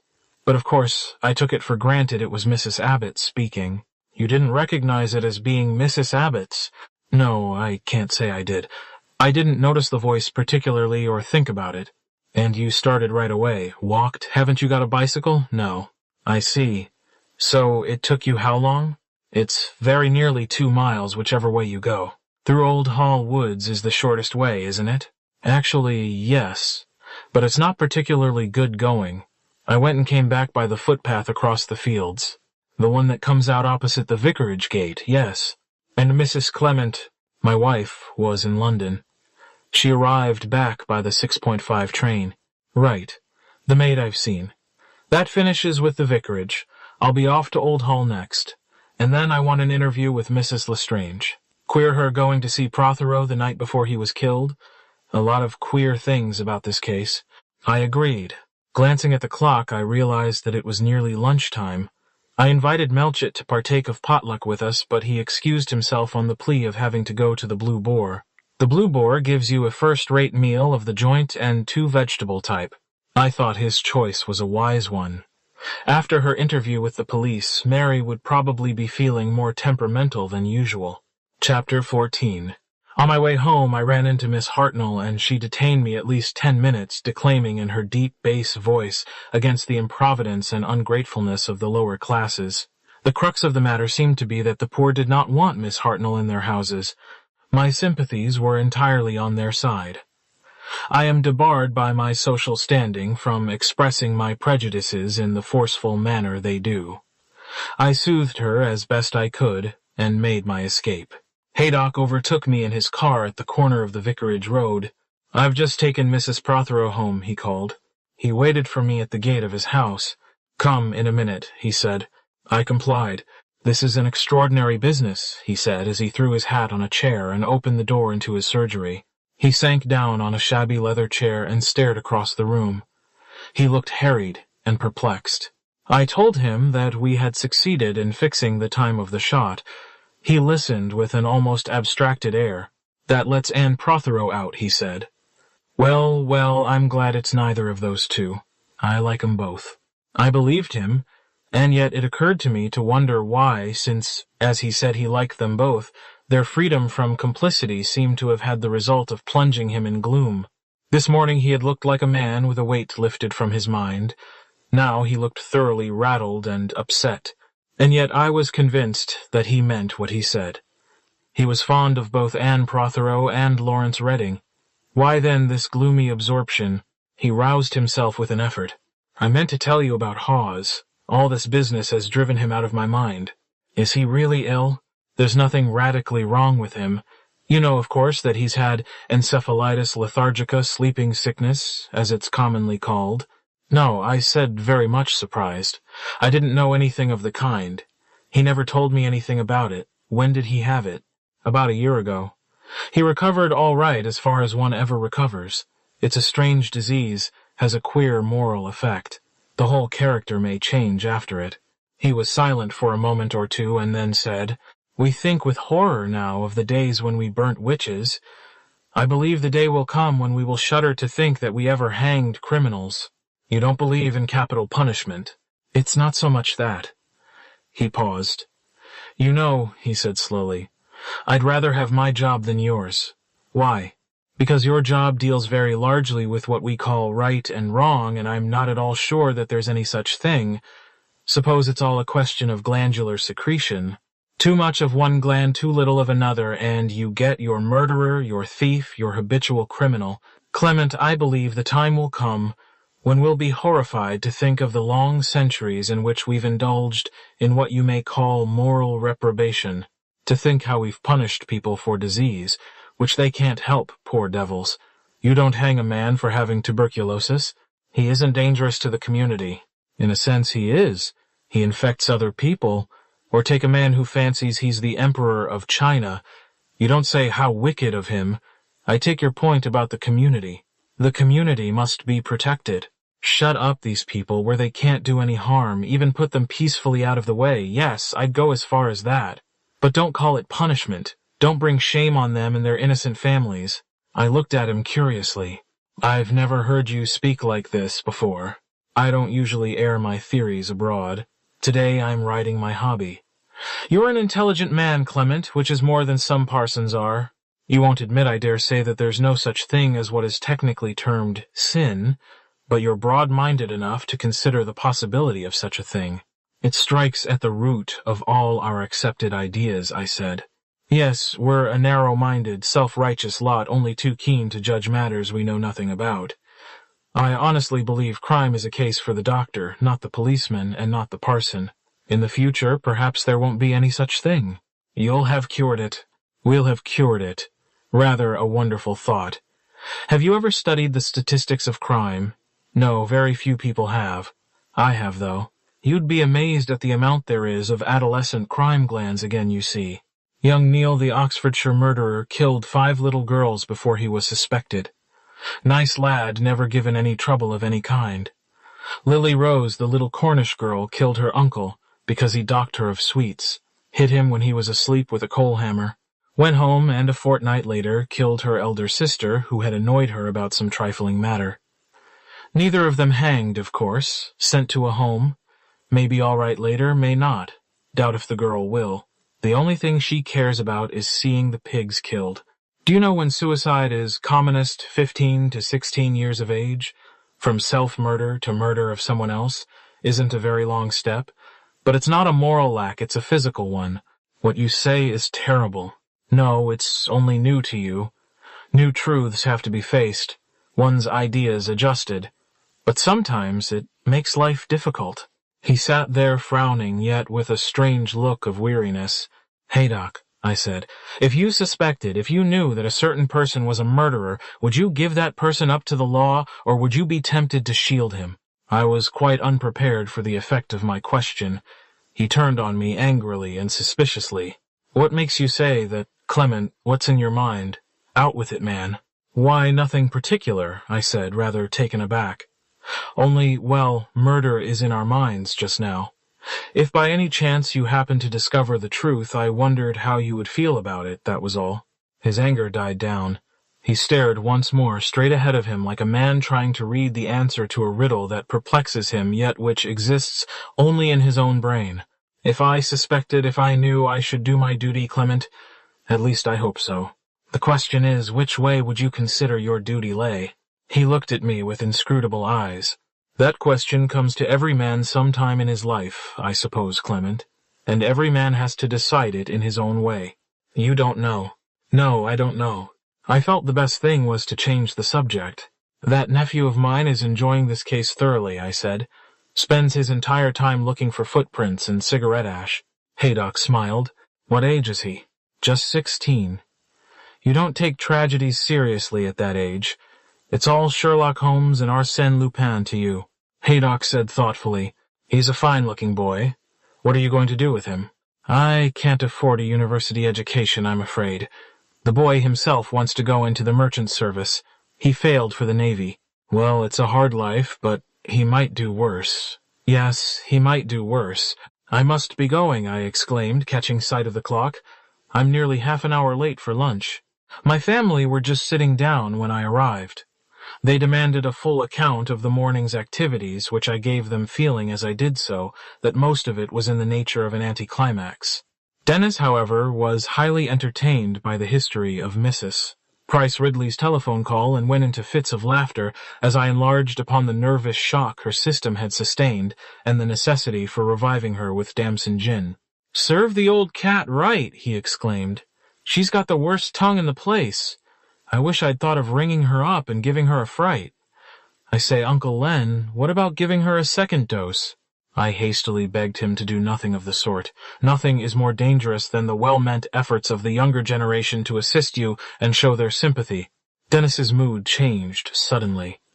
He frowned and put on his man-of-the-world air. "I've been with Lettice most of the morning," he said. "You know, Griselda, she's really very worried. She doesn't want to show it, but she is. Very worried indeed." "I should hope so," said Griselda with a toss of her head. "Griselda is not too fond of Lettice Protheroe. I don't think you're ever quite fair to Lettice." "Don't you?" said Griselda. "Lots of people don't wear mourning." Griselda was silent, and so was I. Dennis continued, "She doesn't talk to most people, but she does talk to me. She's awfully worried about the whole thing, and she thinks something ought to be done about it." "She will find," I said, "that Inspector Slack shares her opinion. He is going up to Old Hall this afternoon, and will probably make the life of everybody there quite unbearable to them in his efforts to get at the truth." "What do you think is the truth?" Len asked my wife suddenly. "It's hard to say, my dear. I can't say that at the moment I've any idea at all." "Did you say that Inspector Slack was going to trace that telephone call, the one that took you to the Abbotts?" "Yes." "But can he do it?" "Isn't it a very difficult thing to do?" "I should not imagine so. The exchange will have a record of the calls." "Oh." My wife relapsed into thought. "Uncle Len," said my nephew, "why were you so ratty with me this morning for joking about your wishing Colonel Prothero to be murdered?" "Because I said there is a time for everything. Inspector Slack has no sense of humor. He took your words quite seriously. Will probably cross-examine Mary and will get out a warrant for my arrest. Doesn't he know when a fellow's ragging?" "No," I said, "he does not. He has attained to his present position through hard work and zealous attention to duty.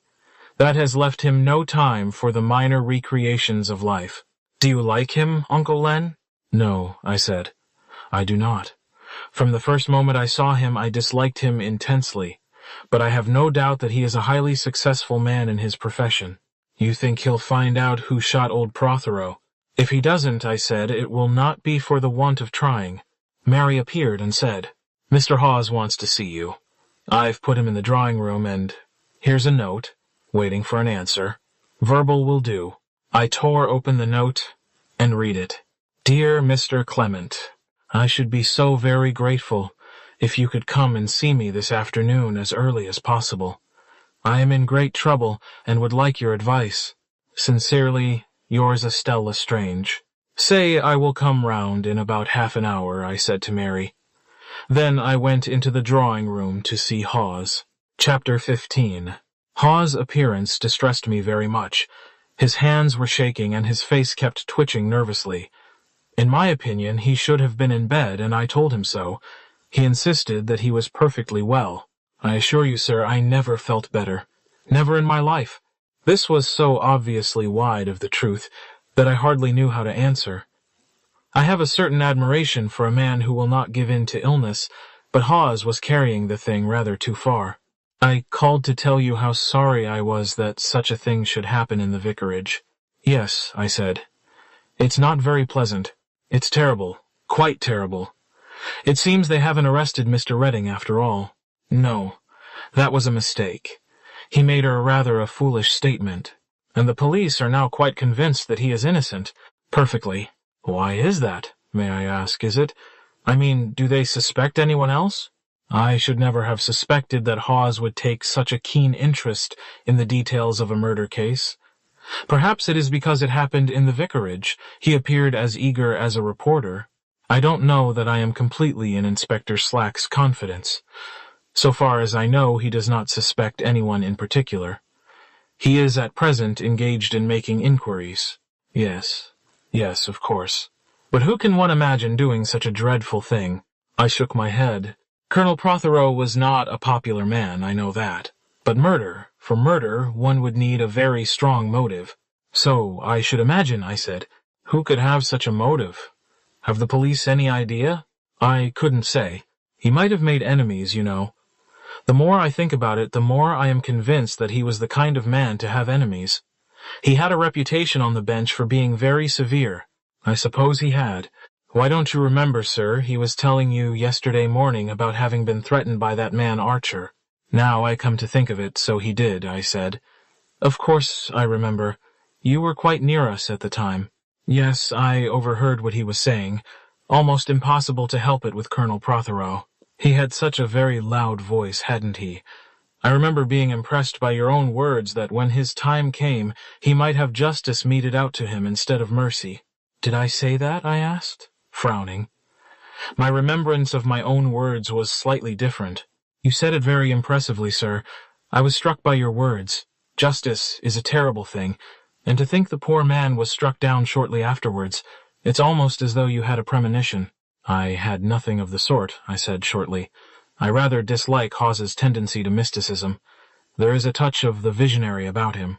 "Have you told the police about this man, Archer, sir?" "I know nothing about him. I mean, have you repeated to them what Colonel Prothero said about Archer having threatened him?" "No," I said slowly, "I have not.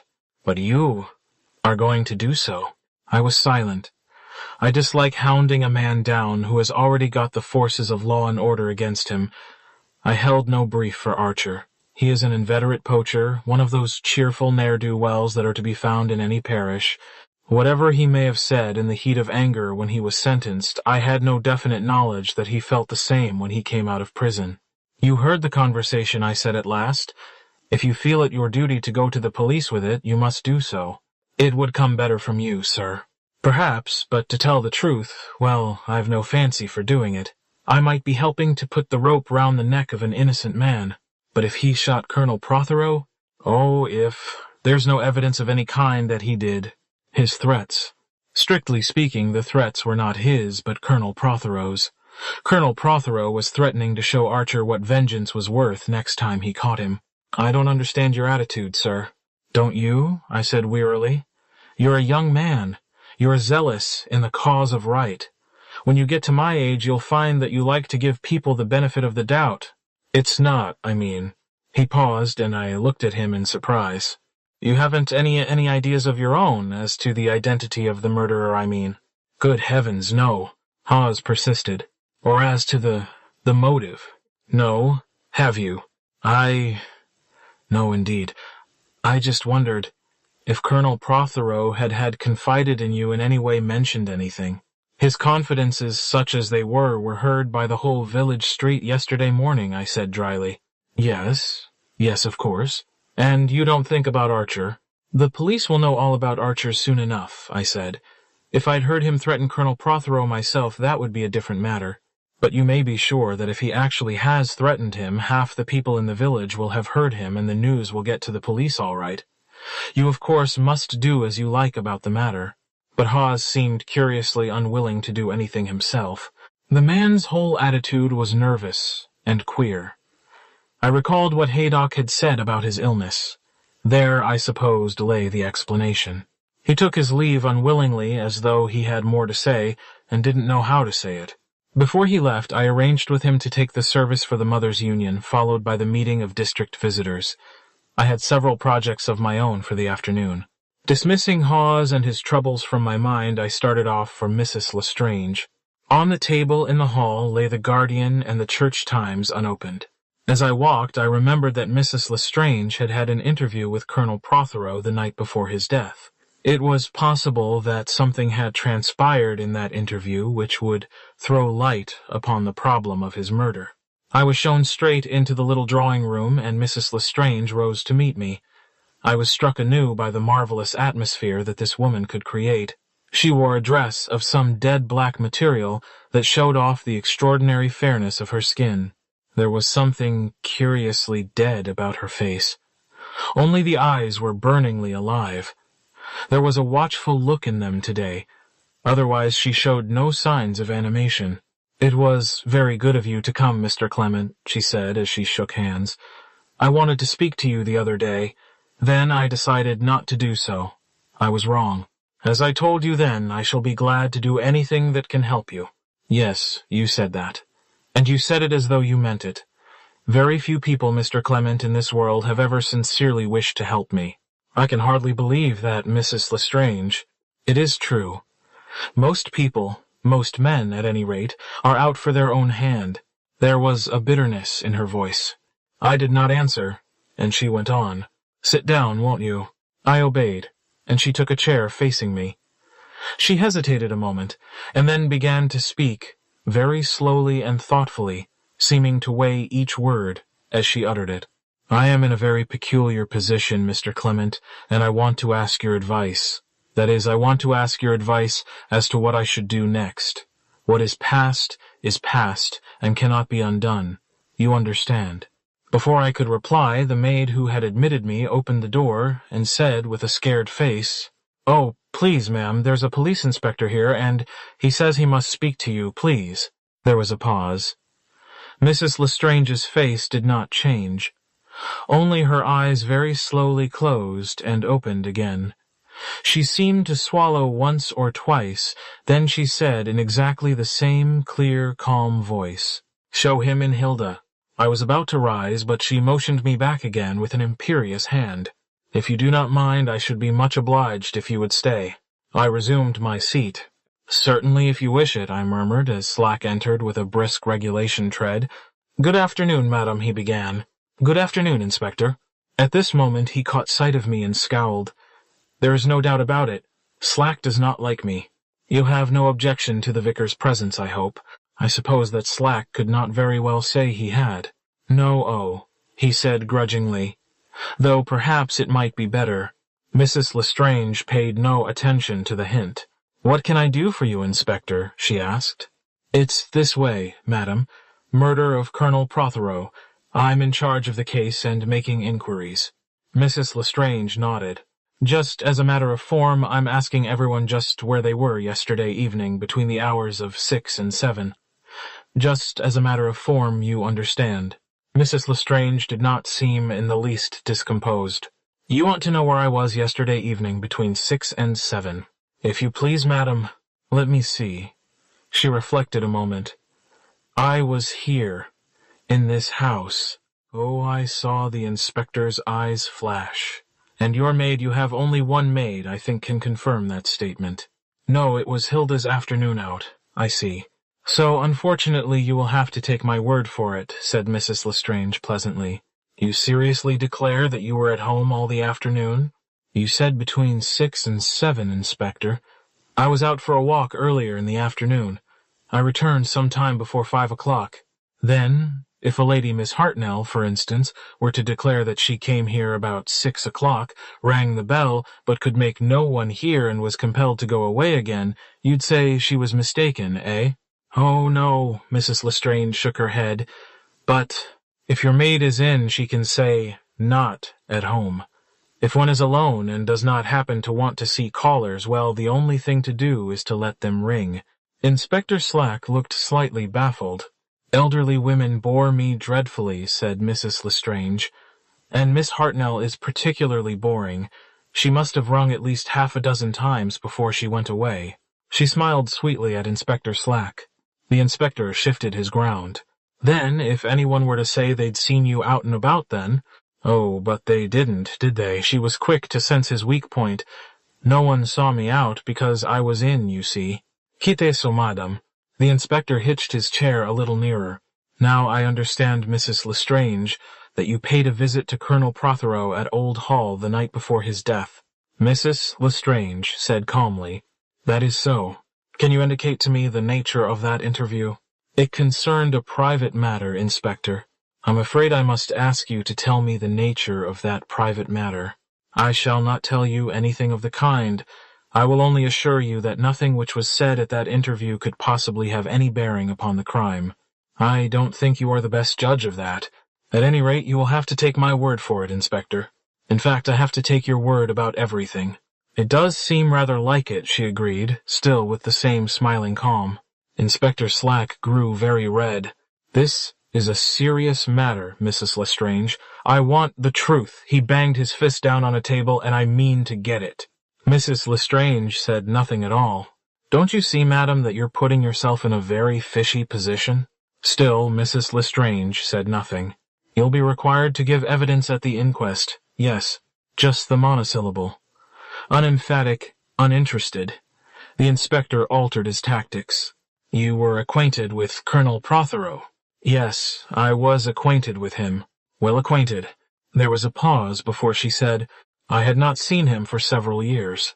"You were acquainted with Mrs. Prothero? No. You'll excuse me, but it was a very unusual time to make a call. Not from my point of view." "What do you mean by that?" She said clearly and distinctly, "I wanted to see Colonel Prothero alone. I did not want to see Mrs. Prothero or Miss Prothero. I considered this the best way of accomplishing my objective." "Why didn't you want to see Mrs. or Miss Prothero?" "That, Inspector, is my business." "Then you refuse to say more." Absolutely. Inspector Slack rose. You'll be putting yourself in a nasty position, madam, if you're not careful. All this looks bad. It looks very bad. She laughed. I could have told Inspector Slack that this was not the kind of woman who is easily frightened. Well, he said, extricating himself with dignity, don't say I haven't warned you, that's all. Good afternoon, madam, and mind you, we're going to get at the truth. He departed. Mrs. Lestrange rose and held out her hand. I am going to send you away. Yes, it is better so. You see, it is too late for advice now. I have chosen my part. She repeated in a rather forlorn voice, I have chosen my part. Chapter 16. As I went out, I ran into Haydock on the doorstep. He glanced sharply after Slack, who was just passing through the gate, and demanded, Has he been questioning her? Yes. He's been civil, I hope. Civility, to my mind, is an art which Inspector Slack has never learnt, but I presumed that, according to his own lights, civil he had been, and anyway, I didn't want to upset Haydock any further. He was looking worried and upset as it was. So I said he had been quite civil. Haydock nodded and passed on into the house, and I went on down the village street, where I soon caught up with the inspector. I fancy that he was walking slowly on purpose. Much as he dislikes me, he is not the man to let dislike stand in the way of acquiring any useful information. Do you know anything about the lady? He asked me point blank. I said I knew nothing whatever. She's never said anything about why she came here to live, no. Yet you go and see her. It is one of my duties to call on my parishioners, I replied, evading to remark that I had been sent for. I suppose it is. He was silent for a minute or two, and then, unable to resist discussing his recent failure, he went on, Fishy business, it looks to me. You think so? If you ask me, I say blackmail. Seems funny when you think of what Colonel Prothero was always supposed to be, but there you never can tell. He wouldn't be the first churchwarden who'd led a double life. Faint remembrances of Miss Marple's remarks on the same subject floated through my mind. You really think that's likely? Well, it fits the facts, sir. Why did a smart, well-dressed lady come down to this quiet little hole? Why did she go and see him at that funny time of day? Why did she avoid seeing Mrs. and Miss Prothero? Yes, it all hangs together. Awkward for her to admit blackmail's a punishable offense, but we'll get the truth out of her. For all we know, it may have a very important bearing on the case. If Colonel Prothero had some guilty secret in his life, something disgraceful, well, you can see for yourself what a field it opens up. I suppose it did. I've been trying to get the butler to talk. He might have overheard some of the conversation between Colonel Prothero and Lestrange. Butlers do, sometimes. But he swears he hadn't the least idea of what the conversation was about. By the way, he got the sack through it. The colonel went for him, being angry at his having let her in. The butler retorted by giving notice. Says he didn't like the place anyway and had been thinking of leaving for some time, really. So that gives us another person who had a grudge against the colonel. You don't seriously suspect the man what's his name, by the way? His name's Reeves, and I don't say I do suspect him. What I say is, you never know. I don't like that soapy, oily manner of his. I wonder what Reeves would say of Inspector Slack's manner. I'm going to question the chauffeur now. Perhaps then I said you'll give me a lift in your car. I want a short interview with Mrs. Prothero. What about the funeral arrangements? Oh, Inspector Slack was slightly taken aback. The inquest's tomorrow, Saturday. Just so. The funeral will probably be arranged for Tuesday. Inspector Slack seemed to be a little ashamed of himself for his brusqueness. He held out an olive branch in the shape of an invitation to be present at the interview with the chauffeur Manning. Manning was a nice lad, not more than 25 or -6 years of age. He was inclined to be awed by the inspector. Now then, my lad, said Slack, I want a little information from you. Yes, sir, stammered the chauffeur. Certainly, sir. If he had committed the murder himself, he could not have been more alarmed. You took your master to the village yesterday. Yes, sir. What time was that? 5:30. Mrs. Prothero went too. Yes, sir. You went straight to the village. Yes, sir. You didn't stop anywhere on the way? No, sir. What did you do when you got there? The colonel got out and told me he wouldn't want the car again. He'd walk home. Mrs. Prothero had some shopping to do. The parcels were put in the car. Then she said, that was all, and I drove home, leaving her in the village. Yes, sir. What time was that? 6:15, sir. 6:15 exactly. Where did you leave her? By the church, sir. Had the colonel mentioned at all where he was going? He said something about having to see the vet, something to do with one of the horses. I see. And you drove straight back here? Yes, sir. There are two entrances to Old Hall, by the South Lodge and by the North Lodge. I take it that going to the village you would go by the South Lodge. Yes, sir, always. And you came back the same way? Yes, sir. I think that's all. Ah, here's Miss Prothero. Lettice drifted towards us. I want the Fiat Manning, she said. Start her for me, will you? Very good, miss. He went towards a two-seater and lifted the bonnet. Just a minute, Miss Prothero, said Slack. It's necessary that I should have a record of everybody's movements yesterday afternoon. No offense meant. Lettice stared at him. I never know the time of anything, she said. I understand you went out soon after lunch yesterday. She nodded. Where to please? To play tennis. Who with? The Hartley Napiers. At Much Benham, yes. And you returned. I don't know. I tell you I never know these things. You returned, I said. About 7:30. That's right, said Lettice. In the middle of the schmozzle, Anne having fits and Griselda supporting her. Thank you, miss, said the inspector. That's all I want to know. How queer, said Lettice. It seems so uninteresting. She moved towards the Fiat. The inspector touched his forehead in a surreptitious manner.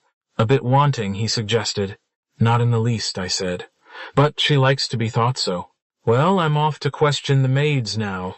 One cannot really like Slack, but one can admire his energy.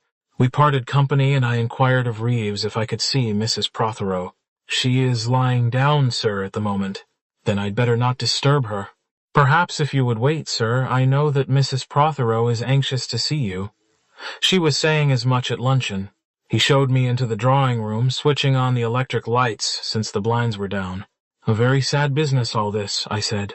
Yes, sir. His voice was cold and respectful. I looked at him. What feelings were at work under that impassive demeanor? Were there things that he knew and could have told us? There is nothing so inhuman as the mask of the good servant. Is there anything more, sir? Was there just a hint of anxiety to be gone behind that correct expression? There's nothing more, I said. I had a very short time to wait before Anne Prothero came to me. We discussed and settled a few arrangements, and then, "What a wonderfully kind man Dr. Haydock is," she exclaimed. "Haydock is the best fellow I know. He has been amazingly kind to me. But he looks very sad, doesn't he?" It had never occurred to me to think of Haydock as sad. I turned the idea over in my mind. "I don't think I've ever noticed it," I said at last. "I never have until today. One's own troubles sharpen one's eyes sometimes," I said. "That's very true." She paused and then said, "Mr. Clement, there's one thing I absolutely cannot make out. If my husband was shot immediately after I left him, how was it that I didn't hear the shot? They have reason to believe that the shot was fired later, but the 6.2 on the note was possibly added by a different hand, the murderer's." Her cheek paled. How horrible. It didn't strike you that the date was not in his handwriting? None of it looked like his handwriting. There was some truth in this observation. It was a somewhat illegible scrawl, not so precise as Prothero's writing usually was. "You are sure they don't still suspect Lawrence?" "I think he is definitely cleared." "But Mr. Clement, who—" "Can it be? Lucius was not popular, I know, but I don't think he had any real enemies. Not that kind of enemy." I shook my head. "It's a mystery." I thought wonderingly of Miss Marple's 7 suspects. Who could they be? After I took leave of Anne, I proceeded to put a certain plan of mine into action. I returned from Old Hall by way of a private path. When I reached the stile, I retraced my steps, and choosing a place where I fancied the undergrowth showed signs of being disturbed, I turned aside from the path and forced my way through the bushes. The wood was a thick one, with a good deal of tangled undergrowth. My progress was not very fast, and I suddenly became aware that someone else was moving among the bushes, not very far from me. As I paused irresolutely, Lawrence Redding came into sight. He was carrying a large stone. I suppose I must have looked surprised, for he suddenly burst out laughing. "No," he said, "it's not a clue. It's a peace offering." "A peace offering," Well, a basis for negotiations, shall we say. I want an excuse for calling on your neighbor, Miss Marple, and I have been told that there is nothing she likes so much as a nice bit of rock or stone for the Japanese gardens she makes. Quite true, I said. But what do you want with the old lady? Just this. If there was anything to be seen yesterday evening, Miss Marple saw it. I don't mean anything necessarily connected with the crime that she would think connected with the crime. I mean some outre or bizarre incident, some simple little happening that might give us a clue to the truth, something that she wouldn't think worthwhile mentioning to the police.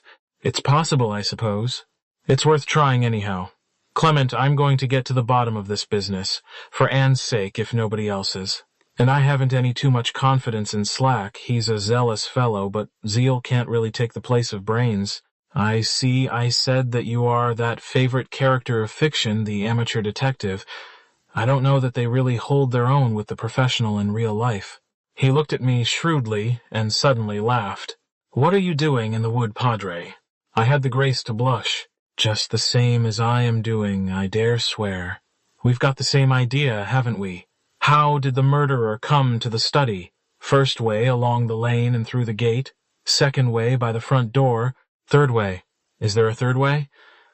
My idea was to see if there were any sign of the bushes being disturbed or broken anywhere near the wall of the vicarage garden.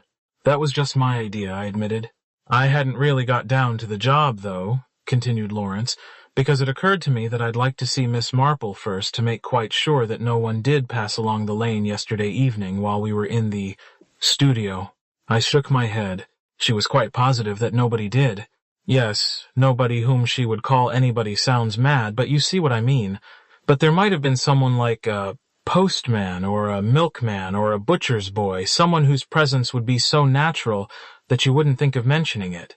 You've been reading G.K. Chesterton, I said, and Lawrence did not deny it. But don't you think there's just possibly something in the idea? Well, I suppose there might be, I admitted.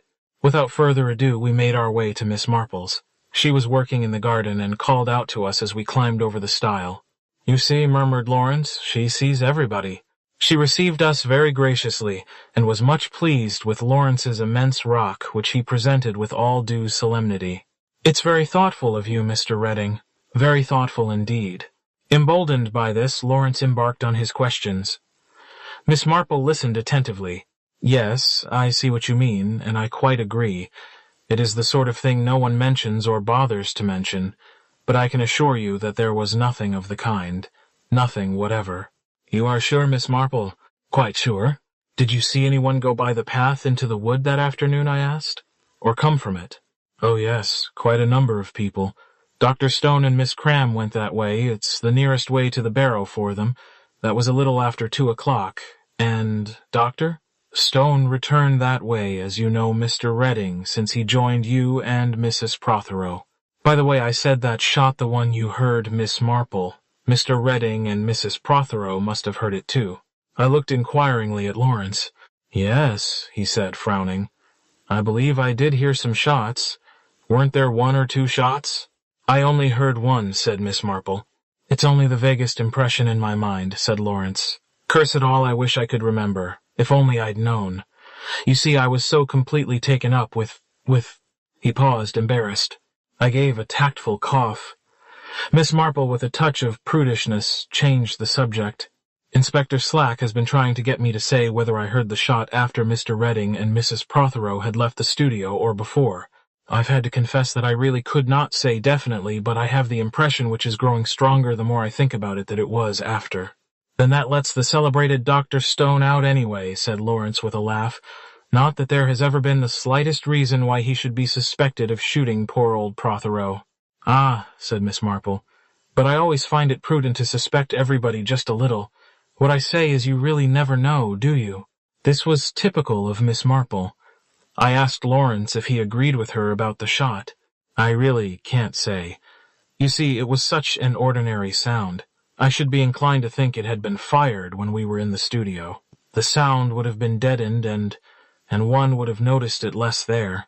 For other reasons than the sound being deadened, I thought to myself. I must ask Anne, said Lawrence. She may remember.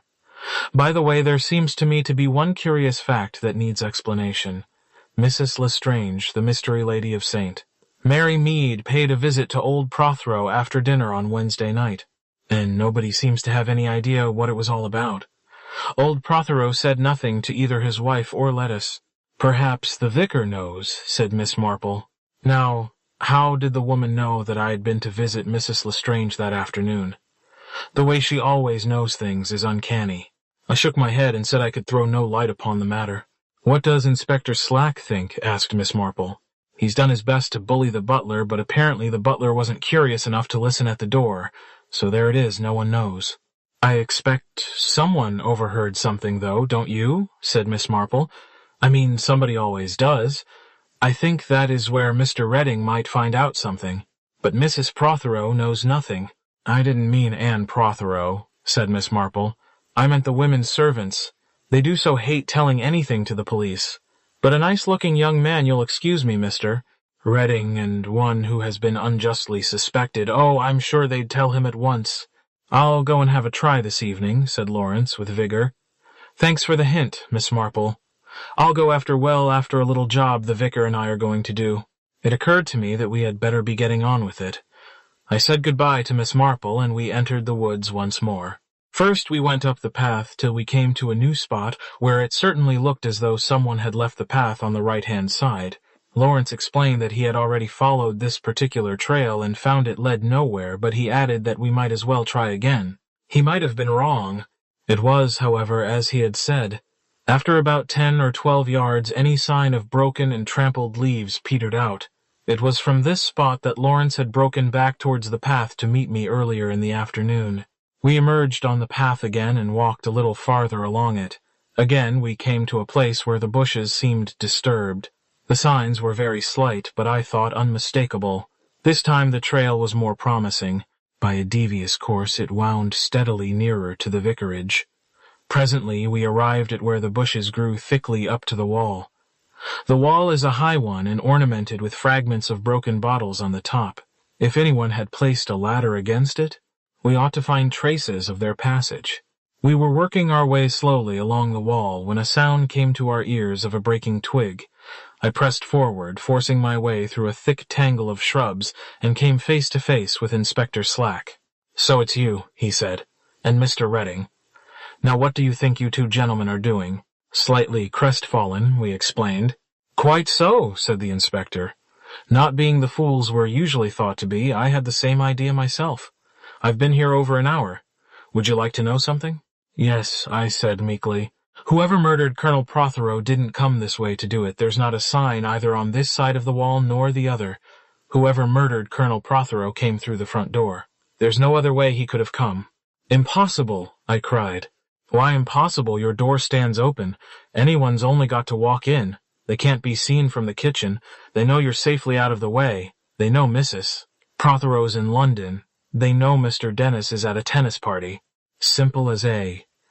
B.C. And they don't need to go or come through the village. Just opposite the vicarage gate is a public footpath, and from it you can turn into these same woods and come out whichever way you choose. Unless Mrs. Price Ridley were to come out of her front gate at that particular minute, it's all clear sailing. A great deal more so than climbing over walls. The side windows of the upper story of Mrs. Price Ridley's house do overlook most of that wall. No, depend upon it, that's the way he came. It really seemed as though he must be right. Chapter 17.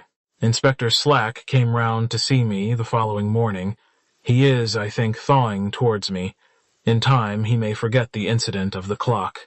Well, sir, he greeted me, I've traced that telephone call that you received. Indeed, I said eagerly. It's rather odd. It was put through from the north lodge of Old Hall. Now that lodge is empty, the lodge-keepers have been pensioned off and the new lodge-keepers aren't in yet. The place was empty and convenient. A window at the back was open. No fingerprints on the instrument itself. It had been wiped clean. That's suggestive. How do you mean? I mean that it shows that call was put through deliberately to get you out of the way. Therefore the murder was carefully planned in advance. If it had been just a harmless practical joke, the fingerprints wouldn't have been wiped off so carefully. No, I see that. It also shows that the murderer was well acquainted with Old Hall and its surroundings. It wasn't Mrs. Prothero who put that call through. I've accounted for every moment of her time that afternoon. There are half a dozen servants who can swear that she was at home up till 5:30. Then the car came round and drove Colonel Prothero and her to the village. The colonel went to see Quentin, the vet, about one of the horses. Mrs. Prothero did some ordering at the grocer's and at the fish shop, and from there came straight down the back lane where Miss Marple saw her.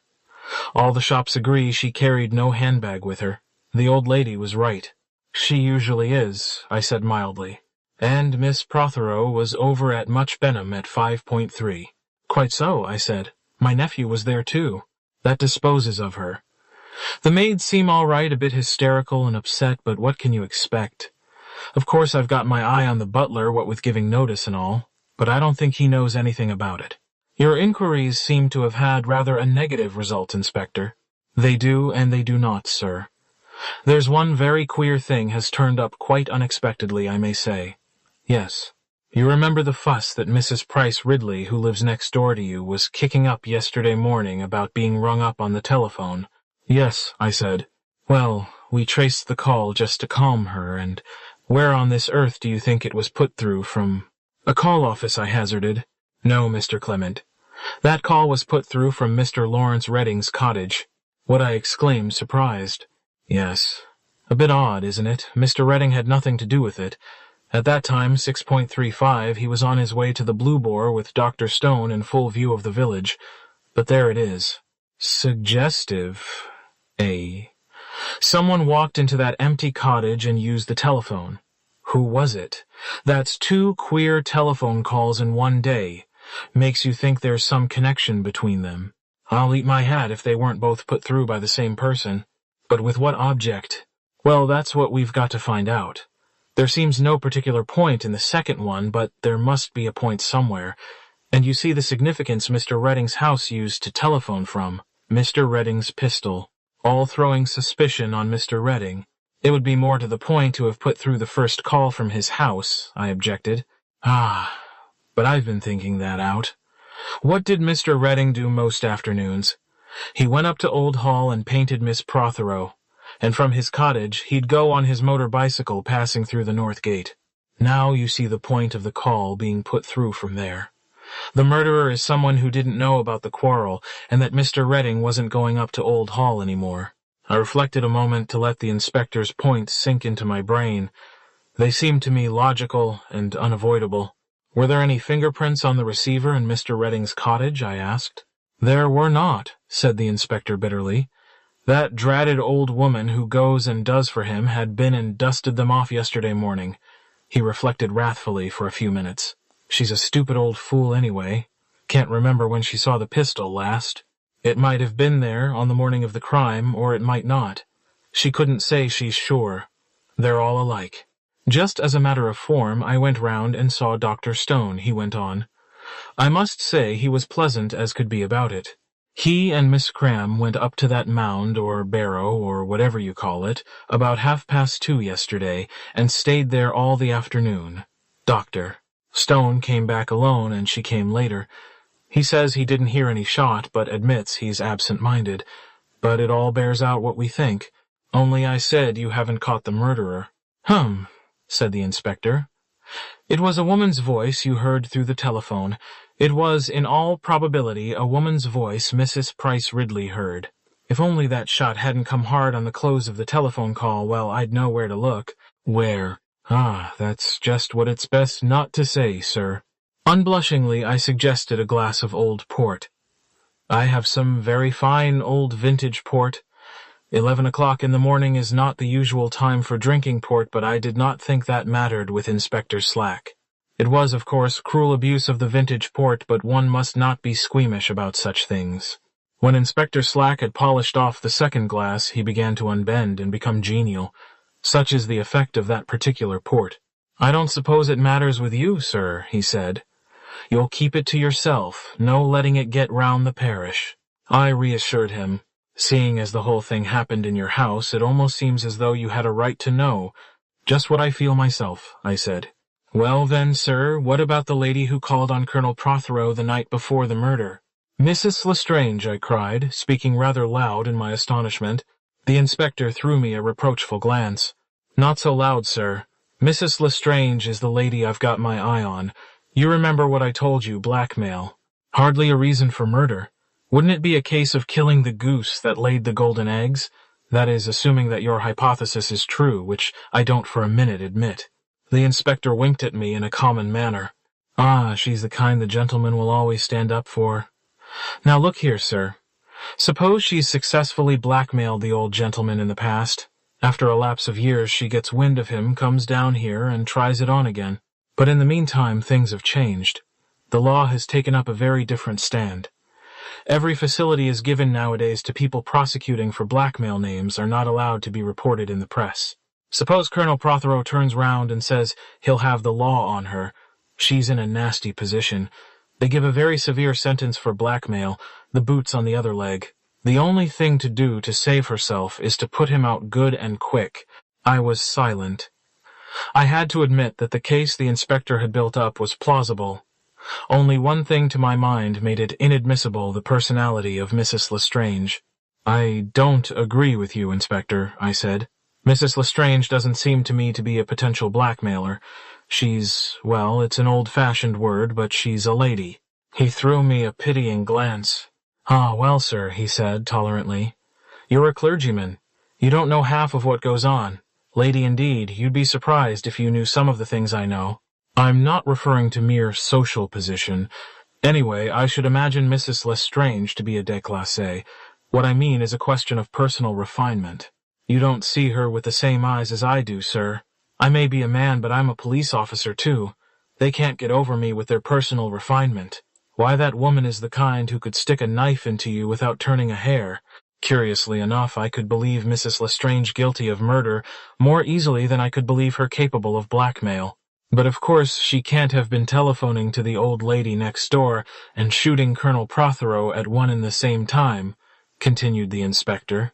The words were hardly out of his mouth when he slapped his leg ferociously. Got it, he exclaimed. That's the point of the telephone call. Kind of alibi. Knew we'd connect it with the first one. I'm going to look into this. She may have bribed some village lad to do the phoning for her. He'd never think of connecting it with the murder. The inspector hurried off. Miss Marple wants to see you, said Griselda, putting her head in. She sent over a very incoherent note, all spidery and underlined. I couldn't read most of it. Apparently she can't leave home herself. Hurry up and go across and see her and find out what it is.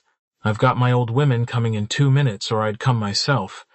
I do hate old women. They tell you about their bad legs and sometimes insist on showing them to you. What luck that the inquest is this afternoon. You won't have to go and watch the boys' club cricket match. I hurried off considerably exercised in my own mind as to the reason for this summons. I found Miss Marple in what I believe is described as a fluster. She was very pink and slightly incoherent. My nephew, she explained. My nephew Raymond West, the author. He is coming down today. Such a to-do. I have to see to everything myself. You cannot trust a maid to air a bed properly, and we must, of course, have a meat meal tonight. Gentlemen require such a lot of meat, do they not? And drink. There certainly should be some drink in the house, and a siphon. If I can do anything, I began. Oh, how very kind. But I did not mean that. There is plenty of time, really. He brings his own pipe tobacco, I am glad to say. Glad because it saves me from knowing which kind of cigarettes are right to buy. But rather sorry, too, because it takes so long for the smell to get out of the curtains. Of course, I open the window and shake them well very early every morning. Raymond gets up very late, I think writers often do. He writes very clever books, I believe, though people are not really nearly so unpleasant as he makes out. Clever young men know so little of life, don't you think? Would you like to bring him to dinner at the vicarage? I asked, still unable to gather why I had been summoned. Oh, no, thank you, said Miss Marple. It's very kind of you, she added. There was something you wanted to see me about, I think, I suggested desperately. Oh, of course. In all the excitement, it had gone right out of my head. She broke off and called to her maid, Emily, Emily. Not those sheets. The frilled ones with the monogram, and don't put them too near the fire. She closed the door and returned to me on tiptoe.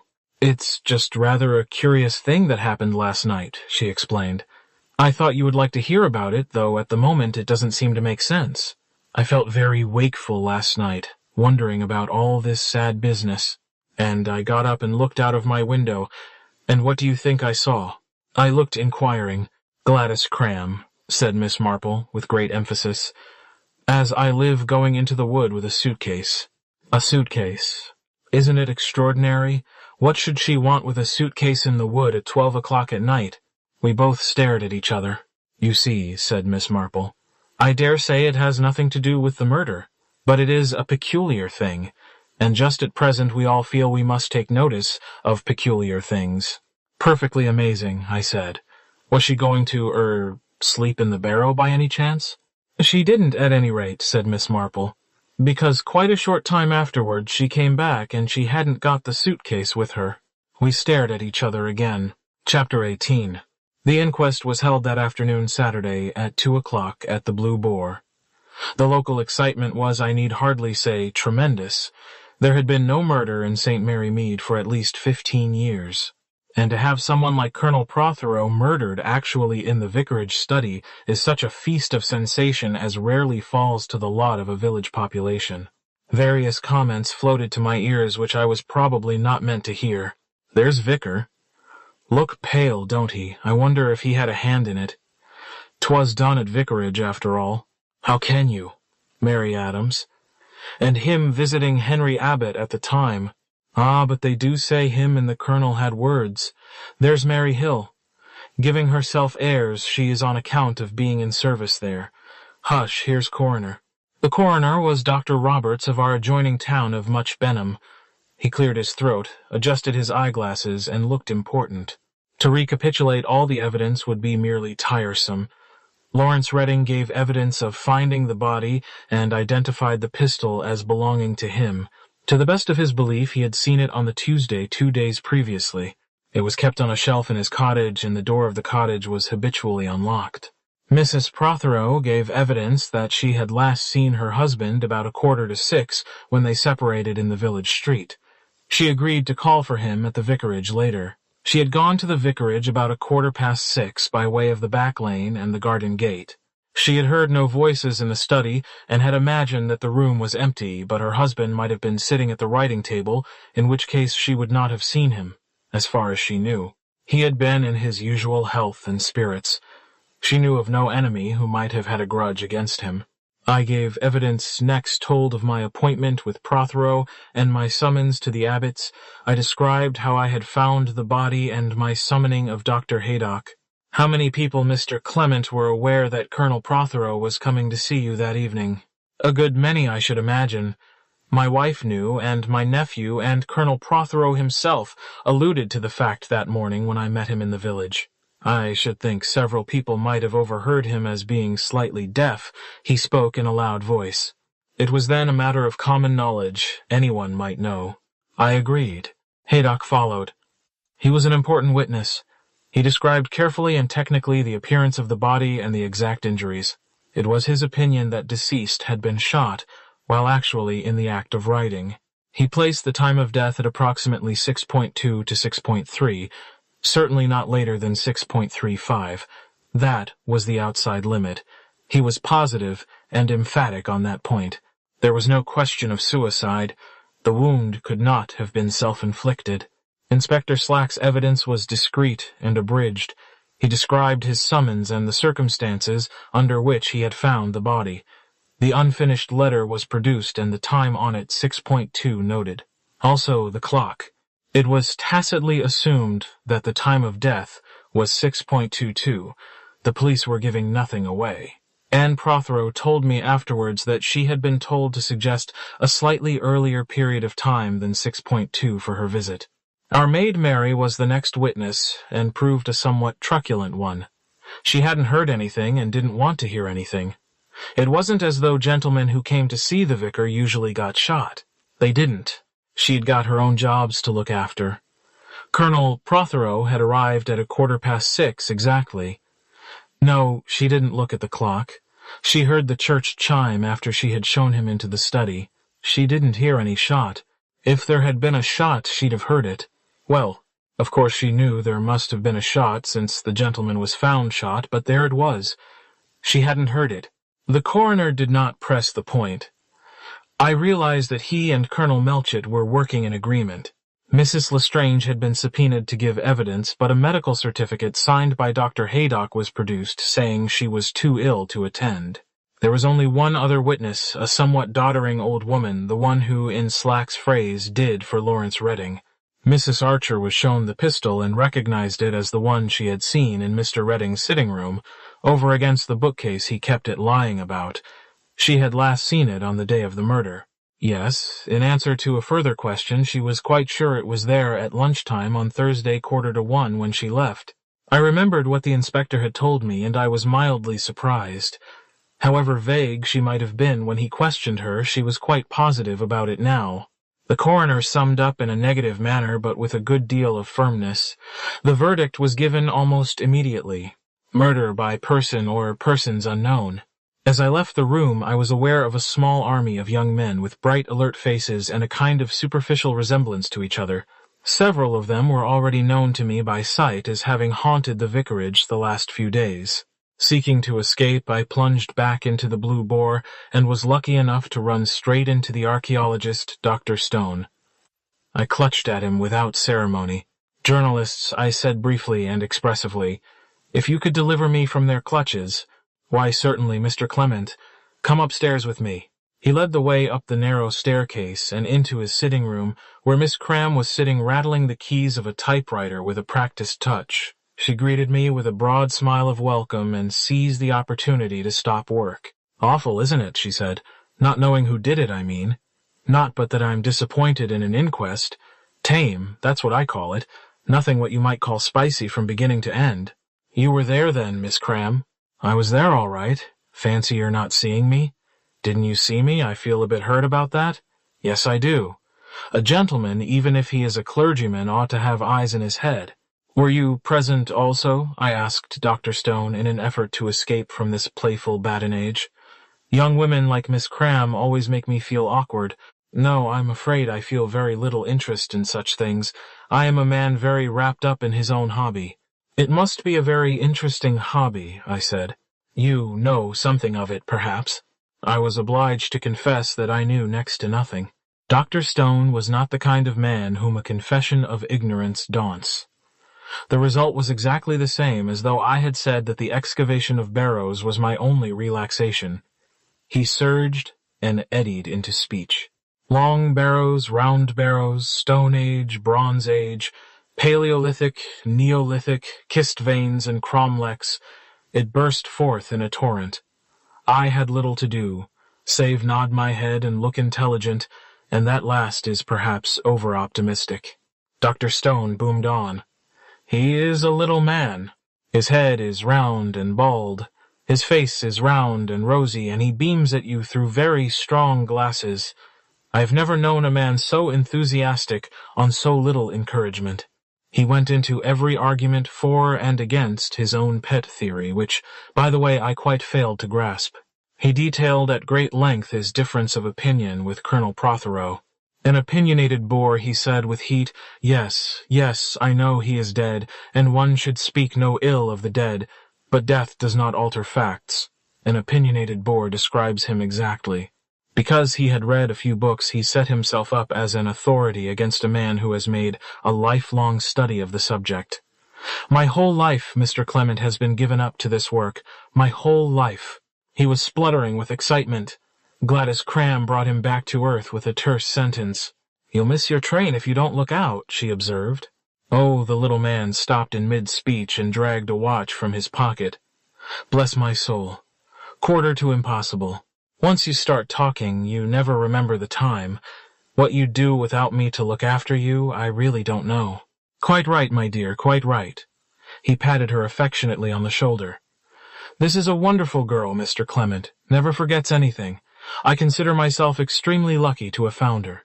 "Oh, go on, Dr. Stone," said the lady. "You spoil me, you do." I could not help feeling that I should be in a material position to add my support to the second school of thought, that which foresees lawful matrimony as the future of Dr. Stone and Miss Cram. I imagined that in her own way, Miss Cram was rather a clever young woman. "You'd better be getting along," said Miss Cram. Yes, so I must." He vanished into the room next door and returned carrying a suitcase. "You are leaving?" I asked in some surprise. "Just running up to town for a couple of days," he explained. "My old mother to see tomorrow, some business with my lawyers on Monday. On Tuesday, I shall return. By the way, I suppose that Colonel Prothero's death will make no difference to our arrangements. As regards the barrow, I mean. Mrs. Prothero will have no objection to our continuing the work." "I should not think so." As he spoke, I wondered who actually would be in authority at Old Hall. It was just possible that Prothero might have left it to Lettuce. I felt that it would be interesting to know the contents of Prothero's will. "Causes a lot of trouble in a family at death," remarked Miss Cram, with a kind of gloomy relish. "You wouldn't believe what a nasty spirit there sometimes is." "Well, I must really be going."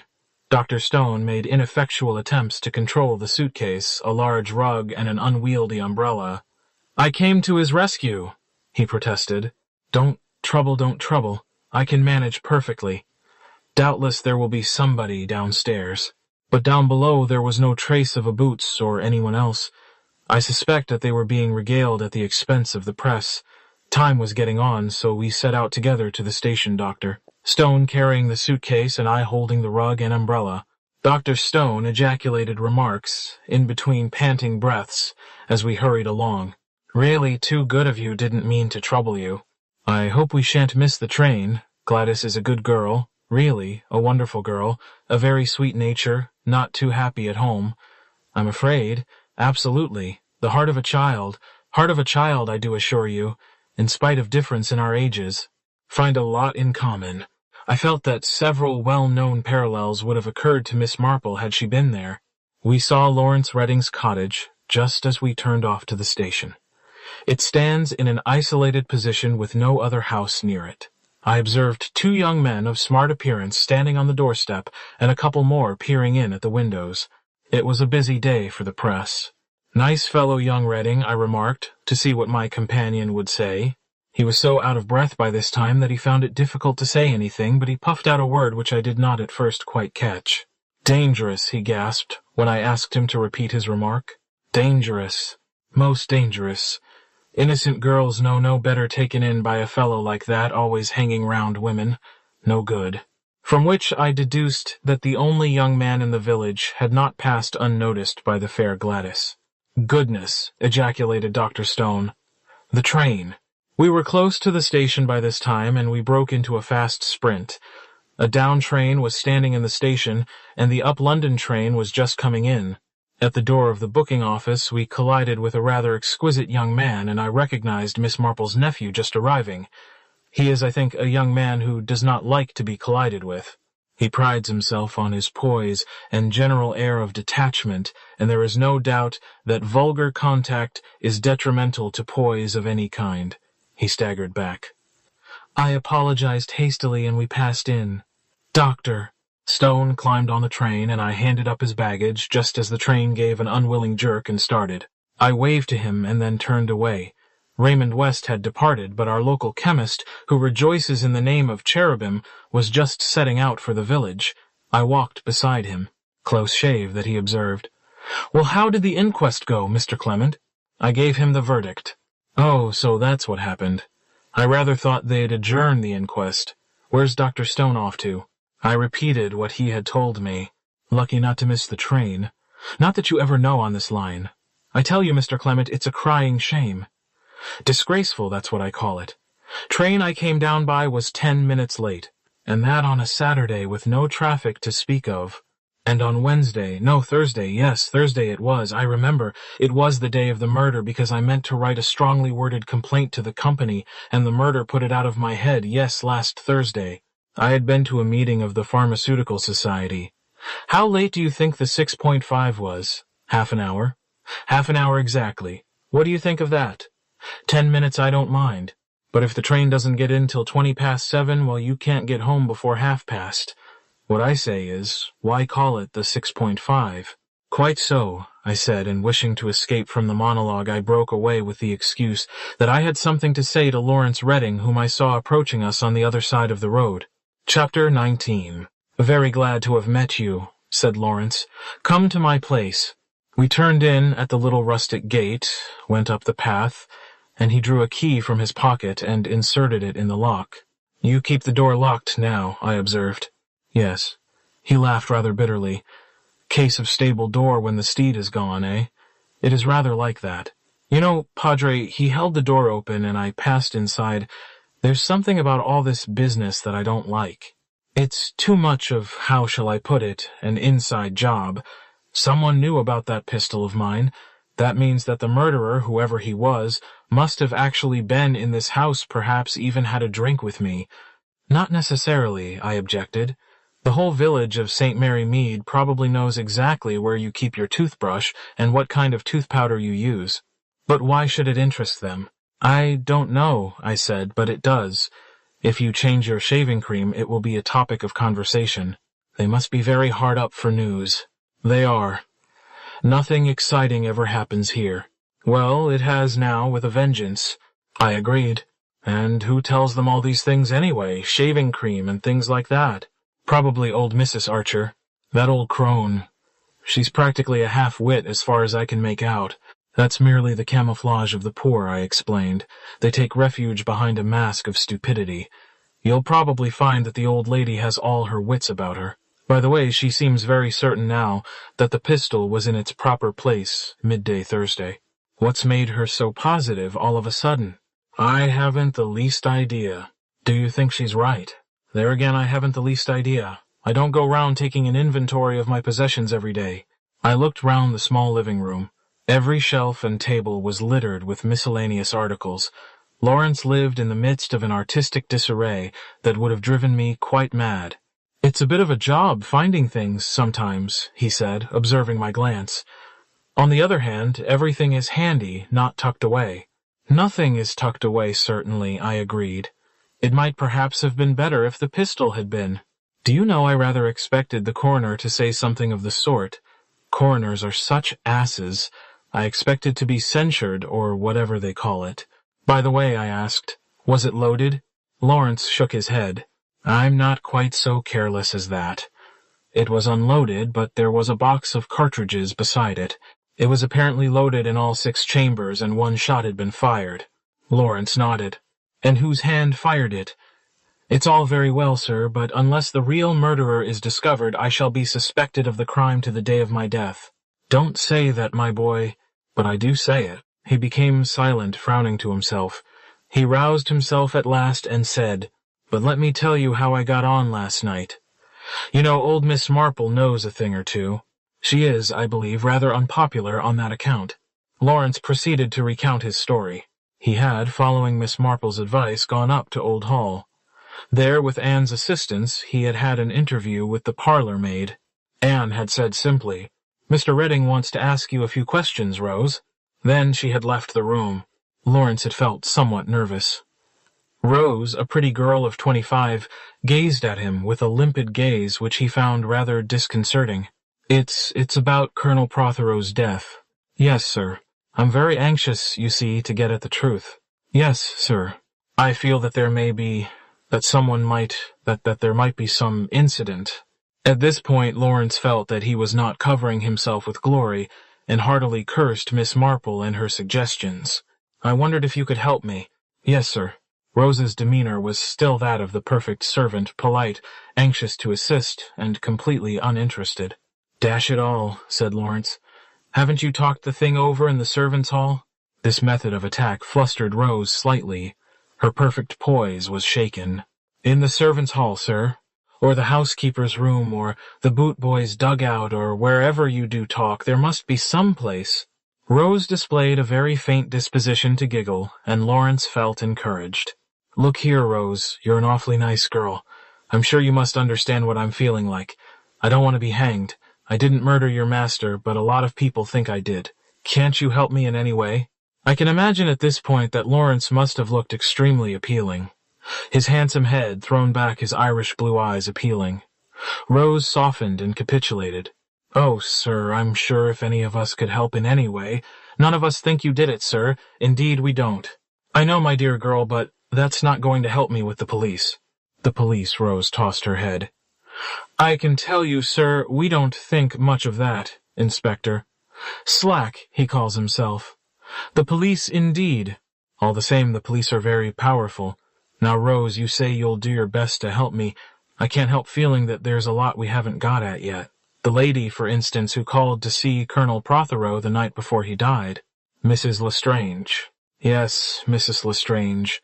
I can't help feeling there's something rather odd about that visit of hers. Yes, indeed, sir. That's what we all said. You did.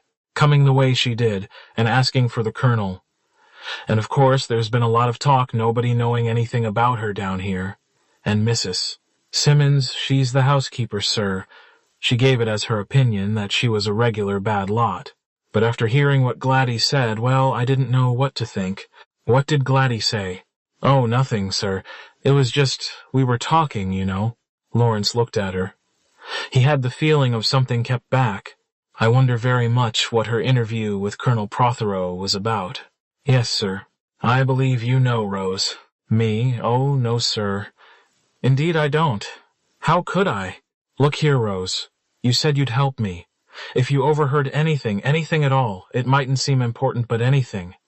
I'd be so awfully grateful to you. After all, anyone might chance, just chance, to overhear something. But I didn't, sir, really, I didn't. Then somebody else did, said Lawrence acutely. Well, sir, do tell me, Rose. I don't know what Gladys would say, I'm sure. She'd want you to tell me. Who is Gladys, by the way? She's the kitchen maid, sir. And you see, she'd just stepped out to speak to a friend, and she was passing the window, the study window, and the master was there with the lady. And of course, he did speak very loud, the master did always. And naturally, feeling a little curious, awfully natural, said Lawrence. One would simply have to listen. But of course she didn't tell anyone except me, and we both thought it very odd. But Gladys couldn't say anything, you see, because if it was known she'd gone out to meet a friend, well, it would have meant a lot of unpleasantness with Mrs. Pratt. That's the cook, sir. But I'm sure she'd tell you anything, sir, willing. Well, can I go to the kitchen and speak to her? Rose was horrified by the suggestion. Oh, no, sir, that would never do.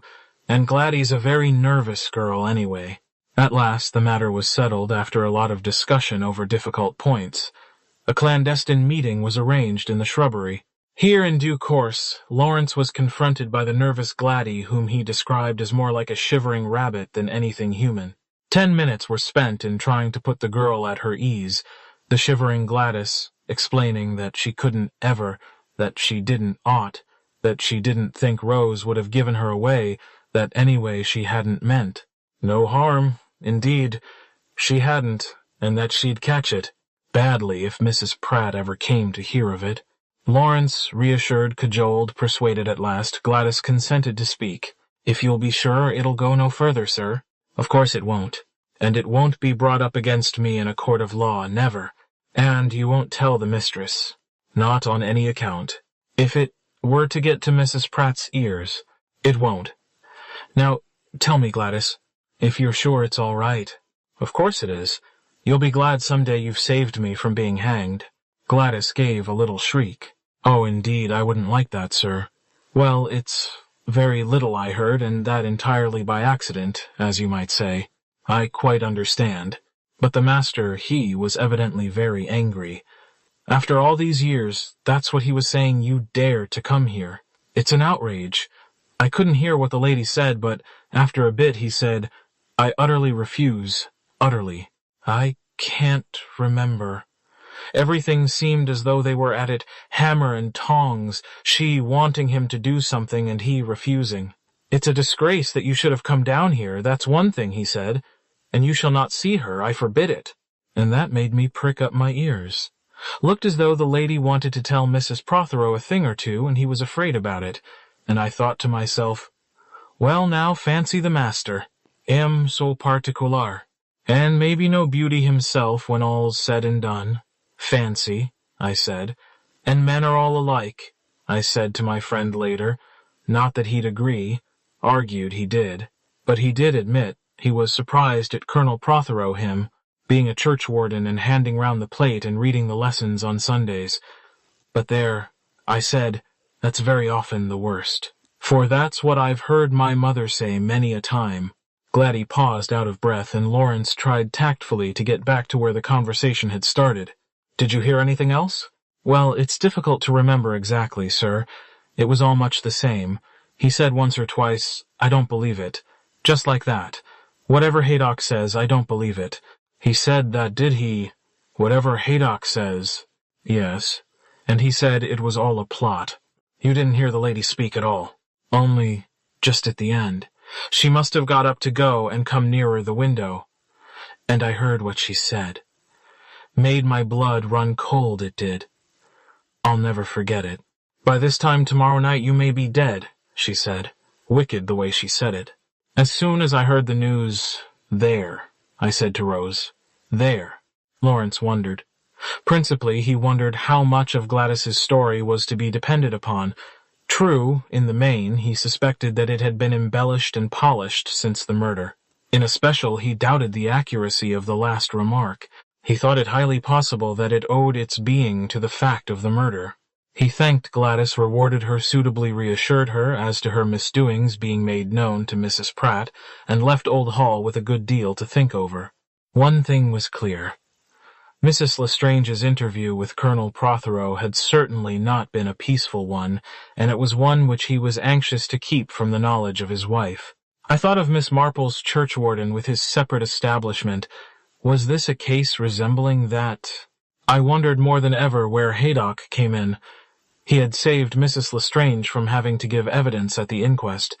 He had done his best to protect her from the police. How far would he carry that protection?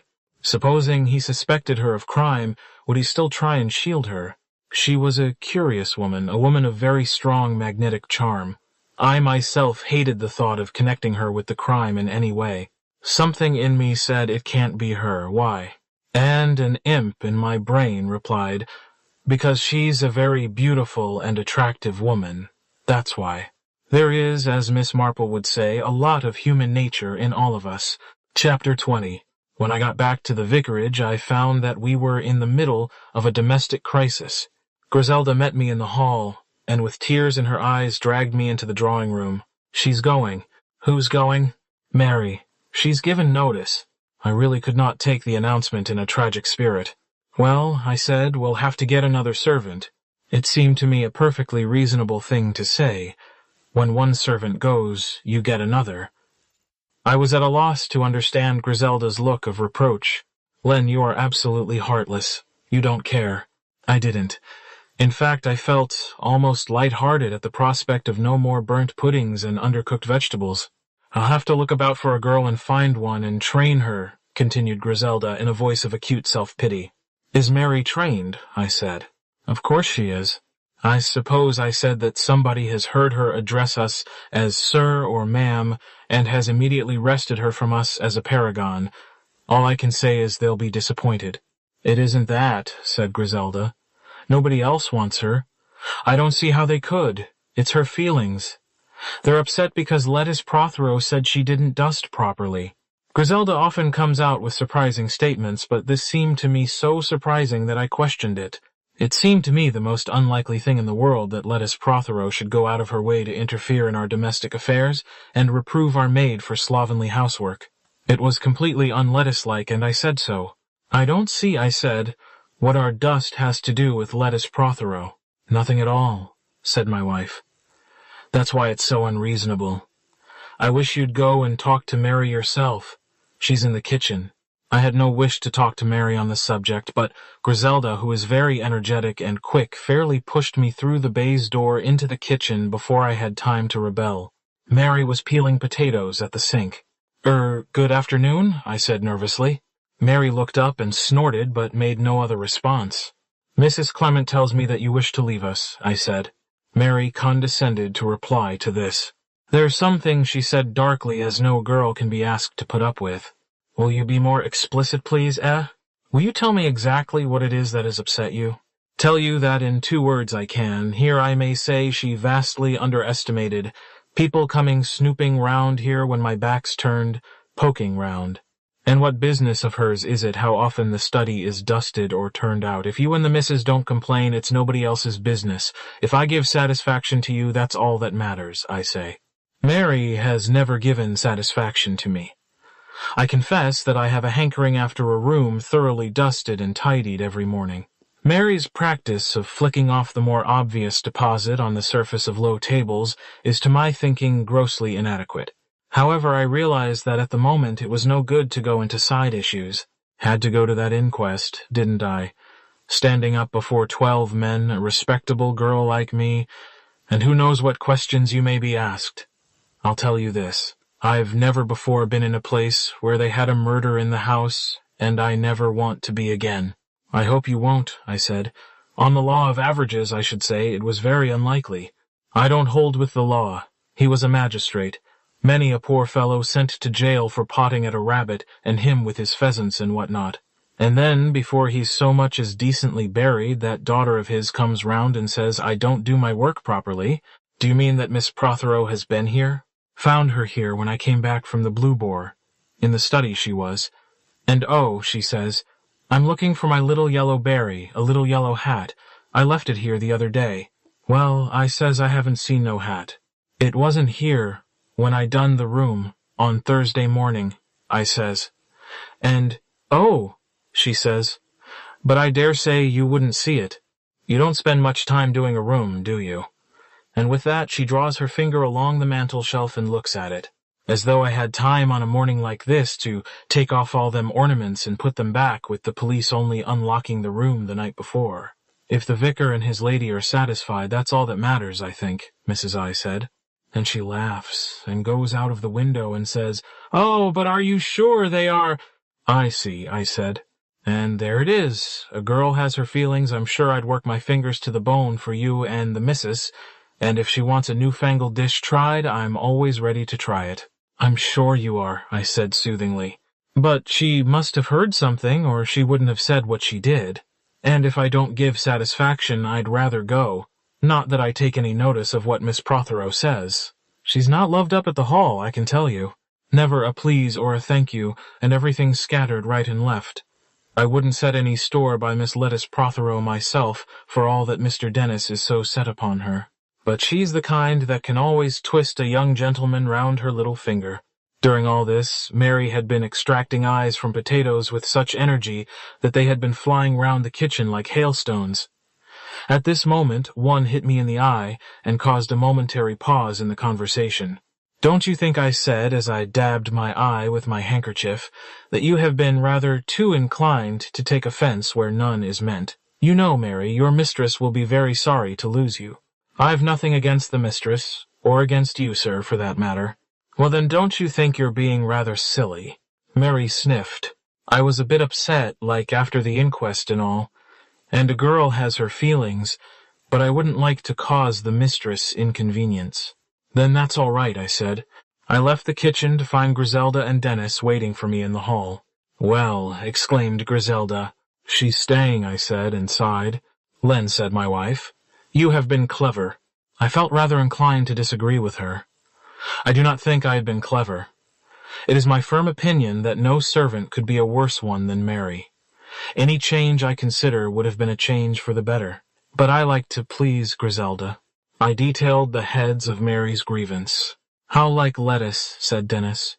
She couldn't have left that yellow beret of hers here on Wednesday. She was wearing it for tennis on Thursday. That seems to me highly probable, I said. She never knows where she's left anything, said Dennis, with a kind of affectionate pride and admiration that I felt was entirely uncalled for. She loses about a dozen things every day. A remarkably attractive trait, I observed. Any sarcasm missed Dennis. She is attractive, he said with a deep sigh. People are always proposing to her, she told me so. They must be illicit proposals if they're made to her down here, I remarked. We haven't got a bachelor in the place. There's Dr. Stone, said Griselda, her eyes dancing. He asked her to come and see the barrow the other day, I admitted. Of course he did, said Griselda. She is attractive, Len. Even bald-headed archaeologists feel it. Lots of S.A., said Dennis sapiently. And yet, Lawrence Redding is completely untouched by Lettice's charm. Griselda, however, explained that with the air of one who knew she was right. Lawrence has got lots of S.A. himself. That kind always likes the, how shall I put it, the Quaker type. Very restrained and diffident. The kind of women whom everybody calls cold. I think Anne is the only woman who could ever hold Lawrence. I don't think they'll ever tire of each other. All the same, I think he's been rather stupid in one way. He's rather made use of lettuce, you know. I don't think he ever dreamed she cared. He's awfully modest in some ways, but I have a feeling she does. She can't bear him, said Dennis positively. She told me so. I have never seen anything like the pitying silence with which Griselda received this remark. I went into my study. There was, to my fancy, still a rather eerie feeling in the room. I knew that I must get over this. Once give in to that feeling, and I should probably never use the study again. I walked thoughtfully over to the writing table. Here Prothero had sat red-faced, hearty, self-righteous, and here, in a moment of time, he had been struck down. Here, where I was standing, an enemy had stood. And so no more Prothero. Here was the pen his fingers had held. On the floor was a faint dark stain. The rug had been sent to the cleaners, but the blood had soaked through. I shivered. I can't use this room, I said aloud. I can't use it. Then my eye was caught by something, a mere speck of bright blue. I bent down. Between the floor and the desk I saw a small object. I picked it up.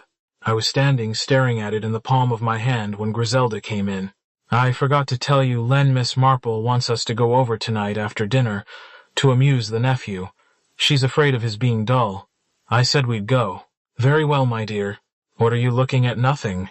I closed my hand and, looking at my wife, observed, If you don't amuse Master Raymond West, my dear, he must be very hard to please. My wife said, Don't be ridiculous, Len, and turned pink. She went out again, and I unclosed my hand. In the palm of my hand was a blue lapis lazuli earring, set in seed pearls. It was rather an unusual jewel, and I knew very well where I had seen it last. Chapter 21. I cannot say that I have at any time a great admiration for Mr. Raymond West. He is, I know, supposed to be a brilliant novelist, and has made quite a name as a poet. His poems have no capital letters in them, which is, I believe, the essence of modernity. His books are about unpleasant people leading lives of surpassing dullness. He has a tolerant affection for Aunt Jane, whom he alludes to in her presence as a survival. She listens to his talk with a flattering interest, and if there is sometimes an amused twinkle in her eye, I am sure he never notices it. He fastened on Griselda at once with flattering abruptness. They discussed modern plays, and from there went on to modern schemes of decoration. Griselda affects to laugh at Raymond West, but she is, I think, susceptible to his conversation. During my dull conversation with Miss Marple, I heard at intervals the reiteration buried as you are down here. It began at last to irritate me. I said suddenly, I suppose you consider us very much out of things down here. Raymond West waved his cigarette. I regard St. Mary Mead, he said authoritatively, as a stagnant pool. He looked at us, prepared for resentment at his statement, but somewhat, I think to his chagrin, no one displayed annoyance. That is really not a very good simile, dear Raymond, said Miss Marple briskly. Nothing, I believe, is so full of life under the microscope as a drop of water from a stagnant pool.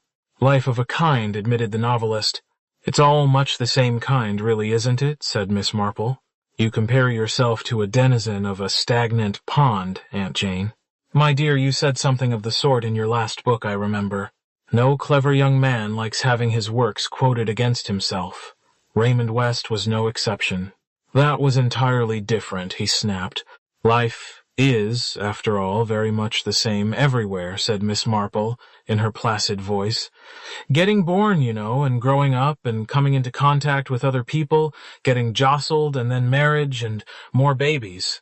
And finally death, said Raymond West. And not death with a death certificate always. Death in life. Talking of death, said Griselda, you know we've had a murder here. Raymond West waved murder away with his cigarette. Murder is so crude, he said. I take no interest in it.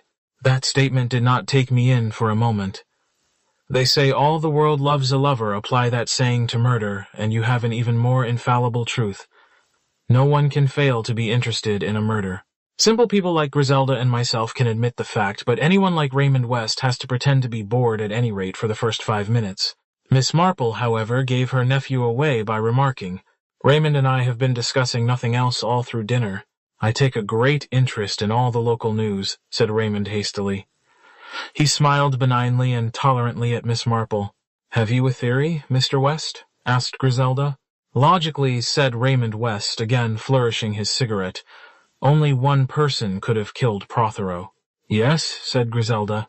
We hung upon his words with flattering attention. "The vicar," said Raymond, and pointed his accusing finger at me. He gasped. "Of course," he reassured me. "I know you didn't do it.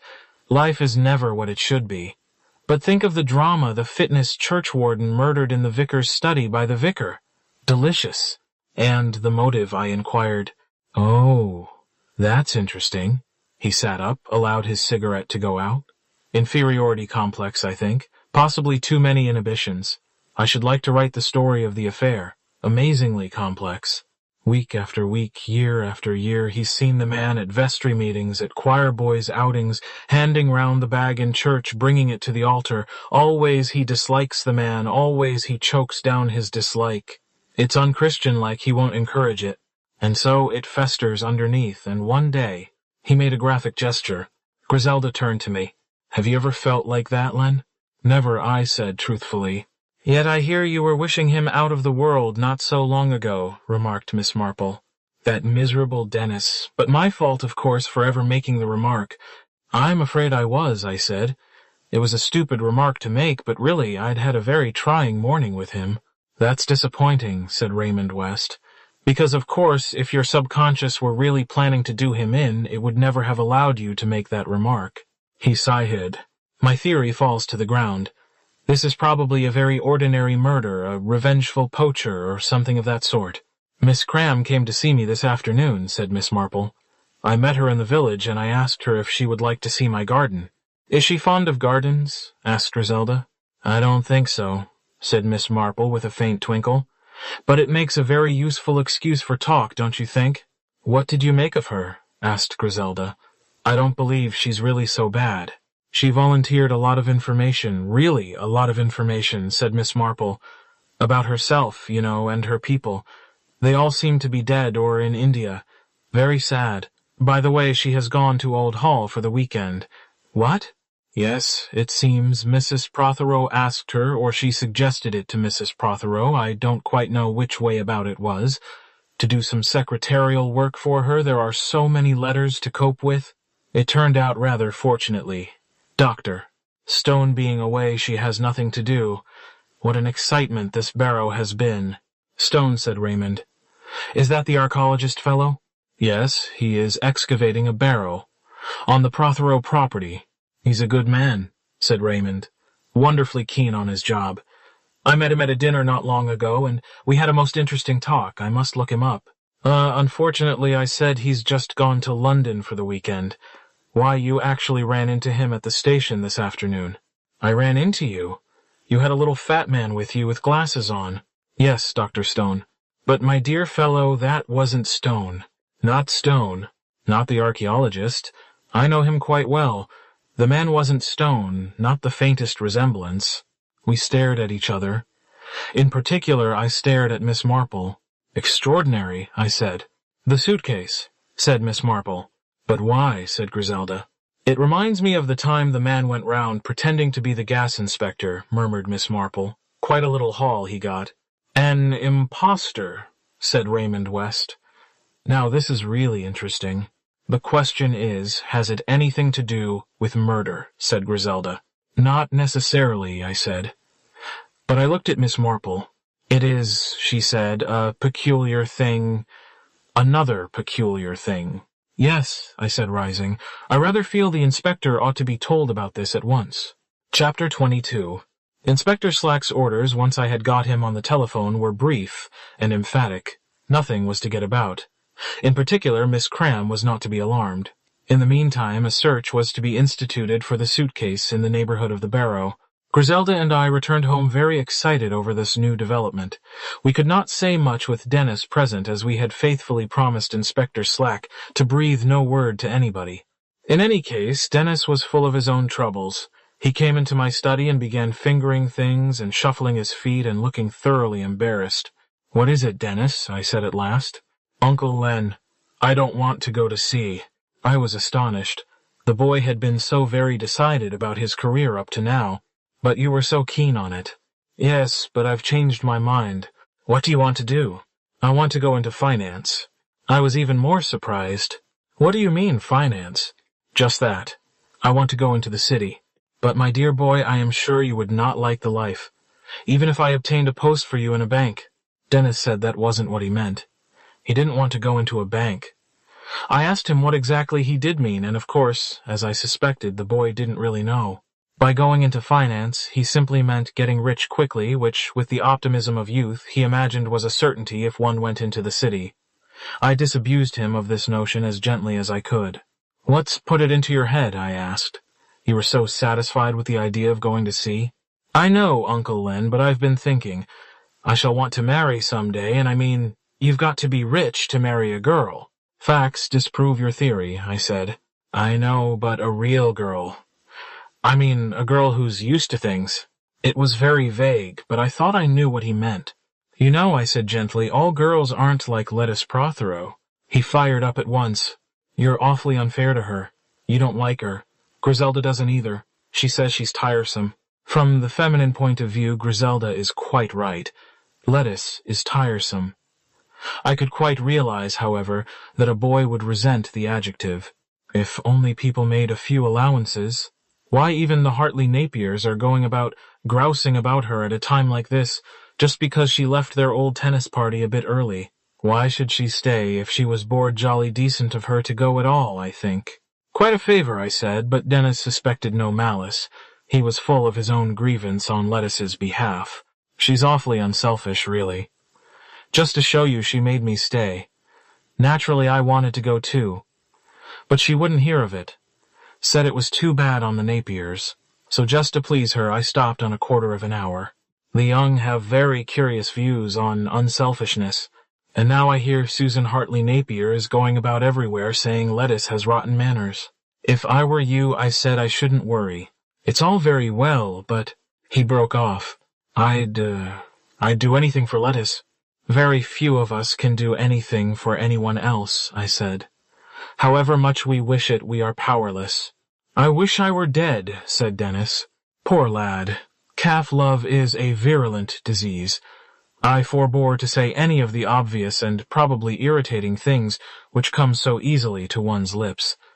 Instead, I said good night, and went up to bed. I took the 8 o'clock service the following morning, and when I returned, found Griselda sitting at the breakfast table with an open note in her hand. It was from Anne Prothero.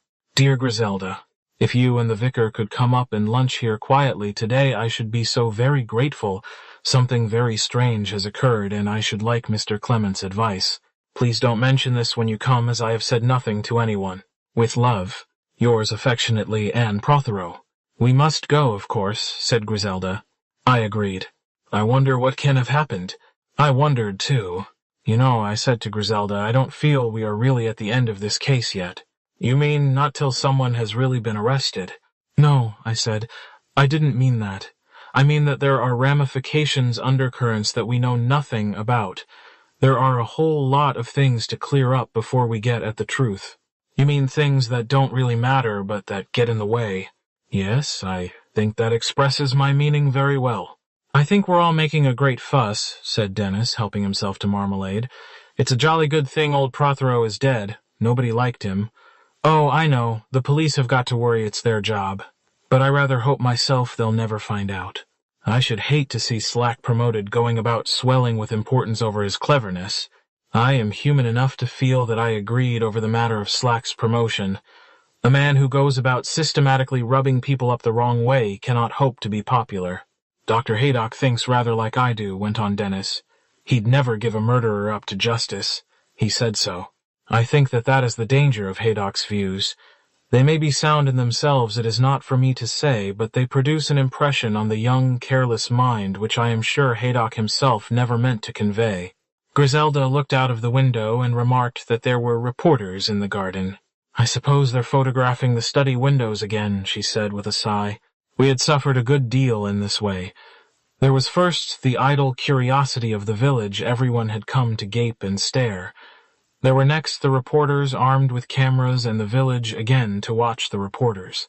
In the end, we had to have a constable from Much Benham on duty outside the window. Well, I said the funeral is tomorrow morning. After that, surely the excitement will die down. I noticed a few reporters hanging about Old Hall when we arrived there. They accosted me with various queries, to which I gave the invariable answer, we had found it the best that I had nothing to say. We were shown by the butler into the drawing-room, the sole occupant of which turned out to be Miss Cram, apparently in a state of high enjoyment. "This is a surprise, isn't it?" she said as she shook hands. "I never should have thought of such a thing, but Mrs. Prothero is kind, isn't she? And of course it isn't what you might call nice for a young girl to be staying alone at a place like the Blue Boar reporters about and all. And of course it's not as though I haven't been able to make myself useful. You really need a secretary at a time like this, and Miss Prothero doesn't do anything to help, does she?" I was amused to notice that the old animosity against lettuce persisted, but that the girl had apparently become a warm partisan of Anne's. At the same time, I wondered if the story of her coming here was strictly accurate. In her account, the initiative had come from Anne, but I wondered if that were really so. The first mention of disliking to be at the Blue Boar alone might have easily come from the girl herself. While keeping an open mind on the subject, I did not fancy that Miss Cram was strictly truthful. At that moment, Anne Prothero entered the room. She was dressed very quietly in black. She carried in her hand a Sunday paper which she held out to me with a rueful glance. "I've never had any experience of this sort of thing. It's pretty ghastly, isn't it?" I saw a reporter at the inquest. I just said that I was terribly upset and had nothing to say, and then he asked me if I wasn't very anxious to find my husband's murderer, and I said yes. And then whether I had any suspicions, and I said no. And whether I didn't think the crime showed local knowledge, and I said it seemed to, certainly, and that was all. And now look at this. In the middle of the page was a photograph evidently taken at least 10 years ago. Heaven knows where they had dug it out. There were large headlines. "Widow declares she will never rest till she has hunted down husband's murderer. Mrs. Prothero, the widow of the murdered man, is certain that the murderer must be looked for locally. She has suspicions but no certainty. She declared herself prostrated with grief but reiterated her determination to hunt down the murderer." "It doesn't sound like me, does it?" said Anne. "I dare say it might have been worse," I said, handing back the paper. "Impudent, aren't they?" said Miss Cram. "I'd like to see one of those fellows trying to get something out of me." By the twinkle in Griselda's eye, I was convinced that she regarded this statement as being more literally true than Miss Cram intended it to appear. Luncheon was announced, and we went in. Lettuce did not come in till halfway through the meal, when she drifted into the empty place with a smile for Griselda and a nod for me. I watched her with some attention for reasons of my own, but she seemed much the same vague creature as usual. Extremely pretty, that in fairness I had to admit. She was still not wearing mourning, but was dressed in a shade of pale green that brought out all the delicacy of her fair coloring. After we had had coffee, Anne said quietly, "I want to have a little talk with the vicar. I will take him up to my sitting room." At last I was to learn the reason of our summons. I rose and followed her up the stairs. She paused at the door of the room. As I was about to speak, she stretched out a hand to stop me. She remained listening, looking down towards the hall. "Good. They are going out into the garden." "No, don't go in there. We can go straight up." Much to my surprise, she led the way along the corridor to the extremity of the wing. Here a narrow ladder-like staircase rose to the floor above, and she mounted it, I following. We found ourselves in a dusty, boarded passage. Anne opened a door and led me into a large, dim attic, which was evidently used as a lumber room. There were trunks there, old broken furniture, a few stacked pictures, and the many countless odds and ends which a lumber room collects. My surprise was so evident that she smiled faintly. "First of all, I must explain. I am sleeping very lightly just now. Last night, or rather this morning, about 3 o'clock, I was convinced that I heard someone moving about the house. I listened for some time and at last got up and came out to see. Out on the landing, I realized that the sounds came not from down below, but from up above. I came along to the foot of these stairs.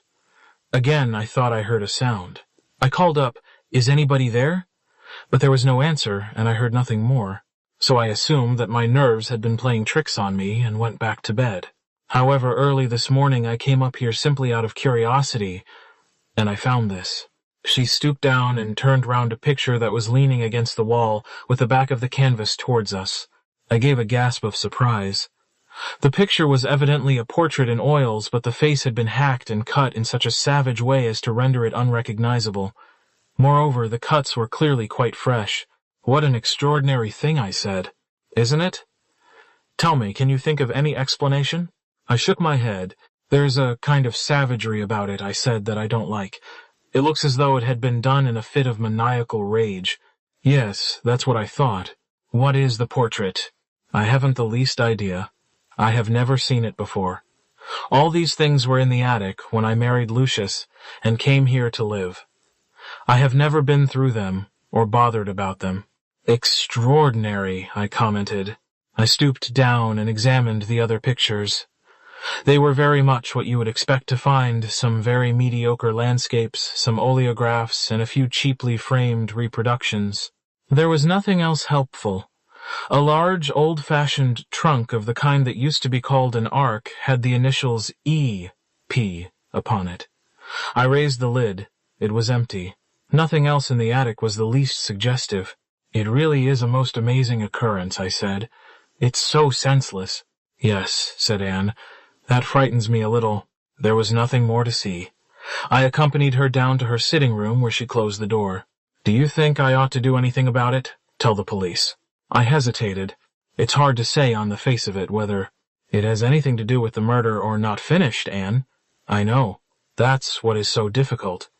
On the face of it, there seems no connection whatever. "No," I said, "but it is another peculiar thing." We both sat silent with puzzled brows.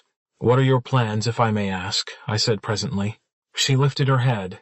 "I'm going to live here for at least another 6 months," she said it defiantly. "I don't want to. I hate the idea of living here, but I think it's the only thing to be done. Otherwise people will say that I ran away, that I had a guilty conscience. Surely not." "Oh, yes, they will. Especially when—" She paused and then said, "When the 6 months are up, I am going to marry Lawrence." Her eyes met mine. "We're neither of us going to wait any longer." "I supposed," I said, "that would happen." Suddenly she broke down, burying her head in her hands.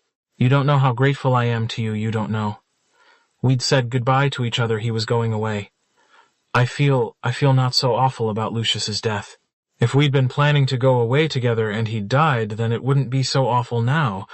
But you made us both see how wrong it would be. That's why I'm grateful." "I, too, am thankful," I said gravely. "All the same, you know," she sat up. "Unless the real murderer is found, they'll always think it was Lawrence. Oh, yes, they will, and especially when he marries me. My dear Dr. Haydock's evidence made it perfectly clear. What do people care about evidence? They don't even know about it. And medical evidence never means anything to outsiders anyway. That's another reason why I'm staying on here. Mr. Clement, I'm going to find out the truth." Her eyes flashed as she spoke. She added, "That's why I asked that girl here. Miss Cram, yes. You did ask her then? I mean, it was your idea." "Entirely." "Oh, as a matter of fact," she whined a bit. "At the inquest she was there when I arrived. No, I asked her here deliberately." "But surely," I cried, "you don't think that silly young woman could have had anything to do with the crime?" "It's awfully easy to appear silly, Mr. Clement. It's one of the easiest things in the world." "Then you really think—" "No, I don't. Honestly, I don't. What I do think is that girl knows something, or might know something. I wanted to study her at close quarters." "And the very night she arrives, that picture is slashed," I said thoughtfully. "You think she did it, but why? It seems so utterly absurd and impossible. It seems to me utterly impossible and absurd that your husband should have been murdered in my study," I said bitterly. "But he was." "I know." She laid her hand on my arm. "It's dreadful for you. I do realize that, though I haven't said very much about it. I took the blue lapis lazuli earring from my pocket and held it out to her. "This is yours, I think." "Oh, yes." She held out her hand for it with a pleased smile. "Where did you find it?" But I did not put the jewel into her outstretched hand. "Would you mind," I said, "if I kept it a little longer?" "Why, certainly." She looked puzzled and a little inquiring. I did not satisfy her curiosity. Instead, I asked her how she was situated financially. "It is an impertinent question," I said, "but I really do not mean it as such. I don't think it's impertinent at all. You and Griselda are the best friends I have here. And I like that funny old Miss Marple. Lucius was very well off, you know. He left things pretty equally divided between me and Lettuce. Old Hall goes to me, but Lettuce is to be allowed to choose enough furniture to furnish a small house, and she has left a separate sum for the purpose of buying one so as to even things up. What are her plans, do you know?" Anne made a comical grimace. "She doesn't tell them to me. I imagine she will leave here as soon as possible. She doesn't like me, she never has. I dare say it's my fault, though I've really always tried to be decent. But I suppose any girl resents a young stepmother." "Are you fond of her?" I asked bluntly. She did not reply at once, which convinced me that Anne Prothero is a very honest woman. "I was at first," she said.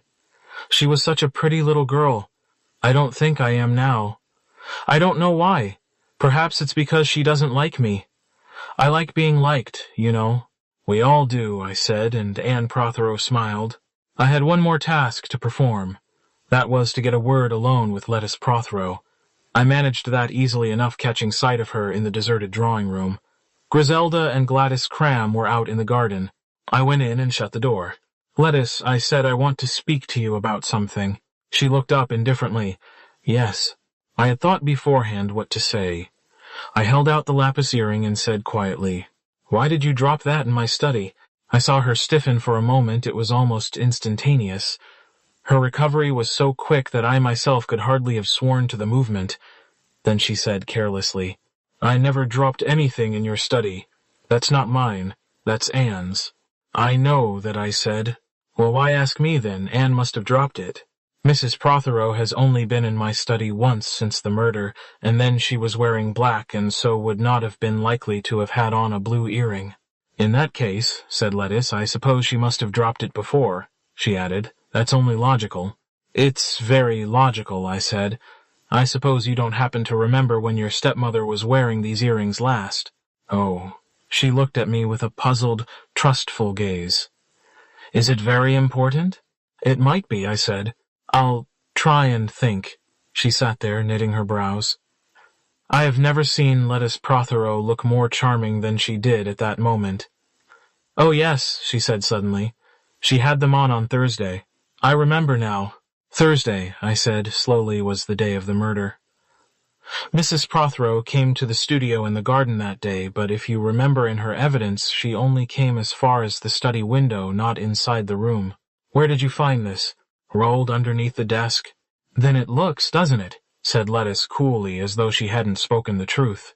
"You mean that she came right in and stood by the desk?" "Well, it looks like it, doesn't it?" Her eyes met mine calmly.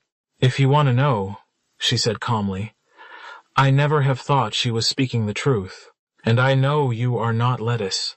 "What do you mean?" She was startled. I said that the last time I saw this earring was on Friday morning when I came up here with Colonel Melchett. It was lying with its fellow on your stepmother's dressing table. I actually handled them both." "Oh," she wavered, then suddenly flung herself sideways over the arm of her chair and burst into tears. Her long fair hair hung down, almost touching the floor. It was a strange attitude, beautiful and unrestrained. I let her sob for some moments in silence, and then I said very gently, "Lettuce, why did you do it? What?" She sprang up, flinging her hair wildly back. She looked wild, almost terrified. "What do you mean? What made you do it? Was it jealousy? Dislike of Anne?" Oh, yes." She pushed the hair back from her face and seemed suddenly to regain complete self-possession. "Yes, you can call it jealousy. I've always disliked Anne ever since she came queening it here. I put the damned thing under the desk. I hoped it would get her into trouble. It would have done if you hadn't been such a nosy Parker fingering things on dressing tables. Anyway, it isn't a clergyman's business to go about helping the police. It was a spiteful, childish outburst. I took no notice of it. Indeed, at that moment she seemed a very pathetic child. Her childish attempt at vengeance against Anne seemed hardly to be taken seriously. I told her so, and added that I should return the earring to her and say nothing of the circumstances in which I had found it. She seemed rather touched by that. "That's nice of you," she said. She paused a minute and then said, keeping her face averted and evidently choosing her words with care, "You know, Mr. Clement, I should get Dennis away from here soon if I were you. I think it would be better." Dennis the First raised my eyebrows in slight surprise, but with a trace of amusement, too. "I think it would be better," she added, still in the same awkward manner. "I'm sorry about Dennis. I didn't think he anyway. I'm sorry." We left it at that. Chapter 23. On the way back I proposed to Griselda that we should make a detour and go round by the barrow. I was anxious to see if the police were at work, and if so, what they had found. Griselda, however, had things to do at home, so I was left to make the expedition on my own. I found Constable Hurst in charge of operations. "No sign so far, sir," he reported, "and yet it stands to reason that this is the only place for a cache." His use of the word cache puzzled me for the moment as he pronounced it catch, but his real meaning occurred to me almost at once. "What I mean to say is, sir, where else could the young woman be going, starting into the wood by that path? It leads to Old Hall, and it leads here, and that's about all." I suppose I said that Inspector Slack would disdain such a simple course as asking the young ladies straight out. "Anxious not to put the wind up her," said Hurst. "Anything she writes to Stone or he writes to her may throw light on things. Once she knows we're on to her, she'd shut up like that." Like what exactly was left in doubt, but I personally doubted Miss Gladys Cram ever being shut up in the way described. It was impossible to imagine her as other than overflowing with conversation. "When a man's an impostor, you want to know why he's an impostor," said Constable Hurst didactically. "Naturally," I said. "And the answer is to be found in this here barrow, or else why was he forever messing about with it?" "A raison d'être for prowling about," I suggested, but this bit of French was too much for the constable. He revenged himself for not understanding it by saying coldly, "That's the amateur's point of view." "Anyway, you haven't found the suitcase," I said. "We shall do, sir. Not a doubt of it." "I'm not so sure," I said. "I've been thinking. Miss Marple said it was quite a short time before the girl reappeared empty-handed. In that case, she wouldn't have had time to get up here and back. You can't take any notice of what old ladies say. When they've seen something curious and are waiting all eager, like, why, time simply flies for them. And anyway, no lady knows anything about time. I often wonder why the whole world is so prone to generalize. Generalizations are seldom or ever true, and are usually utterly inaccurate. I have a poor sense of time myself, hence the keeping of my clock fast, and Miss Marple, I should say, has a very acute one. Her clocks keep time to the minute, and she herself is rigidly punctual on every occasion. However, I had no intention of arguing with Constable Hurst on the point. I wished him good afternoon and good luck and went on my way. It was just as I was nearing home that the idea came to me. There was nothing to lead up to it. It just flashed into my brain as a possible solution. You will remember that on my first search of the path, the day after the murder, I had found the bushes disturbed in a certain place. They proved, or so I thought at the time, to have been disturbed by Lawrence, bent on the same errand as myself. But I remembered that afterwards he and I together had come upon another faintly marked trail which proved to be that of the inspector. On thinking it over, I distinctly remembered that the first trail Lawrence's had been much more noticeable than the second, as though more than one person had been passing that way. And I reflected that that was probably what had drawn Lawrence's attention to it in the first instance. Supposing that it had originally been made by either Dr. Stone or else Miss Cram. I remembered, or else I imagined remembering, that there had been several withered leaves on broken twigs. If so, the trail could not have been made the afternoon of our search. I was just approaching the spot in question. I recognized it easily enough, and once more forced my way through the bushes. This time I noticed fresh twigs broken. Someone had passed this way since Lawrence and myself. I soon came to the place where I had encountered Lawrence. The faint trail, however, persisted farther, and I continued to follow it. Suddenly it widened out into a little clearing which showed signs of recent upheaval. I say a clearing because the denseness of the undergrowth was thinned out there, but the branches of the trees met overhead and the whole place was not more than a few feet across. On the other side, the undergrowth grew densely again, and it seemed quite clear that no one had forced a way through it recently. Nevertheless, it seemed to have been disturbed in one place. I went across and kneeled down, thrusting the bushes aside with both hands. A glint of a shiny brown surface rewarded me. Full of excitement, I thrust my arm in, and with a good deal of difficulty, I extracted a small brown suitcase. I uttered an ejaculation of triumph. I had been successful. Coldly snubbed by Constable Hurst, I had yet proved right in my reasoning. Here, without doubt, was the suitcase carried by Miss Cram. I tried the hasp, but it was locked. As I rose to my feet, I noticed a small brownish crystal lying on the ground. Almost automatically, I picked it up and slipped it into my pocket. Then, grasping my find by the handle, I retraced my steps to the path. As I climbed over the stile into the lane, an agitated voice near at hand called out, "Oh, Mr. Clement, you've found it. How clever of you." Mentally registering the fact that in the art of seeing without being seen Miss Marple had no rival, I balanced my find on the palings between us. "That's the one," said Miss Marple. "I'd know it anywhere." This, I thought, was a slight exaggeration. There are thousands of cheap, shiny suitcases all exactly alike. No one could recognize one, particularly one seen from such a distance away by moonlight, but I realized that the whole business of the suitcase was Miss Marple's particular triumph, and as such she was entitled to a little pardonable exaggeration. "It's locked, I suppose, Mr. Clement?" "Yes?" "I'm just going to take it down to the police station." "You don't think it would be better to telephone?" Of course, unquestionably, it would be better to telephone. To stride through the village suitcase in hand would be to court a probably undesirable publicity. So I unlatched Miss Marple's garden gate and entered the house by the French window, and from the sanctity of the drawing-room with the door shut I telephoned my news. The result was that Inspector Slack announced he would be up himself in a couple of jiffies. When he arrived, it was in his most cantankerous mood. "So we've got it, have we?" he said. "You know, sir, you shouldn't keep things to yourself. If you've any reason to believe you know where the article in question was hidden, you ought to have reported it to the proper authorities." "It was a pure accident," I said. "The idea just happened to occur to me." "And that's a likely tale. Nearly 3/4 of a mile of woodland, and you go right to the proper spot and lay your hand upon it. I would have given Inspector Slack the steps and reasoning which led me to this particular spot, but he had achieved his usual result of putting my back up. I said nothing. "Well," said Inspector Slack, eyeing the suitcase with dislike and would-be indifference, "I suppose we might as well have a look at what's inside." He had brought an assortment of keys and wire with him. The lock was a cheap affair. In a couple of seconds the case was open.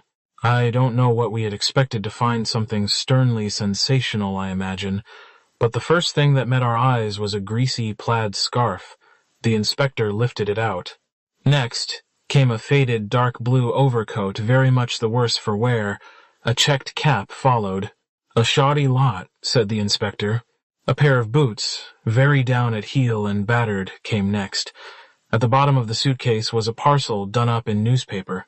"Fancy shirt, I suppose," said the inspector bitterly, as he tore it open. A moment later he had caught his breath in surprise, for inside the parcel were some demure little silver objects and a round platter of the same metal. Miss Marple gave a shrill exclamation of recognition. "The trencher salts!" she exclaimed. "Colonel Prothero's trencher salts, and the Charles II Taza. Did you ever hear of such a thing?" The inspector had got very red. "So that was the game," he muttered. "Robbery. But I can't make it out. There's been no mention of these things being missing. Perhaps they haven't discovered the loss I suggested. I presume these valuable things would not have been kept out in common use. Colonel Prothero probably kept them locked away in a safe." "I must investigate this," said the inspector. "I'll go right up to Old Hall now. So that's why our Dr. Stone made himself scarce. What with the murder and one thing and another, he was afraid we'd get wind of his activities. As likely as not his belongings might have been searched. He got the girl to hide them in the wood with a suitable change of clothing. He meant to come back by a roundabout route and go off with them one night while she stayed here to disarm suspicion. Well, there's one thing to the good. This lets him out over the murder. He'd nothing to do with that.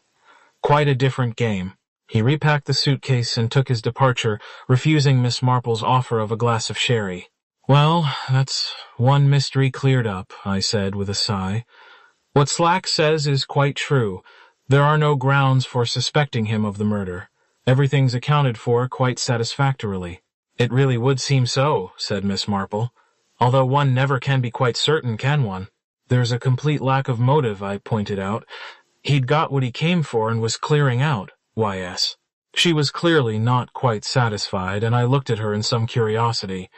She hastened to answer my inquiring gaze with a kind of apologetic eagerness. I've no doubt I am quite wrong. I'm so stupid about these things. But I just wondered, this silver is very valuable, is it not?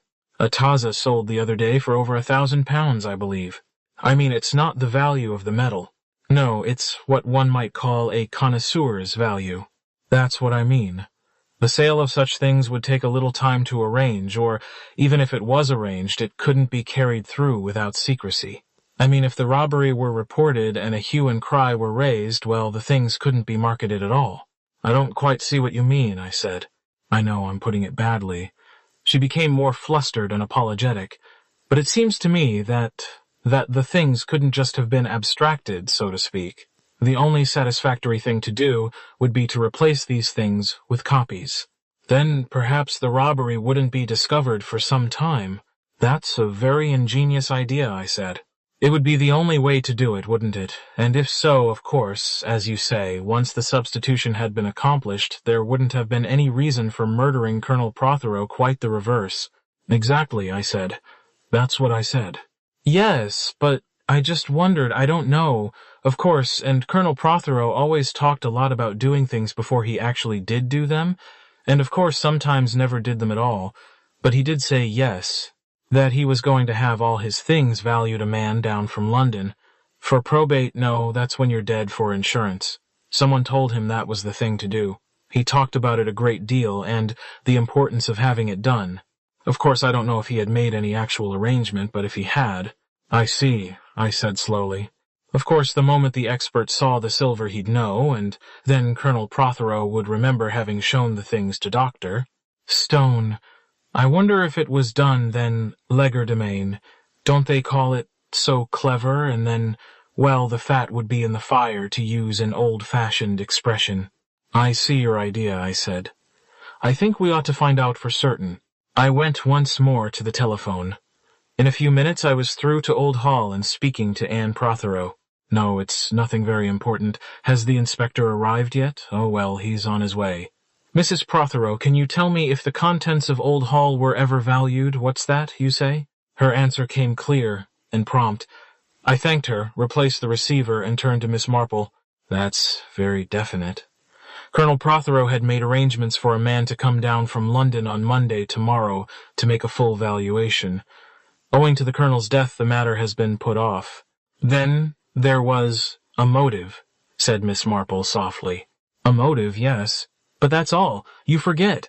When the shot was fired, Dr. Stone had just joined the others, or was climbing over the stile in order to do so.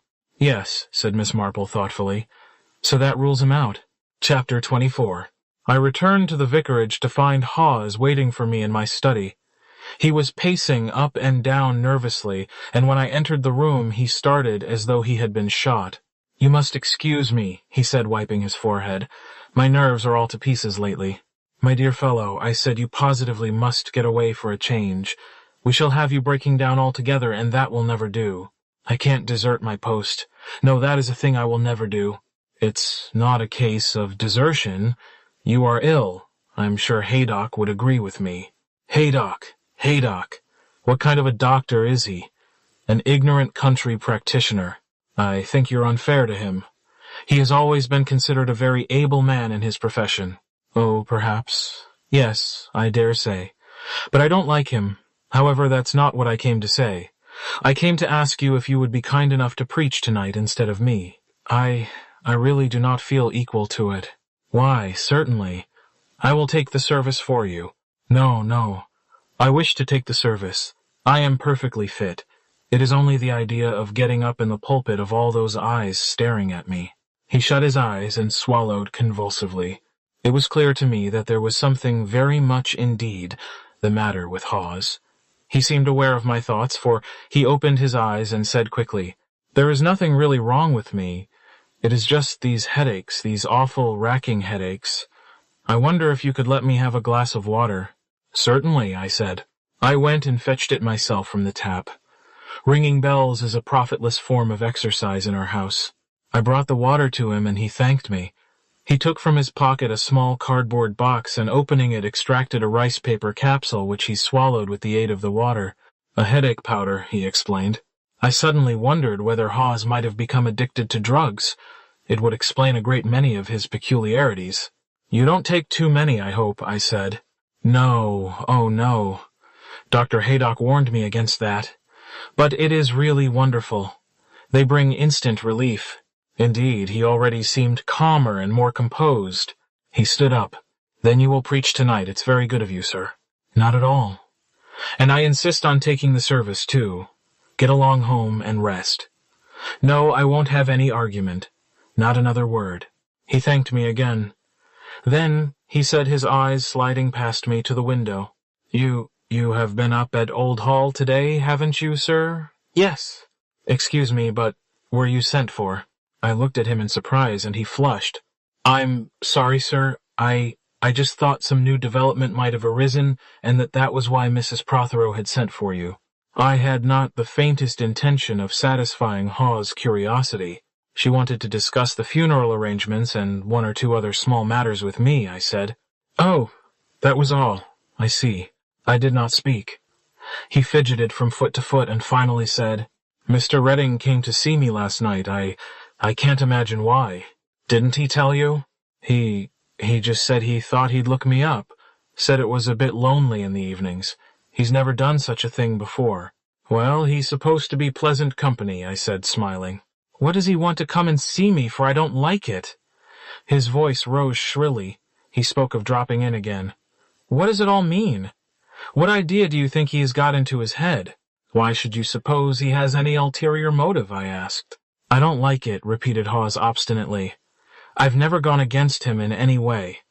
I never suggested that he was guilty, even when he accused himself.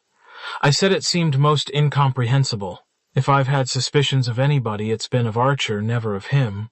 Archer is a totally different proposition, a godless, irreligious ruffian, a drunken blackguard."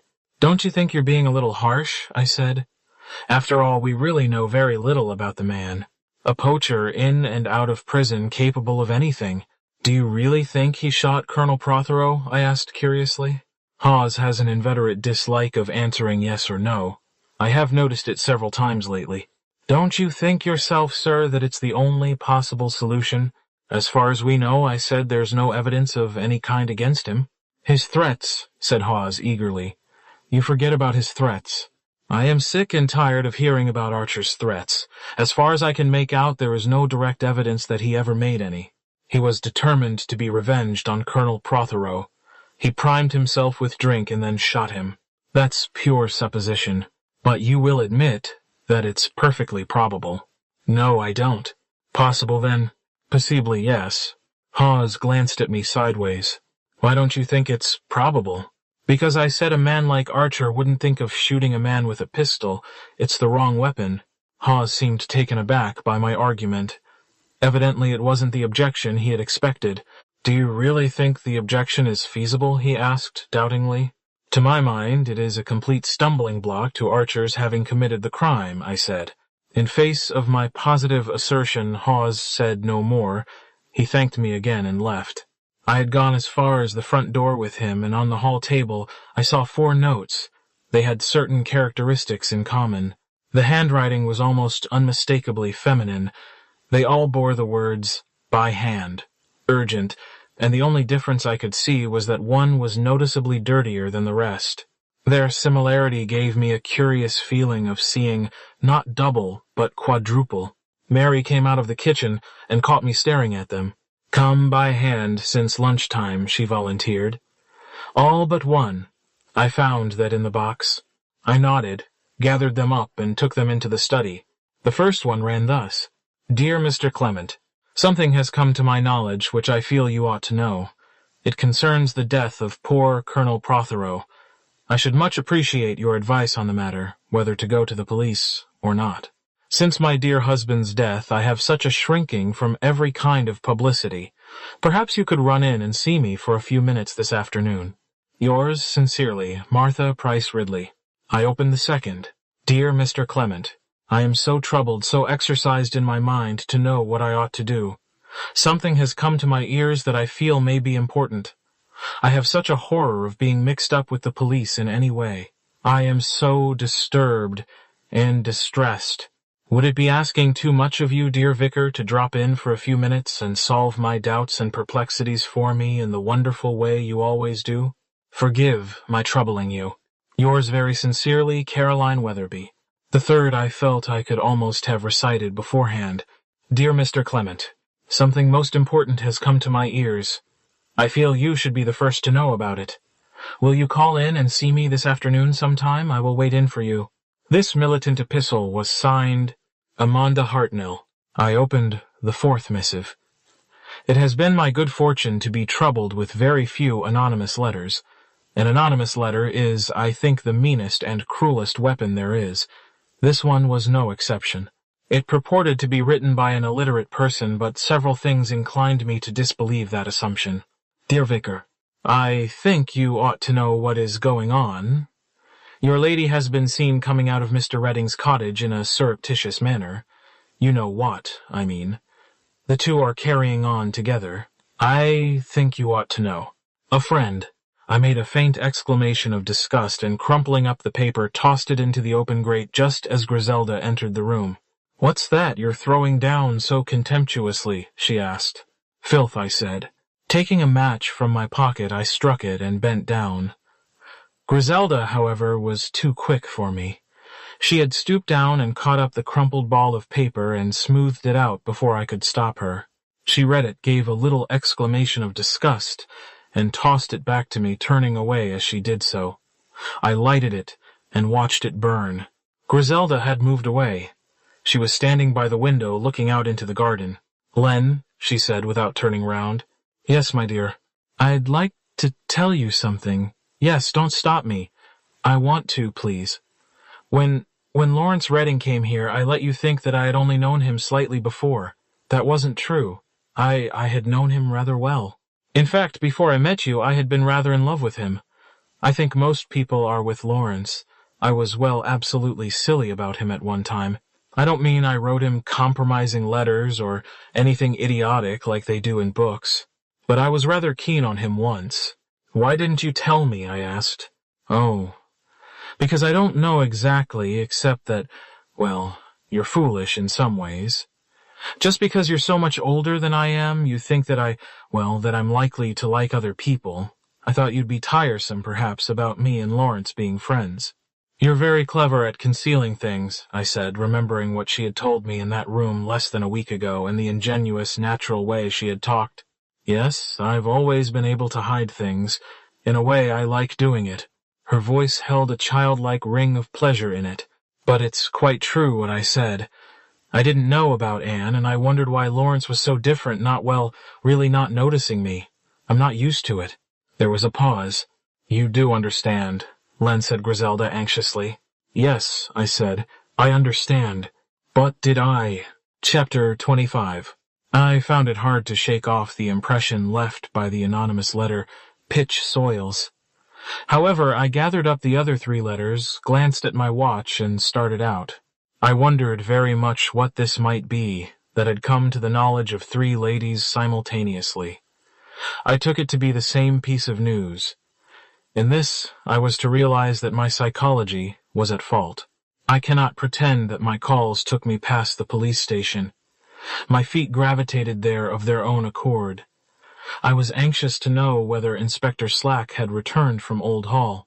I found that he had, and further that Miss Cram had returned with him. The fair Gladys was seated in the police station, carrying off matters with a high hand.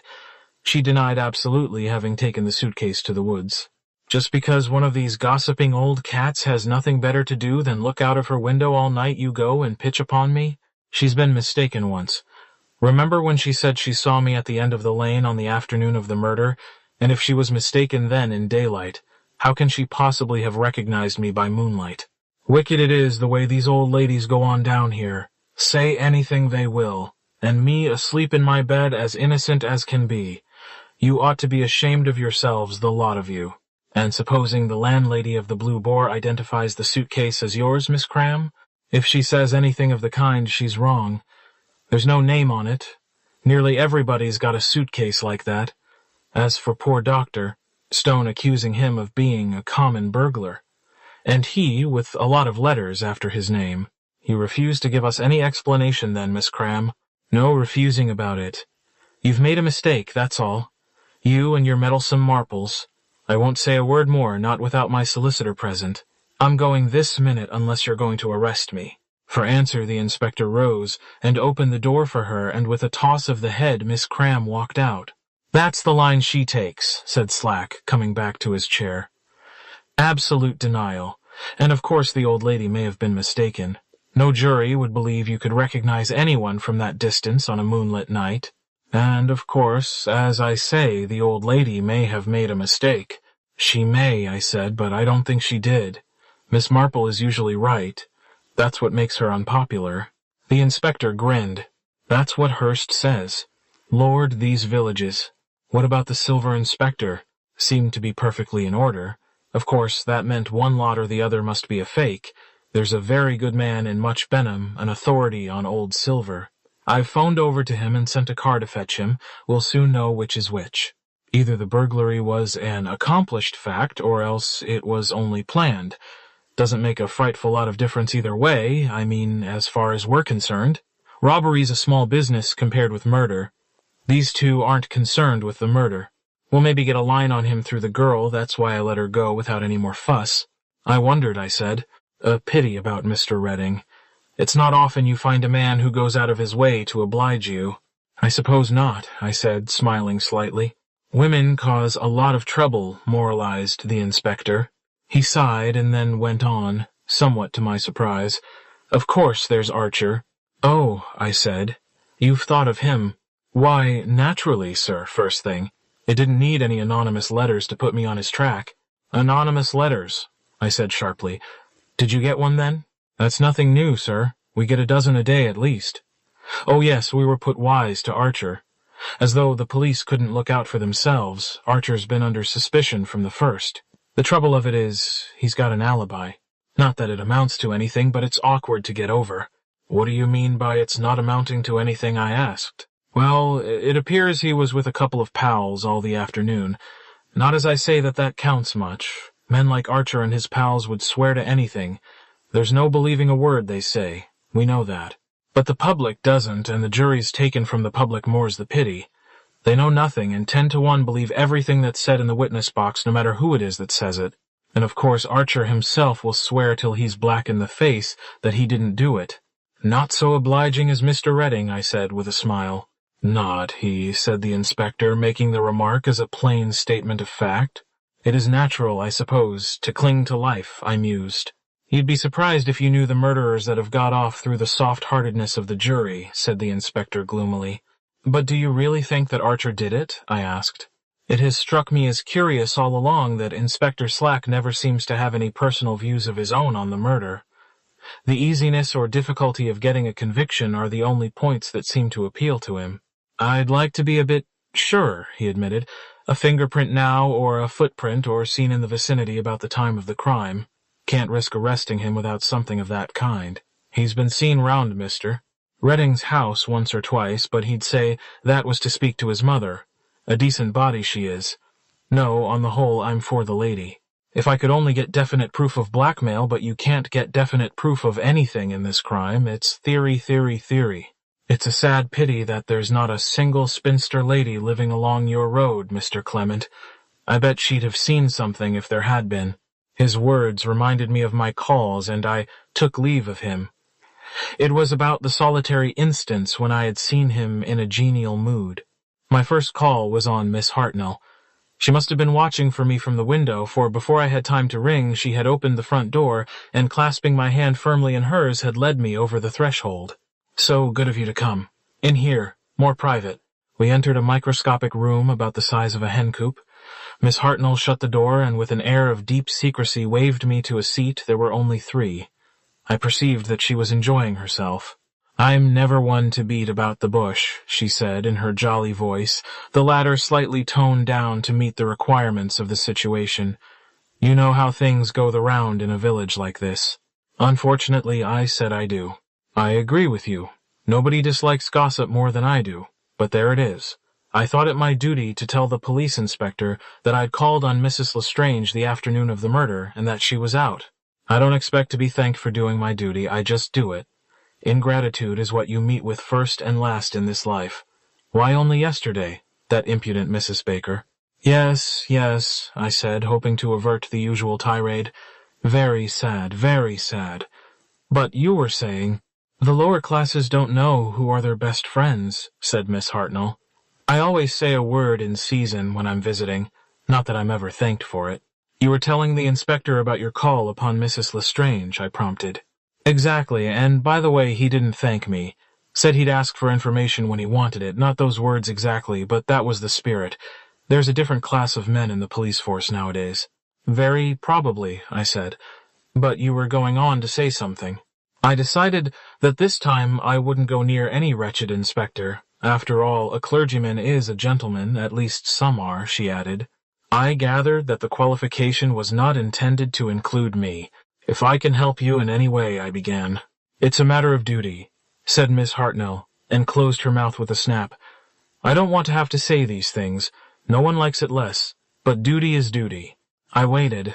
"I've been given to understand," went on Miss Hartnell, turning rather red, "that Mrs. Lestrange gives out that she was at home all the time that she didn't answer the door because she didn't choose. Such airs and graces. I only called as a matter of duty and to be treated like that." "She has been ill," I said mildly. "Ill, fiddlesticks. You're too unworldly, Mr. Clement. There's nothing the matter with that woman. Too ill to attend the inquest indeed. Medical certificate from doctor. Haydock, she can wind him round her little finger. Everyone knows that. Well, where was I? I didn't quite know. It is difficult with Miss Hartnell to know where narrative ends and vituperation begins. Oh, about calling on her that afternoon. Well, it's fiddlesticks to say she was in the house. She wasn't, I know." "How can you possibly know?" Miss Hartnell's face turned a little redder. In someone less truculent, her demeanor might have been called embarrassed. "I'd knocked and rung," she explained. "Twice, if not 3 times. And it occurred to me suddenly that the bell might be out of order." She was, I was glad to note, unable to look me in the face when saying this. "The same builder builds all our houses, and the bells he installs are always clearly audible when standing on the mat outside the front door." Both Miss Hartnell and I knew this perfectly well, but I suppose decencies have to be preserved. "Yes," I murmured. "I didn't want to push my card through the letterbox. That would seem so rude, and whatever I am never rude." She made this amazing statement without a tremor. "So I thought I would just go round the house and tap on the window pane," she continued unblushingly. "I went all round the house and looked in at all the windows, but there was no one in the house at all." I understood her perfectly. Taking advantage of the fact that the house was empty, Miss Hartnell had given unbridled rein to her curiosity, and had gone round the house, examining the garden and peering in at all the windows to see as much as she could of the interior. She had chosen to tell her story to me, believing that I should be a more sympathetic and lenient audience than the police. The clergy are supposed to give the benefit of the doubt to their parishioners. I made no comment on the situation. I merely asked a question. "What time was this, Miss Hartnell?" "As far as I can remember," said Miss Hartnell, "it must have been close on 6 o'clock. I went straight home afterwards, and I got in about 6:10, and Mrs. Prothero came in somewhere round about the half-hour, leaving Dr. Stone and Mr. Redding outside, and we talked about bulbs, and all the time the poor colonel lying murdered. It's a sad world." It is sometimes a rather unpleasant one, I said. I rose. And that is all you have to tell me. I just thought it might be important. It might, I agreed. And refusing to be drawn further much to Miss Hartnell's disappointment, I took my leave. Miss Weatherby, whom I visited next, received me in a kind of flutter. Dear Vicar, how truly kind. You've had tea. Really, you won't. A cushion for your back. It is so kind of you to come round so promptly, always willing to put yourself out for others. There was a good deal of this before we came to the point, and even then it was approached with a good deal of circumlocution. You must understand that I heard this on the best authority. In St. Mary Mead, the best authority is always somebody else's servant. You can't tell me who told you. I promised, dear Mr. Clement, and I always think a promise should be a sacred thing. She looked very solemn. Shall we say, a little bird told me, that is safe, isn't it? I longed to say it's damned silly. I rather wish I had. I should have liked to observe the effect on Miss Weatherby. Well, this little bird told that she saw a certain lady who shall be nameless. Another kind of bird, I inquired.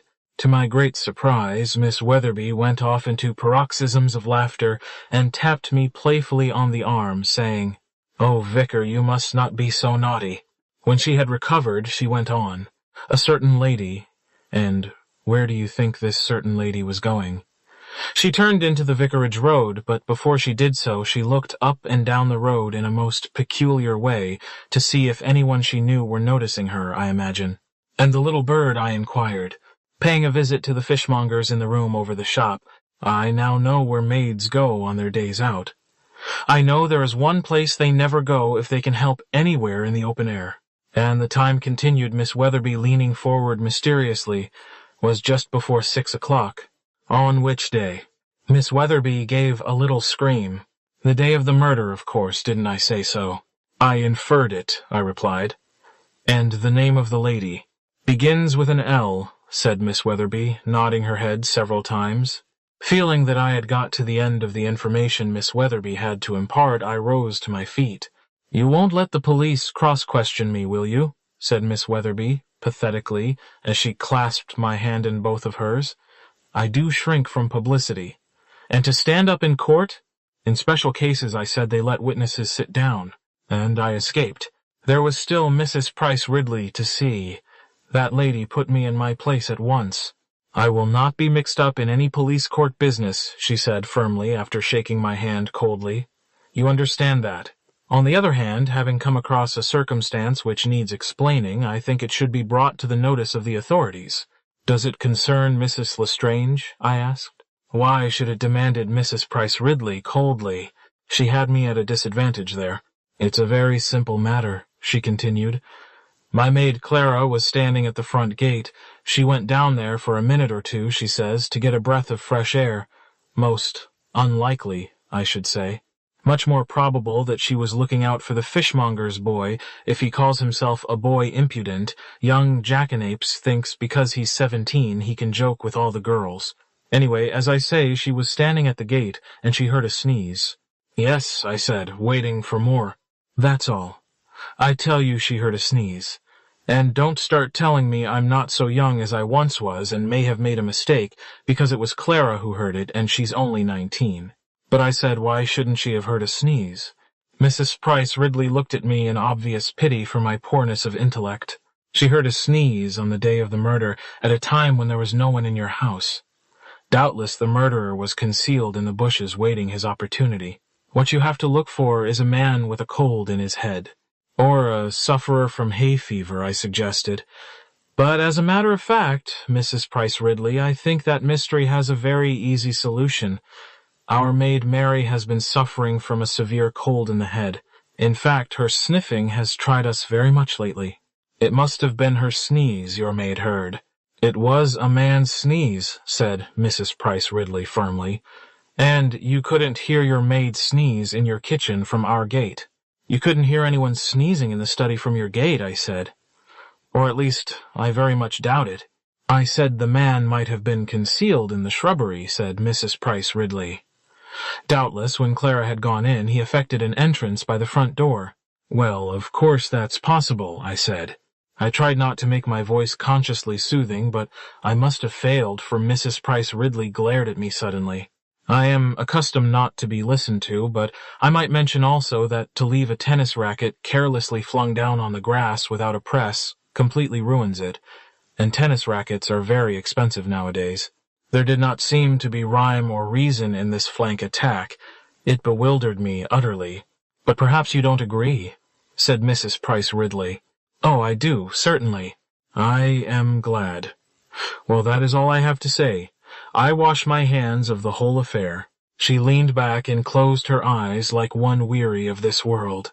I thanked her and said goodbye. On the doorstep I ventured to ask Clara about her mistress's statement. "It's quite true, sir. I heard a sneeze. And it wasn't an ordinary sneeze, not by any means. Nothing about a crime is ever ordinary. The shot was not an ordinary kind of shot. The sneeze was not a usual kind of sneeze. It was, I presume, a special murderer's sneeze." I asked the girl what time this had been, but she was very vague, some time between 1/4 and 6:30, she thought. Anyway, it was before the mistress had the telephone call and was took bad.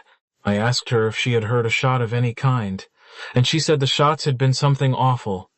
After that I placed very little credence in her statements. I was just turning in at my own gate when I decided to pay a friend a visit.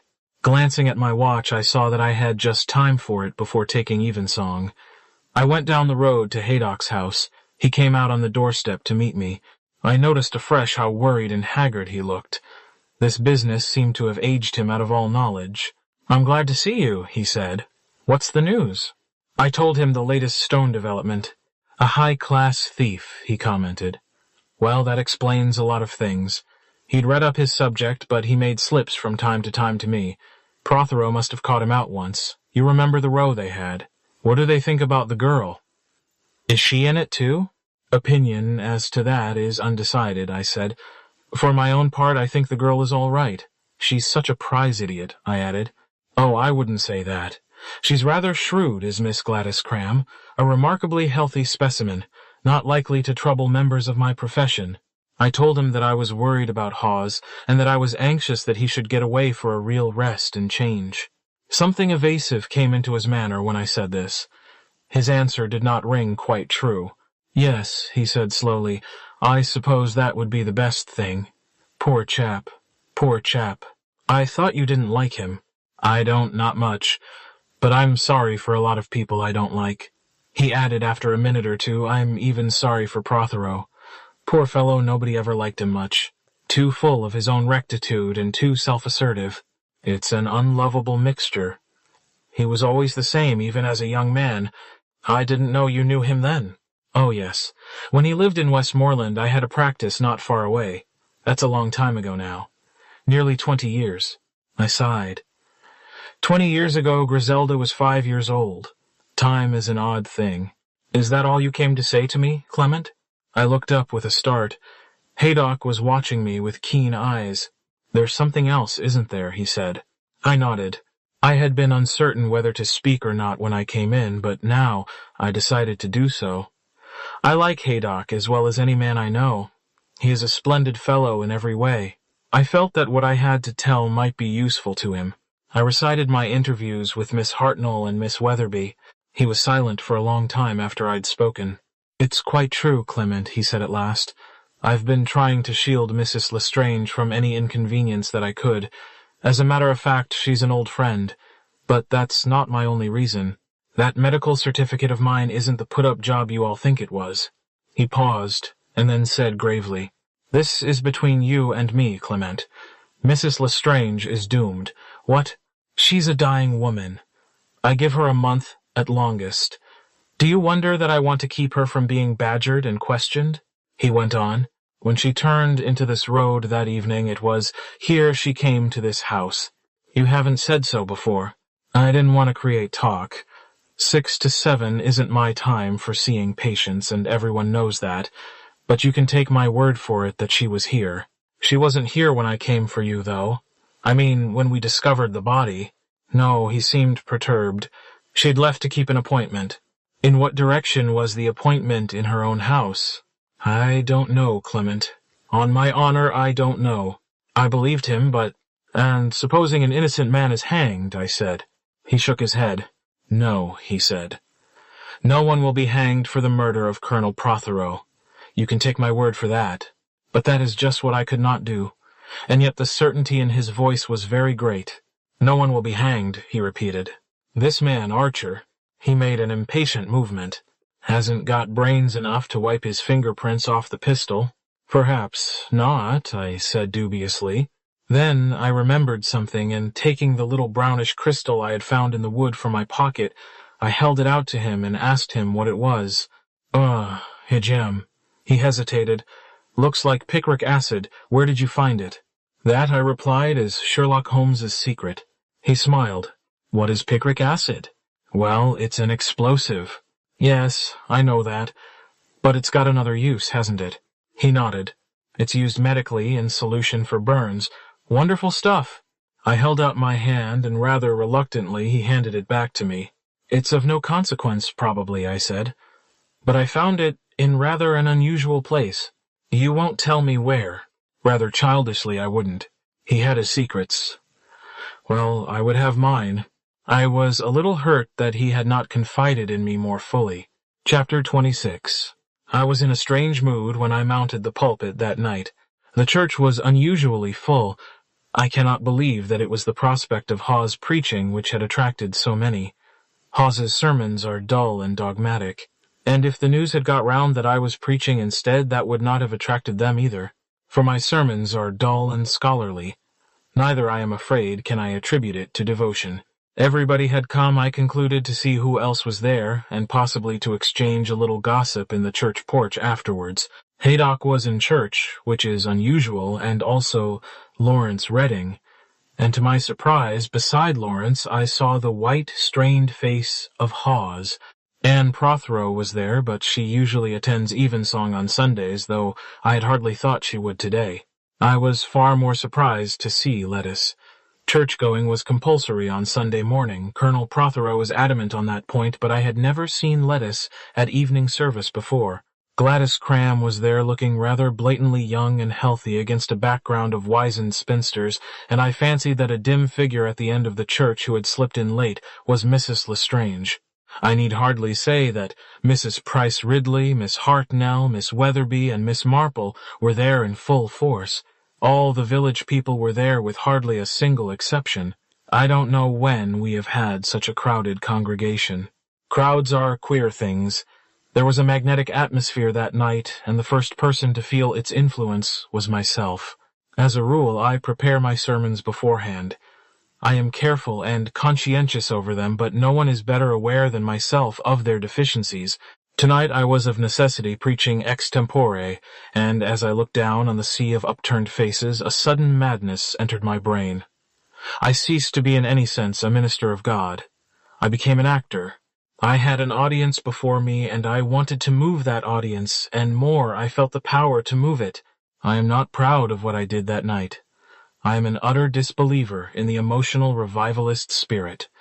Yet that night I acted the part of a raving, ranting evangelist. I gave out my text slowly. I am come to call not the righteous, but the sinners to repentance. I repeated it twice, and I heard my own voice, a resonant, ringing voice, unlike the voice of the everyday Leonard Clement. I saw Griselda from her front pew look up in surprise, and Dennis follow her example. I held my breath for a moment or two, and then I let myself rip. The congregation in that church were in a state of pent-up emotion ripe to be played upon. I played upon them. I exhorted sinners to repentance. I lashed myself into a kind of emotional frenzy. Again and again I threw out a denouncing hand and reiterated the phrase, "I am speaking to you." And each time from different parts of the church a kind of sighing gasp went up. Mass emotion is a strange and terrible thing. I finished up with those beautiful and poignant words, perhaps the most poignant words in the whole Bible. "This very night shall thy soul be required of thee." It was a strange, brief possession. When I got back to the vicarage, I was my usual faded, indeterminate self. I found Griselda rather pale. She slipped her arm through mine. "Len," she said, "you were rather terrible tonight. I didn't like it. I've never heard you preach like that before. I don't suppose you ever will again, I said, sinking down wearily on the sofa. I was tired. What made you do it? A sudden madness came over me. Oh, it wasn't something special. What do you mean, something special? I wondered that was all.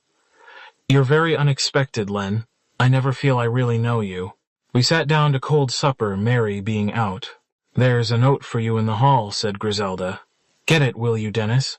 Dennis, who had been very silent, obeyed. I took it and groaned. Across the top left-hand corner was written, by hand urgent. This, I said, must be from Miss Marple. There's no one else left. I had been perfectly correct in my assumption. Dear Mr. Clement, I should so much like to have a little chat with you about one or two things that have occurred to me. I feel we should all try and help in elucidating this sad mystery. I will come over about 9:30, if I may, and tap on your study window. Perhaps dear Griselda would be so very kind as to run over here and cheer up my nephew, and Mr. Dennis too, of course, if he cares to come. If I do not hear, I will expect them and will come over myself at the time I have stated. Yours very sincerely, Jane Marple. I handed the note to Griselda. Oh, we'll go, she said cheerfully. A glass or two of homemade liqueur is just what one needs on Sunday evening. I think it's Mary's blanc mange that is so frightfully depressing. It's like something out of a mortuary. Dennis seemed less charmed at the prospect. It's all very well for you, he grumbled. You can talk all this highbrow stuff about art and books. I always feel a perfect fool sitting and listening to you. That's good for you, said Griselda serenely. It puts you in your place. Anyway, I don't think Mr. Raymond West is so frightfully clever as he pretends to be. Very few of us are, I said. I wondered very much what exactly it was that Miss Marple wished to talk over. Of all the ladies in my congregation, I consider her by far the shrewdest. Not only does she see and hear practically everything that goes on, but she draws amazingly neat and apposite deductions from the facts that come under her notice. If I were at any time to set out on a career of deceit, it would be of Miss Marple that I should be afraid. What Griselda called the nephew amusing party started off at a little after 9, and while I was waiting for Miss Marple to arrive, I amused myself by drawing up a kind of schedule of the facts connected with the crime. I arranged them, so far as possible, in chronological order. I am not a punctual person, but I am a neat one, and I like things jotted down in a methodical fashion.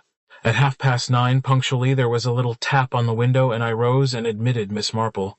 She had a very fine Shetland shawl thrown over her head and shoulders, and was looking rather old and frail. She came in full of little fluttering remarks. So good of you to let me come. And so good of dear Griselda. Raymond admires her so much, the perfect gruse he always calls her. Shall I sit here? I am not taking your chair. Oh, thank you. No, I won't have a footstool. I deposited the Shetland shawl on a chair, and returned to take a chair facing my guest. We looked at each other, and a little deprecating smile broke out on her face. I feel that you must be wondering why I am so interested in all this. You may possibly think it's very unwomanly. No, please, I should like to explain, if I may. She paused a moment, a pink color suffusing her cheeks. You see, she began at last living alone as I do, in a rather out-of-the-way part of the world. One has to have a hobby. There is, of course, woolwork and guides and welfare and sketching, but my hobby is and always has been human nature, so varied and so very fascinating. And of course, in a small village with nothing to distract one has such ample opportunity for becoming what I might call proficient in one's study. One begins to class people quite definitely. Just as though they were birds or flowers, group so-and-so, genus this, species that. Sometimes, of course, one makes mistakes, but less and less as time goes on. And then, too, one tests oneself. One takes a little problem, for instance the gill of pickled shrimps that amused dear Griselda so much, a quite unimportant mystery, but absolutely incomprehensible unless one solves it right. And then there was that matter of the changed cough drops. And the butcher's wife's umbrella, the last absolutely meaningless, unless on the assumption that the greengrocer was not behaving at all nicely with the chemist's wife, which of course turned out to be the case. It is so fascinating, to apply one's judgment and find that one is right. You usually are, I believe, I said, smiling. That, I am afraid, is what has made me a little conceited, confessed Miss Marple. But I have always wondered whether, if someday a really big mystery came along, I should be able to do the same thing. I mean, just solve it correctly. Logically, it ought to be exactly the same thing. After all, a tiny working model of a torpedo is just the same as a real torpedo. You mean it's all a question of relativity? I said slowly. It should be, logically, I admit. But I don't know whether it really is. Surely it must be the same, said Miss Marple. Though what one used to call the factors at school are the same. There's money and mutual attraction between people of an opposite sex. And there's queerness, of course, so many people are a little queer, aren't they? In fact, most people are when you know them well. And normal people do such astonishing things sometimes, and abnormal people are sometimes so very sane and ordinary. In fact, the only way is to compare people with other people you have known or come across. You'd be surprised if you knew how very few distinct types there are in all. You frighten me, I said. I feel I'm being put under the microscope. Of course, I wouldn't dream of saying any of this to Colonel Melchett. Such an autocratic man, isn't he? And poor Inspector Slack. Well, he's exactly like the young lady in the boot shop who wants to sell you patent leather, because she's got it in your size and doesn't take any. Notice of the fact that you want brown calf. That really is a very good description of Slack. But you, Mr. Clement, know, I'm sure, quite as much about the crime as Inspector Slack. I thought if we could work together. I wonder, I said. I think each one of us, in his secret heart, fancies himself as Sherlock Holmes. Then I told her of the 3 summons I had received that afternoon. I told her of Anne's discovery of the picture with the slashed face. I also told her of Miss Cram's attitude at the police station, and I described Haydock's identification of the crystal I had picked up. Having found that myself, I finished up I should like it to be important, but it's probably got nothing to do with the case. I have been reading a lot of American detective stories from the library lately, said Miss Marple, hoping to find them helpful. Was there anything in them about picric acid? I'm afraid not. I do remember reading a story once, though, in which a man was poisoned by picric acid and lanolin being rubbed on him as an ointment. But as nobody has been poisoned here, that doesn't seem to enter into the question, I said. Then I took up my schedule and handed it to her. I've tried, I said, to recapitulate the facts of the case as clearly as possible. My schedule, Thursday 21st, inst. 12:3 p.m. Colonel Prothero alters his appointment from 6 to 6:15. Overheard by half village, very probably. 12:45. Pistol last seen in its proper place. But this is doubtful, as Mrs. Archer had previously said she could not remember. 5.3. Approx. Colonel and Mrs. Prothero leave Old Hall for village in car. 5.3. Fake call put through to me from the North Lodge Old Hall. 6.15. Or a minute or two earlier, Colonel Prothero arrives at vicarage, is shown into study by Mary. 6.2. Mrs. Prothero comes along back lane and across garden to study window. Colonel Prothero not visible. 6.29. Call from Lawrence Redding's cottage put through to Mrs. Price Ridley, according to exchange. 6.3 to 6.35. Shot heard accepting telephone call time as correct. Lawrence Redding, Anne Prothero, and Dr. Stone's evidence seem to point to its being earlier, but Mrs. P.R. probably right. 6.45. Lawrence Redding arrives vicarage and finds the body. 6.48. I meet Lawrence Redding. 6.49. Body discovered by me. 6.55. Haydock examines body. Note: the only 2 people who have no kind of alibi for 6.3 to 6.35 are Miss Cram and Mrs. Lestrange. Miss Cram says she was at the barrow, but no confirmation. It seems reasonable, however, to dismiss her from case, as there seems nothing to connect her with it. Mrs. Lestrange left Dr. Haydock's house some time after 6 to keep an appointment. Where was the appointment, and with whom? It could hardly have been with Colonel Prothero, as he expected to be engaged with me. It is true that Mrs. Lestrange was near the spot at the time the crime was committed, but it seems doubtful what motive she could have had for murdering him. She did not gain by his death, and the inspector's theory of blackmail I cannot accept. Mrs. Lestrange is not that kind of woman. Also, it seems unlikely that she should have got hold of Lawrence Redding's pistol. Very clear, said Miss Marple, nodding her head in approval. Very clear indeed. Gentlemen always make such excellent memoranda. You agree with what I have written? I asked. Oh, yes, you have put it all beautifully. I asked her the question, then, that I had been meaning to put all along.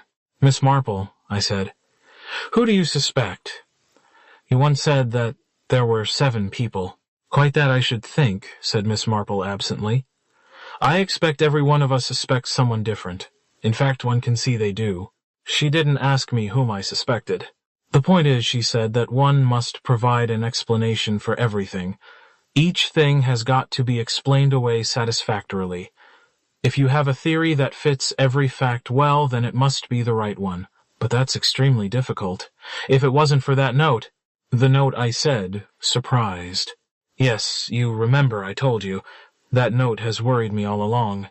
It's wrong somehow. Surely, I said, that is explained now. It was written at 6.35, and another hand the murderers put the misleading 6.2 at the top. I think that is clearly established. But even then, said Miss Marple, it's all wrong. But why? Listen, Miss Marple leant forward eagerly. Mrs. Prothero passed my garden as I told you, and she went as far as the study window, and she looked in, and she didn't see Colonel Prothero. Because he was writing at the desk, I said. And that's what's all wrong. That was at 6:20. We agreed that he wouldn't sit down to say he couldn't wait any longer until after 6:30. So why was he sitting at the writing table then? I never thought of that, I said slowly. Let us, dear Mr. Clement, just go over it again. Mrs. Prothero comes to the window and she thinks the room is empty. She must have thought so, because otherwise she would never have gone down to the studio to meet Mr. Redding. It wouldn't have been safe. The room must have been absolutely silent if she thought it was empty. And that leaves us 3 alternatives, doesn't it? You mean... Well, the first alternative would be that Colonel Prothero was dead already, but I don't think that's the most likely one. To begin with, he'd only been there about 5 minutes, and she or I would have heard the shot. And secondly, the same difficulty remains about his being at the writing table. The second alternative is, of course, that he was sitting at the writing table writing a note, but in that case it must have been a different note altogether. It can't have been to say he couldn't wait. And the third? Yes, I said. Well, the third is, of course, that Mrs. Prothero was right, and that the room was actually empty. You mean that after he had been shown in, he went out again and came back later? Yes. But why should he have done that? Miss Marple spread out her hands in a little gesture of bewilderment. That would mean looking at the case from an entirely different angle, I said. One so often has to do that about everything. Don't you think so? I did not reply. I was going over carefully in my mind the 3 alternatives that Miss Marple had suggested. With a slight sigh, the old lady rose to her feet. I must be getting back. I am very glad to have had this little chat, though we haven't got very far, have we? To tell you the truth, I said, as I fetched her shawl, the whole thing seems to me a bewildering maze. Oh, I wouldn't say that. I think on the whole one theory fits nearly everything. That is, if you admit one coincidence, and I think one coincidence is allowable. More than one, of course, is unlikely. Do you really think that? About the theory. I mean, I asked, looking at her. I admit that there is one flaw in my theory, one fact that I can't get over. Oh, if only that note had been something quite different. She sighed and shook her head. She moved towards the window and, absent-mindedly, reached up her hand and felt the rather depressed-looking plant that stood in a stand. You know, dear Mr. Clement, this should be watered oftener. Poor thing, it needs it badly. Your maid should water it every day. I suppose it is she who attends to it. As much, I said, as she attends to anything. A little raw at present, suggested Miss Marple. Yes, I said. And Griselda steadily refuses to attempt to cook her. Her idea is that only a thoroughly undesirable maid will remain with us. However, Mary herself gave us notice the other day. Indeed. I always imagined she was very fond of you both. I haven't noticed it, I said. But as a matter of fact, it was Lettice Prothero who upset her. Mary came back from the inquest in rather a temperamental state and found Lettice here, and, well, they had words. Oh, said Miss Marple. She was just about to step through the window when she stopped suddenly, and a bewildering series of changes passed over her face. "Oh dear," she muttered to herself. "I have been stupid. So that was it, perfectly possible all the time. I beg your pardon." She turned a worried face upon me. "Nothing. An idea that has just occurred to me. I must go home and think things out thoroughly. Do you know, I believe I have been extremely stupid, almost incredibly so?" "I find that hard to believe," I said gallantly. I escorted her through the window and across the lawn. "Can you tell me what it is that has occurred to you so suddenly?" I asked. "I would rather not, just at present. You see, there is still a possibility that I may be mistaken. But I do not think so. Here we are at my garden gate. Thank you so much. Please do not come any farther." "Is the note still a stumbling block?" I asked, as she passed through the gate and latched it behind her. She looked at me abstractedly. "The note? Oh, of course, that wasn't the real note. I never thought it was. Good night, Mr. Clement." She went rapidly up the path to the house, leaving me staring after her. I didn't know what to think. Chapter 27. Griselda and Dennis had not yet returned. I realized that the most natural thing would have been for me to go up to the house with Miss Marple and fetch them home. Both she and I had been so entirely taken up with our preoccupation over the mystery that we had forgotten anybody existed in the world except ourselves. I was just standing in the hall, wondering whether I would not even now go over and join them when the doorbell rang. I crossed over to it. I saw there was a letter in the box, and, presuming that this was the cause of the ring, I took it out. As I did so, however, the bell rang again, and I shoved the letter hastily into my pocket and opened the front door. It was Colonel Melchett. "Hello, Clement. I'm on my way home from town in the car. Thought I'd just look in and see if you could give me a drink." "Delighted," I said. "Come into the study." He pulled off the leather coat that he was wearing and followed me into the study. I fetched the whiskey and soda and 2 glasses. Melchett was standing in front of the fireplace, legs wide apart, stroking his closely clipped mustache. "I've got one bit of news for you, Clement. Most astounding thing you've ever heard. But let that go for the minute. How are things going down here? Any more old ladies hot on the scent?" "They're not doing so badly," I said. "One of them at all events thinks she's got there." "Our friend Miss Marple, eh?" "Our friend Miss Marple. Women like that always think they know everything," said Colonel Melchett. He sipped his whiskey and soda appreciatively. "It's probably unnecessary interference on my part asking," I said, "but I suppose somebody has questioned the fish boy. I mean, if the murderer left by the front door, there's a chance the boy may have seen him." Slack questioned him. "Right enough," said Melchett. "But the boy says he didn't meet anybody." "Hardly likely he would. The murderer wouldn't be exactly courting observation. Lots of cover by your front gate. He would have taken a look to see if the road was clear. The boy had to call at the vicarage, at Haydock's, and at Mrs. Price Ridley's. Easy enough to dodge him." "Yes," I said. "I suppose it would be. On the other hand," went on Melchett, "if by any chance that rascal Archer did the job and young Fred Jackson saw him about the place, I doubt very much whether he'd let on. Archer is a cousin of his." "Do you seriously suspect Archer?" "Well, you know, old Prothero had his knife into Archer pretty badly. Lots of bad blood between them. Leniency wasn't Prothero's strong point." "No," I said. "He was a very ruthless man." "What I say is," said Melchett, "live and let live. Of course the law's the law, but it never hurts to give a man the benefit of the doubt. That's what Prothero never did.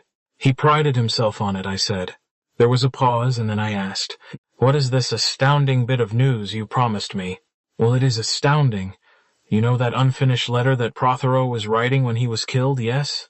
We got an expert on it to say whether the 6.2 was added by a different hand. Naturally, we sent up samples of Prothero's handwriting. And do you know the verdict? That letter was never written by Prothero at all." "You mean a forgery?" "It's a forgery. The 6.2, they think, is written in a different hand again, but they're not sure about that. The heading is in a different ink, but the letter itself is a forgery. Prothero never wrote it." "Are they certain?" "Well, they're as certain as experts ever are. You know what an expert is. Oh, but they're sure enough." "Amazing," I said. Then a memory assailed me. Why, I said I remember at the time Mrs. Prothero said it wasn't like her husband's handwriting at all, and I took no notice. Really. I thought it one of those silly remarks women will make. If there seemed one thing sure on earth, it was that Prothero had written that note. We looked at each other. "It's curious," I said slowly. "Miss Marple was saying this evening that note was all wrong. Confound the woman, she couldn't know more about it if she had committed the murder herself." At that moment, the telephone bell rang. There is a queer kind of psychology about a telephone bell. It rang now persistently, and with a kind of sinister significance. I went over and took up the receiver. "This is the vicarage," I said. "Who's speaking?" A strange, high-pitched, hysterical voice came over the wire. "I want to confess," it said. "My God, I want to confess." "Hello," I said. "Hello. Look here, you've cut me off. What number was that?" A languid voice said it didn't know. It added that it was sorry I had been troubled. I put down the receiver and turned to Melchett. "You once said I remarked that you would go mad if anyone else accused themselves of the crime. What about it? That was someone who wanted to confess, and the exchange has cut us off." Melchett dashed over and took up the receiver. "I'll speak to them." "Do," I said. "You may have some effect. I'll leave you to it. I'm going out. I've a fancy I recognize that voice." Chapter 28. I hurried down the village street. It was 11 o'clock, and at 11 o'clock on a Sunday night the whole village of St. Mary Mead might be dead. I saw, however, a light in a first-floor window as I passed, and realizing that Hawes was still up, I stopped and rang the doorbell. After what seemed a long time, Hawes's landlady, Mrs. Sadler, laboriously unfastened 2 bolts of chain and turned a key and peered out at me suspiciously. "Why, it's Vicar," she exclaimed. "Good evening," I said. "I want to see Mr. Hawes. I see there's a light in the window, so he's up still." "That may be. I've not seen him since I took up his supper. He's had a quiet evening, no one to see him, and he's not been out." I nodded, and passing her went quickly up the stairs. Hawes has a bedroom and sitting room on the first floor. I passed into the latter. Hawes was lying back in a long chair asleep. My entrance did not wake him. An empty cachet box and a glass of water half full stood beside him. On the floor by his left foot was a crumpled sheet of paper with writing on it. I picked it up and straightened it out. It began, "My dear Clement." I read it through, uttered an exclamation, and shoved it into my pocket. Then I bent over Hawes and studied him attentively.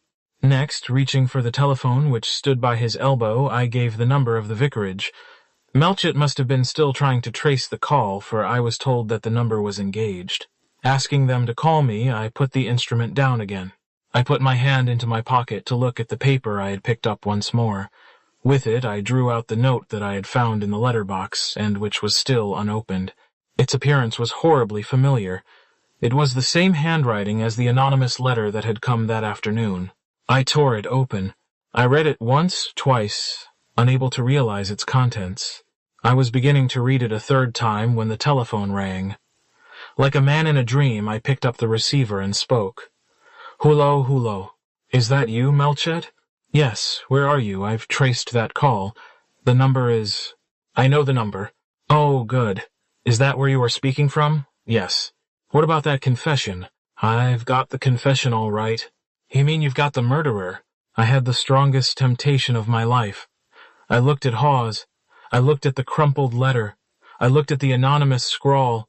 I looked at the empty cachet box with the name of Cherubim on it. I remembered a certain casual conversation. I made an immense effort. "I don't know," I said. "You'd better come round." And I gave him the address. Then I sat down in the chair opposite Hawes to think. I had 2 clear minutes in which to do so. In 2 minutes' time, Melchett would have arrived.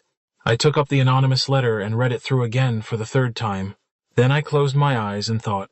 Chapter 29. I don't know how long I sat there, only a few minutes in reality, I suppose. Yet it seemed as though an eternity had passed when I heard the door open and, turning my head, looked up to see Melchett entering the room. He stared at Hawes asleep in his chair, then turned to me. "What's this, Clement? What does it all mean?" Of the 2 letters in my hand, I selected one and passed it to him. He read it aloud in a low voice. "My dear Clement, it is a peculiarly unpleasant thing that I have to say. After all, I think I prefer writing it. We can discuss it at a later date. It concerns the recent peculations. I am sorry to say that I have satisfied myself beyond any possible doubt as to the identity of the culprit. Painful as it is for me to have to accuse an ordained priest of the church, my duty is only too painfully clear. An example must be made, and— He looked at me questioningly. At this point the writing tailed off in an undistinguishable scrawl where death had overtaken the writer's hand. Melchett drew a deep breath, then looked at Hawes. So that's the solution, the one man we never even considered.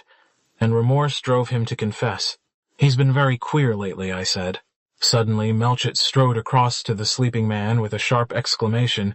He seized him by the shoulder and shook him at first gently, then with increasing violence. He's not asleep, he's drugged. What's the meaning of this? His eye went to the empty cachet box. He picked it up. Has he? I think so, I said. He showed me these the other day, told me he'd been warned against an overdose. It's his way out, poor chap. Perhaps the best way. It's not for us to judge him. But Melchett was chief constable of the county before anything else. The arguments that appealed to me had no weight with him. He had caught a murderer, and he wanted his murderer hanged. In 1 second he was at the telephone jerking the receiver up and down impatiently until he got a reply. He asked for Haydock's number. Then there was a further pause during which he stood his ear to the telephone and his eyes on the limp figure in the chair. Hello, hello, hello. Is that Dr. Haydock's will? The doctor come around at once to High St. Mr. Hawes's. It's urgent. What's that? Well, what number is it then? Oh, sorry. He rang off fuming. Wrong number, always wrong numbers, and a man's life hanging on it. Hullo, you gave me the wrong number. Yes, don't waste time. Give me 399, not 5. Another period of impatience, shorter this time. Hello, is that you? Haydock Melchett speaking. Come to 19 High Street, at once, will you? Hawes has taken some kind of overdose. At once, man, it's vital. He rang off, strode impatiently up and down the room. Why on earth you didn't get hold of the doctor at once, Clement, I cannot think. Your wits must have all gone wool-gathering. Fortunately, it never occurs to Melchett that anyone can possibly have any different ideas on conduct from those he holds himself. I said nothing, and he went on. Where did you find this letter? Crumpled on the floor where it had fallen from his hand. Extraordinary business. That old maid was right about its being the wrong note we found. Wonder how she tumbled to that. But what an ass the fellow was not to destroy this one. Fancy keeping it the most damaging evidence you can imagine. Human nature is full of inconsistencies. If it weren't, I doubt if we should ever catch a murderer. Sooner or later, they always do some fool things. You're looking very under the weather, Clement. I suppose this has been the most awful shock to you. It has. As I say, Hawes has been queer in his manner for some time, but I never dreamed. Who would hullo? That sounds like a car. He went across to the window, pushing up the sash and leaning out. Yes, it's Haydock, all right. A moment later, the doctor entered the room. In a few succinct words, Melchett explained the situation. Haydock is not a man who ever shows his feelings. He merely raised his eyebrows, nodded, and strode across to his patient. He felt his pulse raise the eyelid and looked intently at the eye. Then he turned to Melchett. Want me to save him for the gallows? He asked. He's pretty far gone, you know. It will be touch and go anyway. I doubt if I can bring him round. Do everything possible. Right. He busied himself with the case he had brought with him, preparing a hypodermic injection which he injected into Hawes's arm. Then he stood up. Best thing is to run him into Much Benham to the hospital there. Give me a hand to get him down to the car. We both lent our assistance. As Haydock climbed into the driving seat, he threw a parting remark over his shoulder. You won't be able to hang him, you know, Melchett. You mean he won't recover? May or may not. I didn't mean that. I mean that even if he does recover well, the poor devil wasn't responsible for his actions. I shall give evidence to that effect. What did he mean by that? Asked Melchett as we went upstairs again. I explained that Hawes had been a victim of encephalitis lethargica. Sleeping sickness, eh? Always some good reason nowadays for every dirty action that's done. Don't you agree? Science is teaching us a lot. Science be damned, I beg your pardon, Clement, but all this namby-pambyism annoys me. I'm a plain man. Well, I suppose we'd better have a look round here. But at this moment, there was an interruption. and a most amazing one. The door opened, and Miss Marple walked into the room. She was pink and somewhat flustered, and seemed to realize our condition of bewilderment. "So sorry, so very sorry to intrude. Good evening, Colonel Melchett. As I say, I am so sorry, but hearing that Mr. Hawes was taken ill, I felt I must come round and see if I couldn't do something." She paused. Colonel Melchett was regarding her in a somewhat disgusted fashion. "Very kind of you, Miss Marple," he said dryly. "But no need to trouble. How did you know, by the way?" "It was the question I had been yearning to ask," the telephone explained Miss Marple. "So careless with their wrong numbers, aren't they? You spoke to me first thinking I was Dr. Haydock. My number is 35. "So that was it," I exclaimed. There is always some perfectly good and reasonable explanation for Miss Marple's omniscience. "And so," she continued, "I just came round to see if I could be of any use."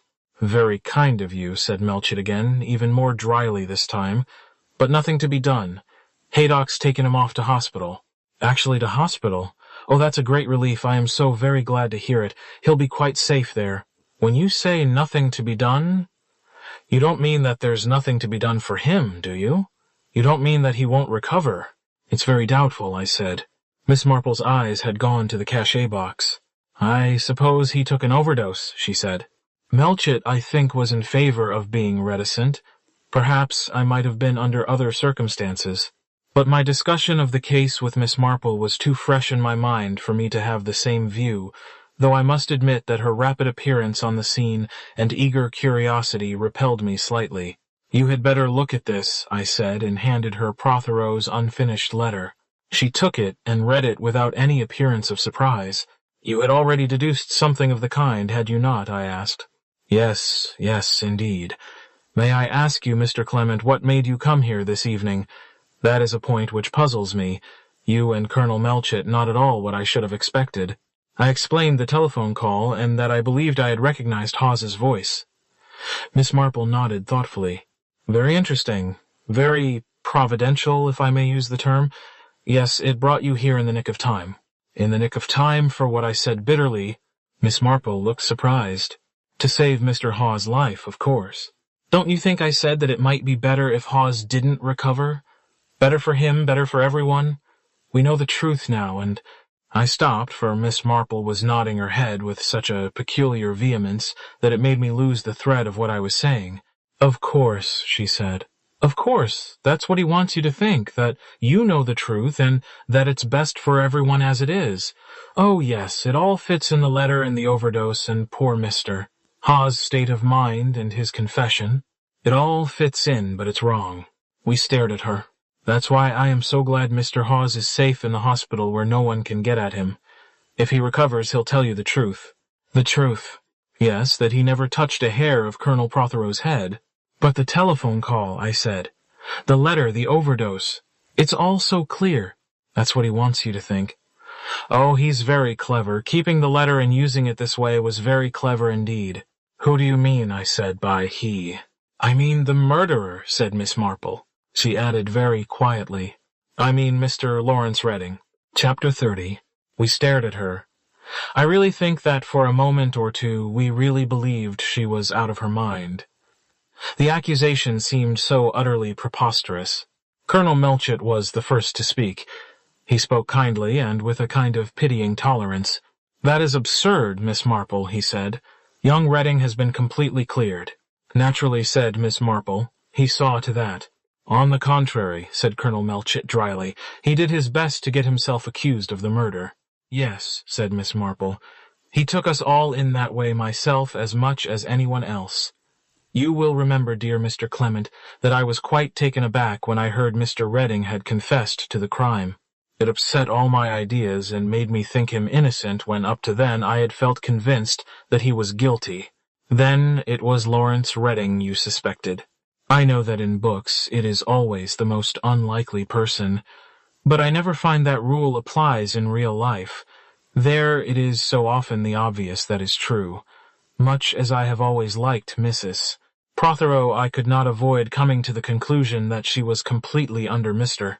Redding's thumb and would do anything he told her, And of course, he is not the kind of young man who would dream of running away with a penniless woman. From his point of view, it was necessary that Colonel Prothero should be removed, and so he removed him, one of those charming young men who have no moral sense. Colonel Melchett had been snorting impatiently for some time. Now he broke out. Absolute nonsense, the whole thing. Redding's time is fully accounted for, up to 6.45, and Haydock says positively Prothero couldn't have been shot then. I suppose you think you know better than a doctor, or do you suggest that Haydock is deliberately lying, the Lord knows why? I think Dr. Haydock's evidence was absolutely truthful. He is a very upright man. And of course it was Mrs. Prothero who actually shot Colonel Prothero, not Mr. Redding. Again, we stared at her. Miss Marple arranged her lace fichu, pushed back the fleecy shawl that draped her shoulders, and began to deliver a gentle old maidish lecture, comprising the most astounding statements in the most natural way in the world. I have not thought it right to speak until now. One's own belief, even so strong as to amount to knowledge, is not the same as proof. And unless one has an explanation that will fit all the facts, as I was saying to dear Mr. Clement this evening, one cannot advance it with any real conviction. And my own explanation was not quite complete. It lacked just one thing, but suddenly, just as I was leaving Mr. Clement's study, I noticed the palm in the pot by the window, and, well, there the whole thing was, clear as daylight. Mad, quite mad, murmured Melchett to me. But Miss Marple beamed on us serenely, and went on in her gentle, ladylike voice. I was very sorry to believe what I did, very sorry, because I liked them both. But you know what human nature is. And, to begin with, when first he and then she both confessed in the most foolish way, well, I was more relieved than I could say. I had been wrong, and I began to think of other people who had a possible motive for wishing Colonel Prothero out of the way. The 7 suspects, I murmured. She smiled at me. Yes, indeed. There was that man Archer, not likely, but primed with drink so inflaming you never know. And of course there was your Mary. She's been walking out with Archer a long time, and she's a queer-tempered girl. Motive and opportunity why she was alone in the house. Old Mrs. Archer could easily have got the pistol from Mr. Redding's house for either of those two. And then, of course, there was Lettice wanting freedom and money to do as she liked. I've known many cases where the most beautiful and ethereal girls have shown next to no moral scruple, though, of course, gentlemen never wish to believe it of them. I winced. And then there was the tennis racket, continued Miss Marple. The tennis racket. Yes, the one Mrs. Price Ridley's Clara saw lying on the grass by the vicarage gate. That looked as though Mr. Dennis had got back earlier from his tennis party than he said. Boys of 16 are so very susceptible and so very unbalanced. Whatever the motive for Lettice's sake or for yours, it was a possibility. And then, of course, there was poor Mr. Hawes and you, not both of you naturally, but alternatively, as the lawyers say. Me? I exclaimed in lively astonishment. Well, yes. I do apologize, and indeed I never really thought, but there was the question of these disappearing sums of money. Either you or Mr. Hawes must be guilty, and Mrs. Price Ridley was going about everywhere hinting that you were the person at fault principally because you objected so vigorously to any kind of inquiry into the matter. Of course, I myself was always convinced it was Mr. Hawes. He reminded me so much of that unfortunate organist I mentioned, but all the same one couldn't be absolutely sure. Human nature being what it is, I ended grimly. Exactly.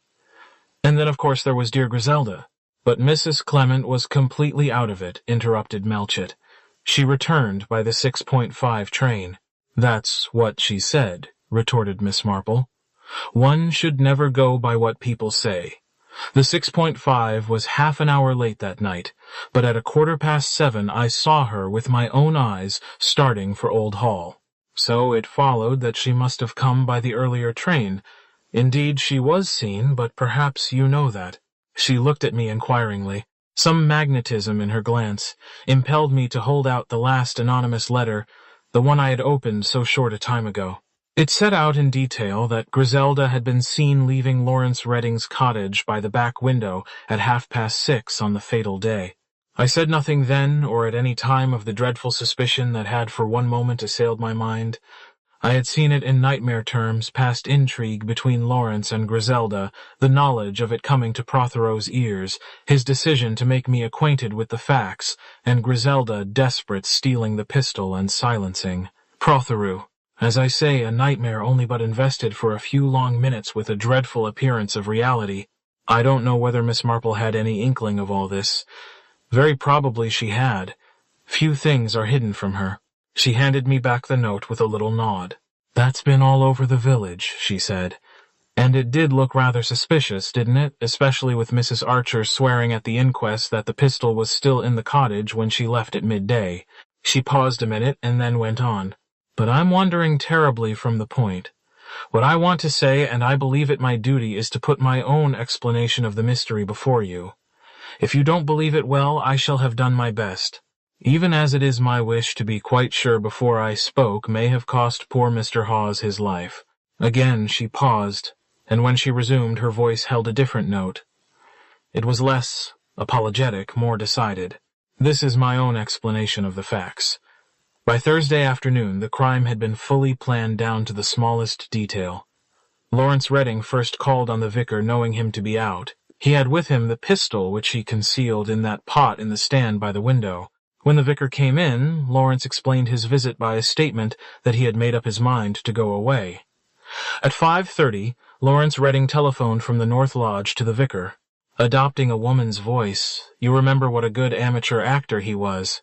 Mrs. Prothero and her husband had just started for the village, and a very curious thing, though no one happened to think of it that way, Mrs. Prothero took no handbag with her.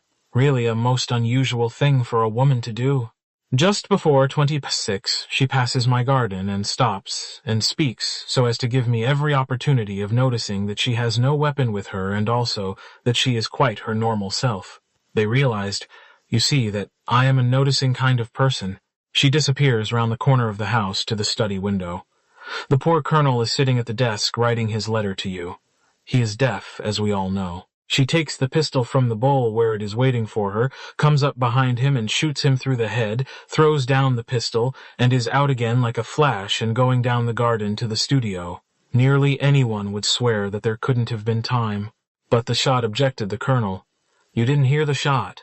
There is, I believe, an invention called a Maxim silencer, so I gather from detective stories. I wonder if possibly the sneeze that the maid Clara heard might have actually been the shot. But no matter, Mrs. Prothero is met at the studio by Mr. Redding. They go in together, and human nature being what it is, I'm afraid they realize that I shan't leave the garden till they come out again. I had never liked Miss Marple better than at this moment, with her humorous perception of her own weakness. When they do come out, their demeanor is gay and natural. And there, in reality, they make a mistake. Because if they had really said goodbye to each other as they pretended, they would have looked very different. But you see, that was their weak point. They simply dare not appear upset in any way. For the next 10 minutes they are careful to provide themselves with what is called an alibi, I believe. Finally, Mr. Redding goes to the vicarage, leaving it as late as he dares. He probably saw you on the footpath from far away and was able to time matters nicely. He picks up the pistol, and the silencer leaves the forged letter with the time on it written in a different ink and apparently in a different handwriting. When the forgery is discovered, it will look like a clumsy attempt to incriminate Anne Prothero, but when he leaves the letter, he finds the one actually written by Colonel Prothero something quite unexpected. And being a very intelligent young man, and seeing that this letter may come in very useful to him, he takes it away with him. He alters the hands of the clock to the same time as the letter, knowing that it is always kept a quarter of an hour fast. The same idea attempt to throw suspicion on Mrs. Prothero. Then he leaves meeting you outside the gate, and acting the part of someone nearly distraught. As I say, he is really most intelligent. What would a murderer who had committed a crime try to do? Behave naturally, of course. So that is just what Mr. Redding does not do. He gets rid of the silencer, but marches into the police station with the pistol, and makes a perfectly ridiculous self-accusation which takes everybody in. There was something fascinating in Miss Marple's resume of the case. She spoke with such certainty that we both felt that in this way and in no other could the crime have been committed. What about the shot heard in the wood? I asked. Was that the coincidence to which you were referring earlier this evening? Oh dear, no. Miss Marple shook her head briskly. That wasn't a coincidence, very far from it. It was absolutely necessary that a shot should be heard, otherwise suspicion of Mrs. Prothero might have continued. How, Mr. Redding arranged it, I don't quite know. But I understand that picric acid explodes if you drop a weight on it, and you will remember, dear vicar, that you met Mr. Redding carrying a large stone just in the part of the wood where you picked up that crystal later. Gentlemen are so clever at arranging things, the stone suspended above the crystals, and then a time fuse, or do I mean a slow match, something that would take about 20 minutes to burn through so that the explosion would come about. 6.3, when he and Mrs. Prothero had come out of the studio and were in full view. A very safe device, because what would there be to find afterwards? Only a big stone. But even that he tried to remove when you came upon him. I believe you are right, I exclaimed, remembering the start of surprise Lawrence had given on seeing me that day. It had seemed natural enough at the time, but now— Miss Marple seemed to read my thoughts, for she nodded her head shrewdly. Yes, she said, it must have been a very nasty shock for him to come across you just then. But he turned it off very well, pretending he was bringing it to me for my rock gardens. Only Miss Marple became suddenly very emphatic. It was the wrong sort of stone for my rock gardens. And that put me on the right track. All this time Colonel Melchett had sat like a man in a trance. Now he showed signs of coming to. He snorted, once or twice blew his nose in a bewildered fashion, and said, "Upon my word, well, upon my word." Beyond that he did not commit himself. I think that he, like myself, was impressed with the logical certainty of Miss Marple's conclusions, but for the moment he was not willing to admit it. Instead, he stretched out a hand, picked up the crumpled letter, and barked out, "All very well. But how do you account for this fellow Hawes, why he actually rang up and confessed?" Yes, that was what was so providential. The vicar's sermon, doubtless. You know, dear Mr. Clement, you really preached a most remarkable sermon. It must have affected Mr. Hawes deeply. He could bear it no longer and felt he must confess about the misappropriations of the church funds. What? Yes, and that under Providence is what has saved his life, for I hope and trust it is saved. Dr. Haydock is so clever, as I see the matter, Mr. Redding kept this letter a risky thing to do, but I expect he hid it in some safe place and waited till he found out for certain to whom it referred. He soon made quite sure that it was Mr. Hawes. I understand he came back here with Mr. Hawes last night and spent a long time with him. I suspect that he then substituted a cachet of his own for one of Mr. Hawes and slipped this letter in the pocket of Mr. Hawes's dressing gown. The poor young man would swallow the fatal cachet in all innocence. After his death his things would be gone through, and the letter found, and everyone would jump to the conclusion that he had shot Colonel Prothero and taken his own life. Out of remorse, I rather fancy Mr. Hawes must have found that letter tonight just after taking the fatal cachet. In his disordered state, it must have seemed like something supernatural, and coming on top of the vicar's sermon, it must have impelled him to confess the whole thing. "Upon my word," said Colonel Melchett, "upon my word, most extraordinary. I don't believe a word of it." He had never made a statement that sounded more unconvincing. It must have sounded so in his own ears, for he went on. "And can you explain the other telephone call, the one from Mr. Redding's cottage to Mrs. Price Ridley?" "Ah," said Miss Marple, "that is what I call the coincidence. Dear Griselda sent that call, she and Mr. Dennis between them, I fancy. They had heard the rumors Mrs. Price Ridley was circulating about the vicar, and they thought of this perhaps rather childish way of silencing her. The coincidence lies in the fact that the call should have been put through at exactly the same time as the fake shot from the wood. It led one to believe that the two must be connected. I suddenly remembered how everyone who spoke of that shot had described it as different from the usual shot. They had been right. Yet how hard to explain just in what way the difference of the shot consisted. Colonel Melchett cleared his throat. "Your solution is a very plausible one, Miss Marple," he said, "but you will allow me to point out that there is not a shadow of proof." "I know," said Miss Marple, "but you believe it to be true, don't you?" There was a pause then, the Colonel said, almost reluctantly. "Yes, I do. Dash it all, it's the only way the thing could have happened. But there's no proof, not an atom. Miss Marple coughed. That is why I thought perhaps under the circumstances, yes, a little trap might be permissible. Chapter 31. Colonel Melchett and I both stared at her. A trap. What kind of a trap? Miss Marple was a little diffident, but it was clear that she had a plan fully outlined. Supposing Mr. Redding were to be rung up on the telephone and warned? Colonel Melchett smiled. All is discovered. Fly. That's an old wheeze, Miss Marple. Not that it isn't often successful, but I think in this case young Redding is too downy a bird to be caught that way. It would have to be something specific. I quite realize that, said Miss Marple. I would suggest this is just a mere suggestion that the warning should come from somebody who is known to have rather unusual views on these matters. Doctor, Haydock's conversation would lead anyone to suppose that he might view such a thing as murder from an unusual angle, if he were to hint that somebody misses. Sadler, or one of her children, had actually happened to see the transposing of the cachets. Well, of course, if Mr. Redding is an innocent man. That statement will mean nothing to him, but if he isn't, well, he might just possibly do something foolish, and deliver himself into our hands. It's possible. Very ingenious, Miss Marple, but will Haydock stand for it? As you say, his views. Miss Marple interrupted him brightly. Oh, but that's theory, so very different from practice, isn't it? But anyway, here he is, so we can ask him. Haydock was, I think, rather astonished to find Miss Marple with us. He looked tired and haggard.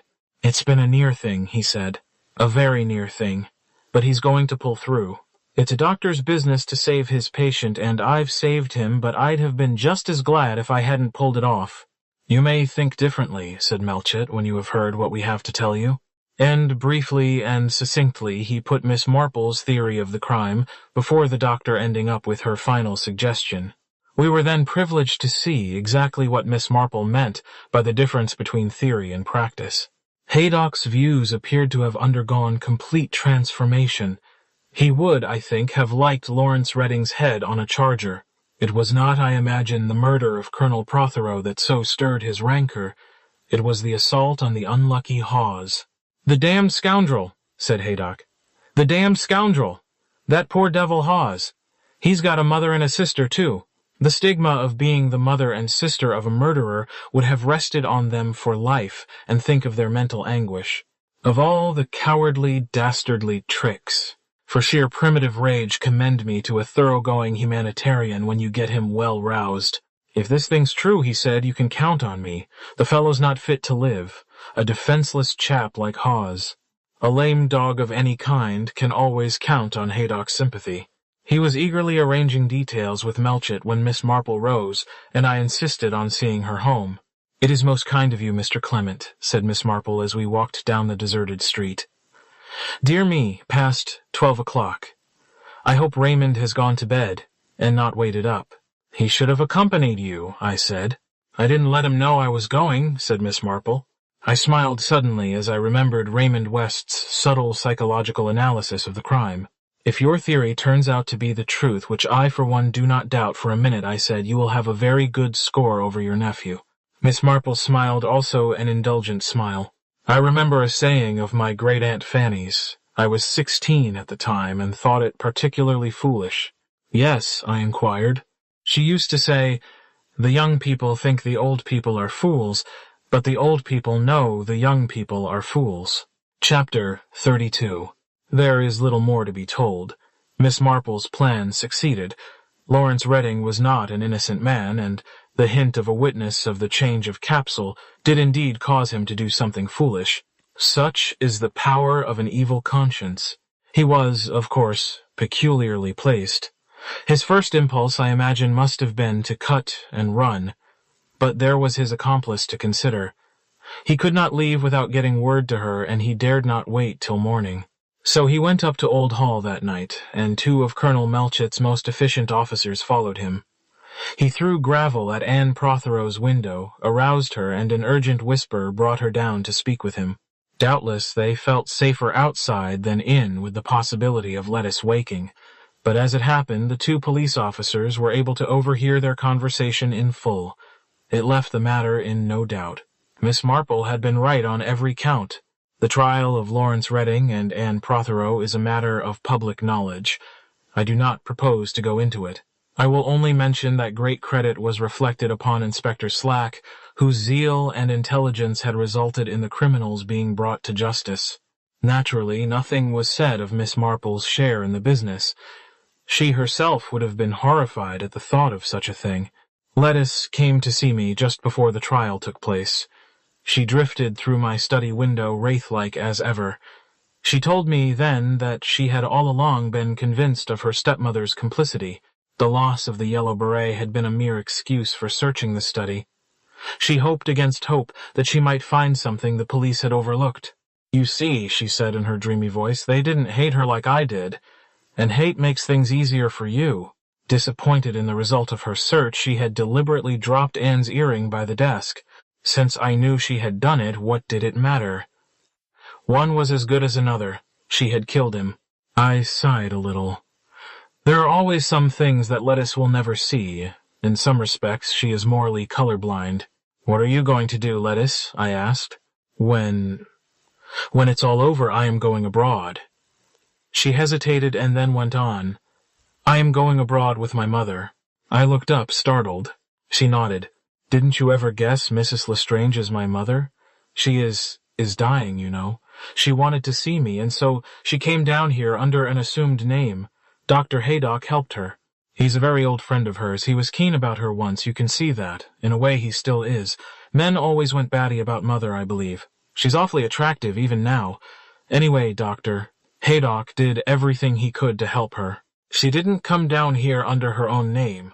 Because of the disgusting way people talk and gossip, she went to see Father that night and told him she was dying and had a great longing to see something of me.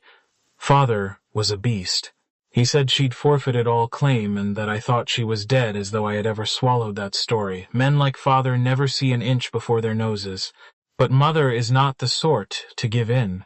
She thought it only decent to go to Father first, but when he turned her down so brutally, she sent a note to me, and I arranged to leave the tennis party early and meet her at the end of the footpath at 6:15.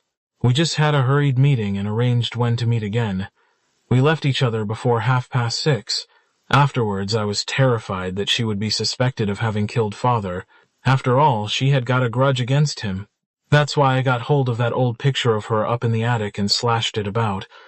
I was afraid the police might go nosing about and get hold of it and recognize it. Dr. Haydock was frightened, too. Sometimes I believe he really thought she had done it. Mother is rather a desperate kind of person. She doesn't count consequences. She paused. It's queer. She and I belong to each other. Father and I didn't.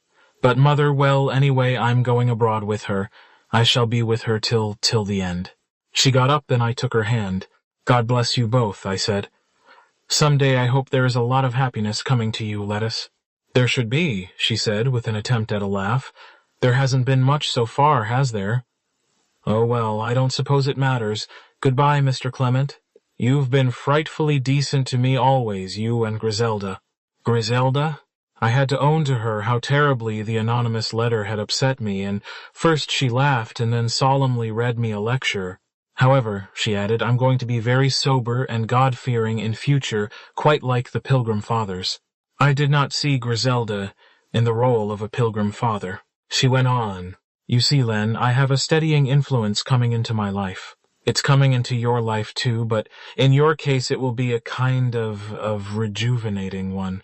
At least I hope so. You can't call me a dear child half so much when we have a real child of our own. And, Len, I've decided that now I'm going to be a real wife and mother, as they say in books. I must be a housekeeper, too. I've bought 2 books on household management and 1 on mother love, and if that doesn't turn me out a pattern, I don't know what will. They are all simply screamingly funny, not intentionally, you know, especially the one about bringing up children. You haven't bought a book on how to treat a husband, have you? I asked, with sudden apprehension as I drew her to me. I don't need to, said Griselda. I'm a very good wife. I love you dearly. What more do you want? Nothing, I said. Could you say just for once that you love me madly? Griselda, I said, I adore you. I worship you. I am wildly, hopelessly, and quite unclerically crazy about you. My wife gave a deep and contented sigh. Then she drew away suddenly. "Bother, here's Miss Marple coming. Don't let her suspect, will you? I don't want everyone offering me cushions and urging me to put my feet up. Tell her I've gone down to the golf links. That will put her off the scent, and it's quite true, because I left my yellow pullover there and I want it." Miss Marple came to the window, halted apologetically, and asked for Griselda. "Griselda," I said, "has gone to the golf links." An expression of concern leaped into Miss Marple's eyes. "Oh, but surely," she said, "that is most unwise just now." And then, in a nice, old-fashioned, ladylike maiden-lady way, she blushed. And to cover the moment's confusion, we talked hurriedly of the Prothero case and of Dr. Stone, who had turned out to be a well-known cracksman with several different aliases. Miss Cram, by the way, had been cleared of all complicity. She had at last admitted taking the suitcase to the wood, but had done so in all good faith, Doctor Stone having told her that he feared the rivalry of other archaeologists who would not stick at burglary to gain their object of discrediting his theories. The girl apparently swallowed this not very plausible story. She is now, according to the village, looking out for a more genuine article in the line of an elderly bachelor requiring a secretary. As we talked, I wondered very much how Miss Marple had discovered our latest secret, but presently, in a discreet fashion, Miss Marple herself supplied me with a clue. "I hope dear Griselda is not overdoing it," she murmured, and added after a discreet pause, "I was in the bookshop in Much Benham yesterday. Poor Griselda, that book on mother love has been her undoing." "I wonder, Miss Marple," I said suddenly, "if you were to commit a murder, whether you would ever be found out." "What a terrible idea," said Miss Marple, shocked. "I hope I could never do such a wicked thing." "But human nature being what it is," I murmured. Miss Marple acknowledged the hit with a pretty old ladyish laugh. "How naughty of you, Mr. Clement." She rose. "But naturally you are in good spirits." She paused by the window.